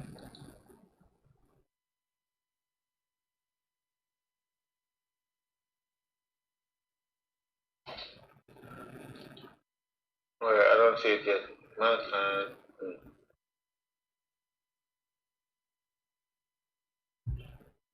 Remember, the Muslim translation tried to make it look nicer, but you cannot make it nicer with me.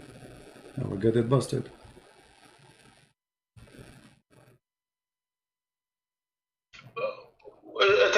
Is this in Al-Quran or is Hadith? This is Quran, chapter 3, verse 106. And I can show you more verses. This is not the only verse.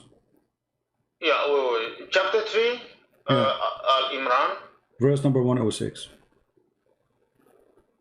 Verse number 106. Let me go there quickly. 105, 106. Aux yeux, certains visages s'éclairant. You see, that's what I'm telling you. In French, it doesn't say that. See, they are lying to you. Here we go. Look.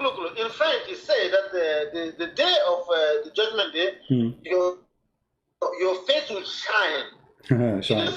It says in Arabic, تسود وجوه, my friend. Arabic is my first language. I am an Arab. يوم تبيض وجوه وتسود وجوه. Go to the dictionary right now. تبيض and تسود. تبيض became white. تسود became black. Yeah, they are lying to you. And you know what? We can change the translation for you. See how many English translation we have here? We can change. We can choose different one. Which is, you know, the day faces will be blackened and faces will become white. As simple as that. Not only that, if you go and read the chapter of the ants, you will see. Read this one. This is Muhammad. This is Muhammad Hilal and Khan. Look at the translation. On the day, i.e., the day of resurrection, when some faces will become white and some faces will become black. Do you see it? Very clear. This Muslim translation, Muhammad Hilal, Muhammad Khan. This is not a Christian Prince translation. They are lying to you, Muhammad. You see, Muhammad, didn't you get it? Didn't you get it until now that they are trying to fool those who don't speak Arabic? Don't you get it? I mean, why it doesn't say that? Why they changed the word? Where is the word Chinese coming from? Where it says word Chinese? I want to see it. You know what? You can copy. You say that, you know. Muhammad, you can copy this text as it is. Take it to Google Translation. Does it say shine? Even the stupid Google Translation will not do that. So they are lying to you. Why? Because they are liars. Because they are trying to cover the truth. Islam is based on lying. It's legitimate to translate lying, because the purpose of this French translation is not to make a Quran, is to translate fabricated meaning of the Quran so people will accept it. The purpose is to make people believe in Islam. Otherwise, you tell me why. You know, if you go to the chapter 27, do you know the story about a Jassasa? Which story is it? A Jassasa, you know what a Jassasa is? Jassasa, no, I never hear. A Jassasa exists in the chapter of the ants, and obviously it's kind of an ant. Yeah, but it's a beast. Chapter of ants, I know the chapter, Al-Nahl. Yeah. Right? A Jassasa, it's kind of a beast, will come from the ground. And this beast is going to have the staff of Moses in its hand and the ring of Solomon in the other hand. And then it's going to hit you in your face. If you are a Muslim, Allah will make your face, all your body will become white. In the beginning, the beast will... Which verse? Chapter 27, verse number 82. And this is the interpretation for the verse of Ibn Kathir. Look with me in the screen, please. Look with me in the screen. Yeah, I'm looking. Okay, the beast will emerge from the earth, and with it will be the staff of Moses and the ring of Solomon. All right? Peace be upon them both. It will strike the nose of the disbelievers with the staff. Okay? And then here the translation that says will become bright with the ring. But look how we expose their lies in the translation. If you go down a little bit, look what it says. It will strike the nose of the disbelievers with the ring, and it will make the face of the believer bright with the staff, until when people they gather for a meal will say one to other, believer or disbelievers. And then it says here, he described the beast, and then he continues saying the following. I want you to read with me, please. Read with me carefully. Okay. And then he says, okay, hold on. There will be no believer without it making a white spot in his face, which will spread until his face is shining white as a result. And there will be no disbeliever left without making a black spot in his face, which will spread until all his face is black as a result. Do you see it? Yeah. So Allah will make all bad people black, all good people white.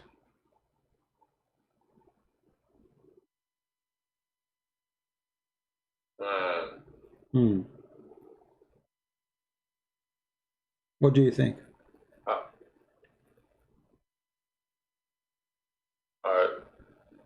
This cannot be true, man. This is true. It's from this is the book of Ibn Kathir. This is the Muslim website. Here we go. Let me show you the link. Let me show you the reference. Let me show you the web page. Here we go. This is your Islamic page. Everybody can see it. Read with me here carefully. QuranX.com, and this is Ibn Kathir 2782. And here you donate to the Muslims to build a mosque. And this is here, it says Ibn Kathir. Read it. Ibn Kathir. You see it? This is your Muslim website. Yeah, I see it. And by the way, the English translation of Ibn Kathir is not the same as the Arabic. In Arabic is more truthful, for sure. The English one is 50% of the true Ibn Kathir is gone in English. They're trying to make it look nicer. So what do you think about Allah making all the black from the bad ones and all the good ones the white one? What do you think? Disgusting. Disgusting. Okay, what about Allah? He created the black people from the beginning to go to hell. You heard of this before? No. Okay. Isn't it Allah, he said when he created Adam, that he created the white man? If somebody have the link for the hadith, post it in the chat, please, so he can click on it and open it from his side. Allah, he created the children of Adam, the white, from the right shoulder of Adam. He hit him in his shoulder, and they were born like white ants. And he said, you go to heaven and I don't care. And he created the man, the black man, from the left shoulder of Adam, and he says, you go to hell and I don't care. Oh, someone put the link here, so let me go to it. Yeah, open it and read it. And here we go, I will put it in the screen so everybody can see with me. All right, thank you, admin, for posting it. This is the link, the Muslim website, and this is at-Tirmidhi. Allah Messenger said, He created Adam when he had to create him, and he stuck him his right shoulder, and then emitted from from it white offspring, as if they were white ants. He struck his left shoulder, and there emit from the black offspring. Okay, and then what he as said? If they were charcoal. As if they were charcoal. Yes, as if they are charcoal. He's making fun of their look. They are charcoal. And then he says, from the one from the right shoulder, for paradise, those are the white, and I don't mind, I don't care. And the one from the left shoulder, which means the black, like charcoal, go to hell, and I don't mind. Do you see it? Yeah. Wait. So, is he trying to tell him that Allah actually designed me to go to hell? He created you, according to Muhammad, all black people from the left shoulder. Do you know what left mean in religion? Left mean always the wrong, the bad ones. Right mean the right one. So the white people, according to the faith in Muhammad, created from the right shoulder because they are the right hand, they are the right people, they are the good people. And according to Muhammad, the black people, the African, created from the left shoulder of Adam because they are wrong, they are bad, according to Muhammad. Look how faith he is. Yeah, listen, I have to agree with you, you know. I never say things like this, you know, in my life, man. Okay, so after 37 fucking years, man. How the hell am I hearing only from you, man? I have no comment, my friend. I understand. We don't like to hear bad language, but I understand you are saying the F word. I'm sorry. I'm just angry. I'm just very angry. Yeah, I understand. That's why I did not. This is why I did not stop you. I'm sorry, Christian. I don't want to cause in your channel. You know. Yeah. I actually came here to debate you, to refute you. You know. Yeah, but now you are saying the F word to Allah, and now you end saying the F word to Allah. How that how a human being can change 37 years of your life worshipping the false God who hate you for you are a black person, and now after speaking to me for some time you are saying the F word to Allah. That's the first time I say something like this, man. Yeah, but I understand. It's okay. I understand. Allah is the devil. I don't blame you. Allah is the devil. God, he did not create the black people to go to hell. That's not true. God don't take you to heaven or to hell because of your color. That's not true. Jesus said from it doesn't matter. I was born black. I didn't ask to be black. Doesn't matter what your color, my friend. Who cares? The Lord, he said. Exactly. The Lord, he said, from their fruits you shall know them. He never said from their color. From their fruits. So if your fruit is good, you are good to the Lord. You are black, you are Asian, you are white. Who cares? If your fruit is ugly, he will recognize you by your fruit, not by your color. The Lord, he said, not everyone says to me, God will enter the kingdom of my Father, but the one who do his will. It doesn't matter if you're black or white or who cares. So this is obviously a very filthy cult.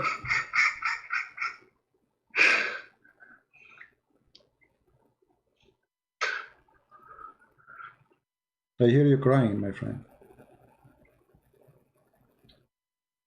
I'm hurt. Well, I know it's hurt. I know. I understand. I'm so hurt, man. I don't blame you. Let your tears wash your eyes, my friend. You prayed for the wrong God for 37 years. Worshipping the God who hates you to death.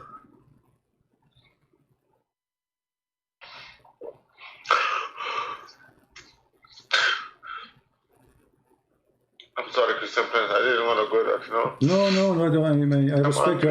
Actually, you have a lot of respect from all of us. Real men is the one who cry when they see the truth, my friend. Don't worry about it.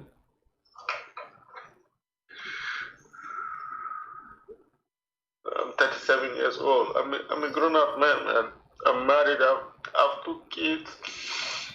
May the Lord bless your family, my friend. And now you see that the Lord, he blessed you. He blessed you with a beautiful family, so nothing wrong. Still, you can continue. And I invite you right now to accept the Lord the Messiah. Example, you don't understand, man. I forced my wife, you know, she's a white woman. I forced her to be Muslim, man.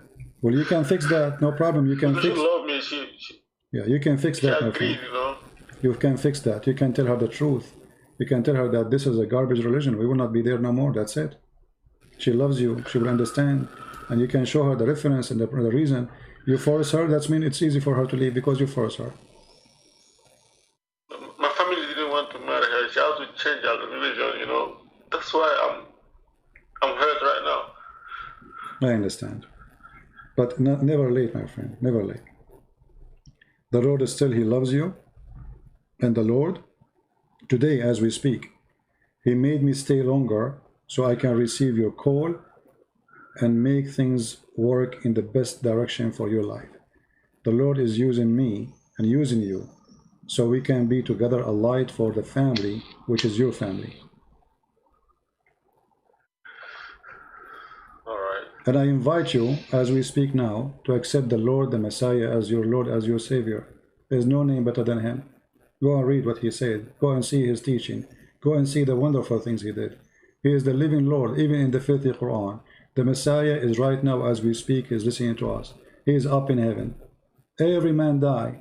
Every man in the grave. Every man became a dust, except Jesus. He is in heaven. Glory to his name. So I invite you, my friend Muhammad, to accept the Lord, as your Savior, and so you can be saved and your family can be saved.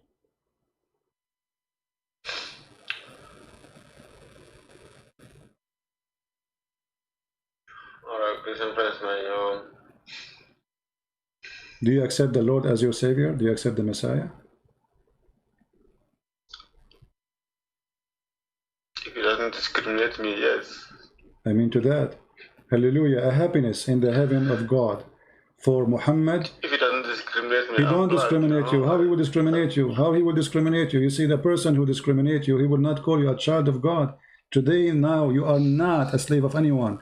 It doesn't matter if you are black or free. You are a child of God. You see, do you know what Jesus said, how to pray to the Father? He says, Father, our Father. We are the slaves. Our God don't need slaves. He is God. He is glorious. Only sick ones need slaves. So our God, he said to us, when you pray to me, don't call me master. Don't call me Lord. Call me our Father art in heaven, because we are his children. So today, you accepted the Messiah and you are his child. What discrimination? You are a child in the kingdom of the Lord, the King of Kings. My name is a Christian prince. Why? Is that because I own slaves? No. Is that because I'm rich? I'm a poor man. I am prince, for my Father is the King of Kings. He made me a prince, and he made you a prince. And your wife, she is a princess. And your children, they are children of God as we speak now. And there's a happiness in heaven for you.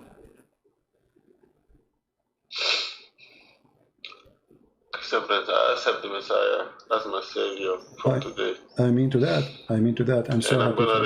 I'm rejecting Islam, man. I don't know how I'm gonna convince my wife, man. Praise the Lord. Praise the Lord for that. I never. Did you ever call me before, Muhammad? No. No. Okay. I read your book. I was angry. How you heard about me? One of my friends, who was a sheikh, who I think he's not Muslim anymore. He sent me the book, Okay, so he read. Yeah, Muhammad, you have to read this.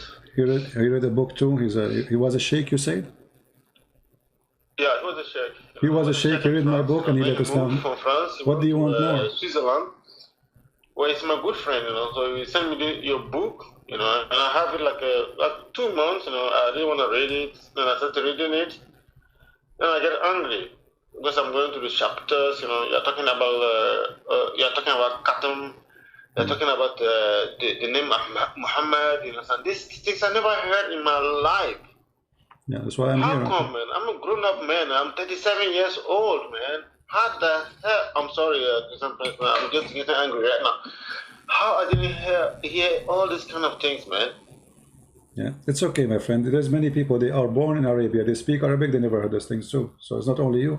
A lot of, the whole world is living in ignorance. People, they think they have knowledge, but the fact they don't. And that's why I'm here. My friend is a Moroccan. He's a Moroccan, Oh, the one who left Islam is a Moroccan, the sheikh? Yes, he's a Moroccan. Okay. He was one of my good friends. We grew up together. Actually, we're playing since we were in a child school together. Okay. And then because of him, I become a very, very devout Muslim. So he was he sent me this book. He was a sheikh he was a sheikh in the mosque. He's an imam in the mosque, the one who left Islam. Yeah, he was an imam in the mosque. He left, he studied Islam, but all in France, all in France. He never left France, actually, Actually, when he read your book, he told me 2 years ago, something changed my life. Because you and me will grow up together, I want you to open your eyes and read this thing. So he sent you the book. He said to you, read this book and see what will happen. I didn't. Yeah.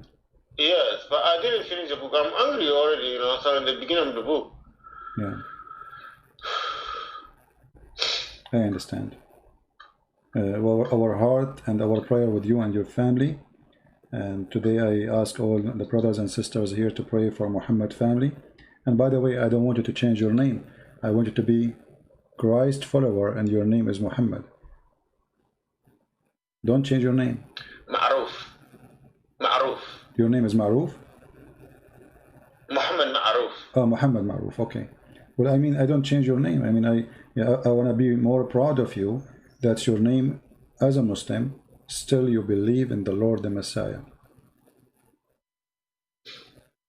All right? For example, you don't know what you're doing to my life today, you know? All my family gonna reject me from my parents' side, I know. No, nobody will reject you, my friend, because you are accepted by... They will. You are accepted... Who cares? No, let me explain to you. You see, if I tell you how much problems I face because of what I do, you will not believe it.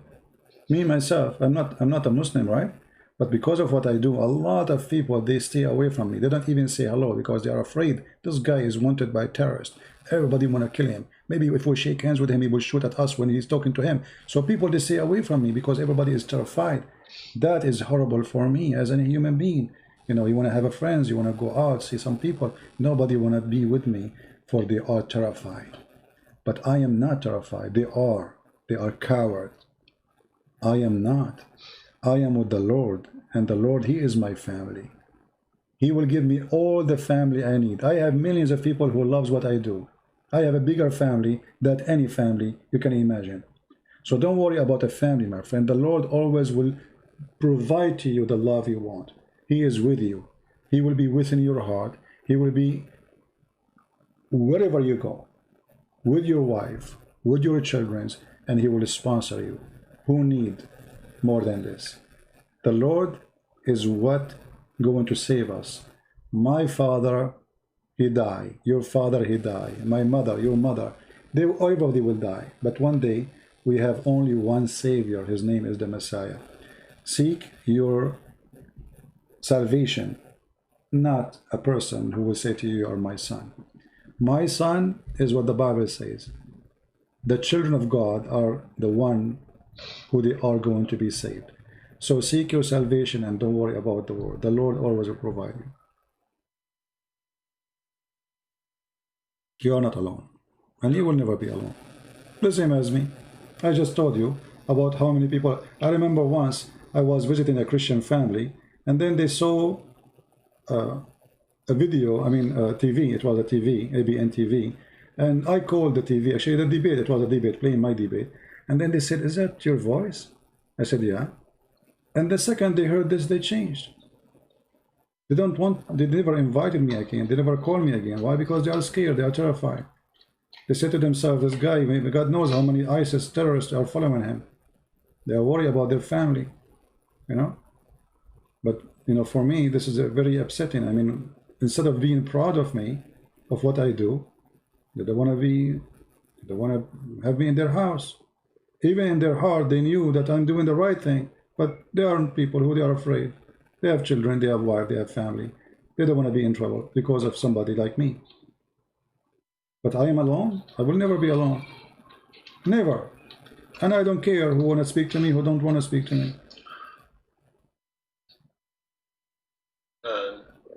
Like I said, Christian friend, you are changing my life, you know. Honestly, I'm sure tomorrow. I did not change your life. It's the Lord, my friend. I have to tell my brothers and sisters, you know, and I don't know, man. I want you first. I'm sure they're gonna reject me. I want you first to speak to your wife and explain to her that why you left Islam, so she will leave Islam too, and then you can tell the rest and do what you need to do. Start with your family first, my friend. Family is the most important. The rest, they are not your wife, they are not your children. Care for those first, and then if they don't want to listen, the rest, this is their business. Everybody's choose his choice of life and choice of even of salvation. They don't want, it's up to them, right? Yeah, you're right. I will talk to my wife today, you know. I have to convince her again, you know, to remove her again from these calls, man. Christian Prince, man, I swear, man. My family, they all didn't want me to marry her, you know, I have to force her, you know, to change her religion so that she can marry me. And she loves me were like school sweetheart in a sense. I know her since I was like 8, 9. You know. Yeah. Well, I'm happy for you. It's good. Yeah, Christian Prince. Listen, I don't know. I will check your channel again. One of the time, I'm gonna call you. I'm gonna tell you, you know, what happened. But I have to talk to my wife today. All right. And thank you, man. Thank you. You're welcome. You're welcome, my friend. God bless you. You showed me something that I've never seen in my life, man. I'm 37 years old. I've been a stupid man for 37 years old. It's for okay. 37 years, man. But remember, 15 minutes ago, you said the Christian Prince got busted. You remember? Yeah. That is something funny. But it's good to remember, you know. I was sure, because what you're saying, I never heard it in my life, man. Yeah. And I'm not a small boy. I'm not like a small boy who's working. No, I'm a family man, you know. Yeah, it's family man. I have a great job. I have a nice woman. I have kids. So, yeah. You should understand me too, Christian friend. Another time I'll tell you what happened, okay? All right. Well, I'm so happy to have you, my friend, and feel free to call me. And if you need any help with your wife, she can, you know, you can call with her, and I will be happy to help her too. That would be great, man. If I cannot convince her, honestly, I really want you to talk to her, you know, understand? Yeah, no problem. Because she's too in this more than me now, you know. Don't worry. God is good. Christian, thank you. Thank you very much, man. You're welcome. I call you to pass you, but at the end, you showed me something I've never seen, man. As a black person, and I keep everything. Yeah, I don't know what to say, man. You don't have to say anything. I was so angry today, man. Yeah, it's okay. You know, you said it all, and the important is the result is not what happened.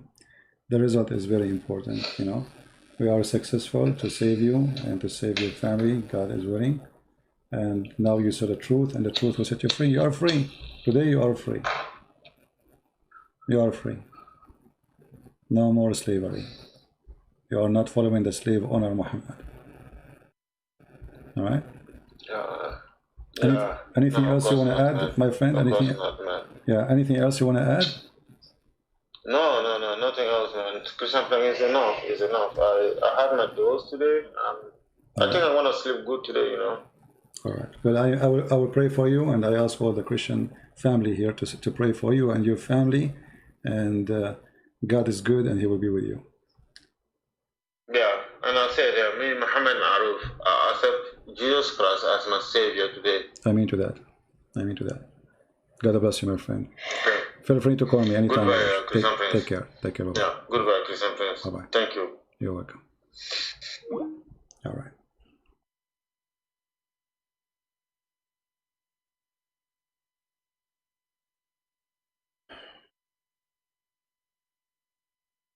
My throat is dry and hurting, but God is good.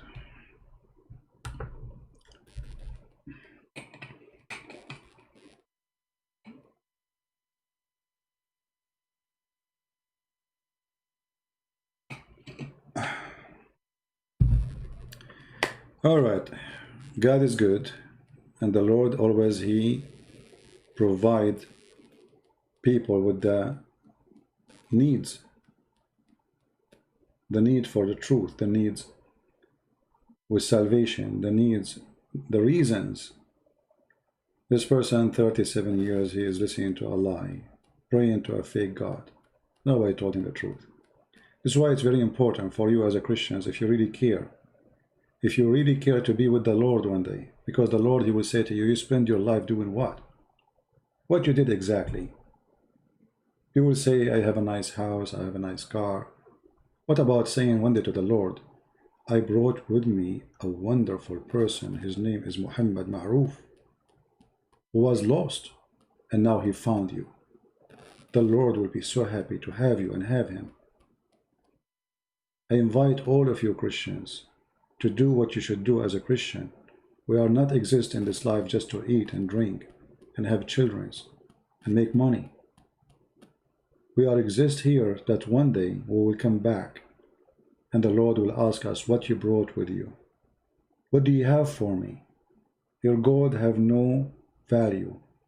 Your cars, they have no value. What you brought for me? How many souls you saved? What you will say to him? Even my child, I did not teach him about you. Even my wife, I did not tell her about you. Even the person I see every day, I never saved him. What you did? You live 60, 70, 80 years. What you did? Salvation, my friend, is by saving others, not by saving yourself. Because if you don't think about others, you don't deserve salvation. For this is what Christianity is. Christ, he came to save us, not to save himself. He is the Lord. So in order to be saved, you have to be a savior. For those who work in the rescue, they are the one who will be rescued. And those who don't care for the rescue, the Lord will not care for them, because you don't deserve it. So I invite you, all of you Christians, to help the Muslims. We love them. Muslims, they think that the Christian Prince, he hate them. I don't. I will never hate them, because the second I do, I am not a Christian no more. I will not lose my salvation, so hate will win. And when we say we love the Muslims, this is not about giving hugs and kisses. This is not about shaking hands. And it's not for sure about being politically correct. I was harsh with Muhammad, showing the truth to him, but not because I hate him, but because the truth hurt. He cried. Not because I was insulting him, but because the truth hurt. So let us make more Muslims cry and see the truth. And the tears of the Lord, his love, those are the tears of the Lord, will wash their eyes and their heart, and they will come to him by waves and millions. So the heaven will be glorified by all kinds of people, black, white, Asian, it doesn't matter. Your color does not exist unless you look for a color. When a person he see a black person, he will notice he's black only if he cares for the color. Yes, we see the color, but I will not care if he is black or not. I care how good, how nice he is. This is what I care for. From their fruits you shall know them. And the fruit of the Lord is the best fruit to offer to all mankind. And with this, I want to say thank you very much for being here. I appreciate all people who support us by downloading the videos, adding subtitles, making translation for the videos and for the books. And for sure, we appreciate those who support us in donation. The Lord is great. The Lord is good. And with his goodness, we live and we die. And the Lord, he said, whoever believe in me and die will live. So live, my friend. Live. How you live? Believe in me. Who? The Messiah, Christ, the living Word of God. The one unique thing about the Messiah, that he came as a man, yes, but he is the only one, is the walking, talking, living Word of God. He is holy in his name, holy in his act, and holy in his present. And right now, he is in heaven as we speak. Every two of you mention my name, I will be between you. He's listening. His glory is amazing. And with his name, I say, God bless you and see you soon. I will try tomorrow to be in the Quality of Life account. For those who do not know it, maybe the admin can post the link for it. I will establish a program to go there, and we will talk about different issue. If people like me to talk about something special topic, you can leave a comment here or in Patreon, and we will go and discuss it if it's something we did not discuss yet. Thank you very much. May the Lord bless you. Christ is Lord. Islam is false. And see you soon again. God bless.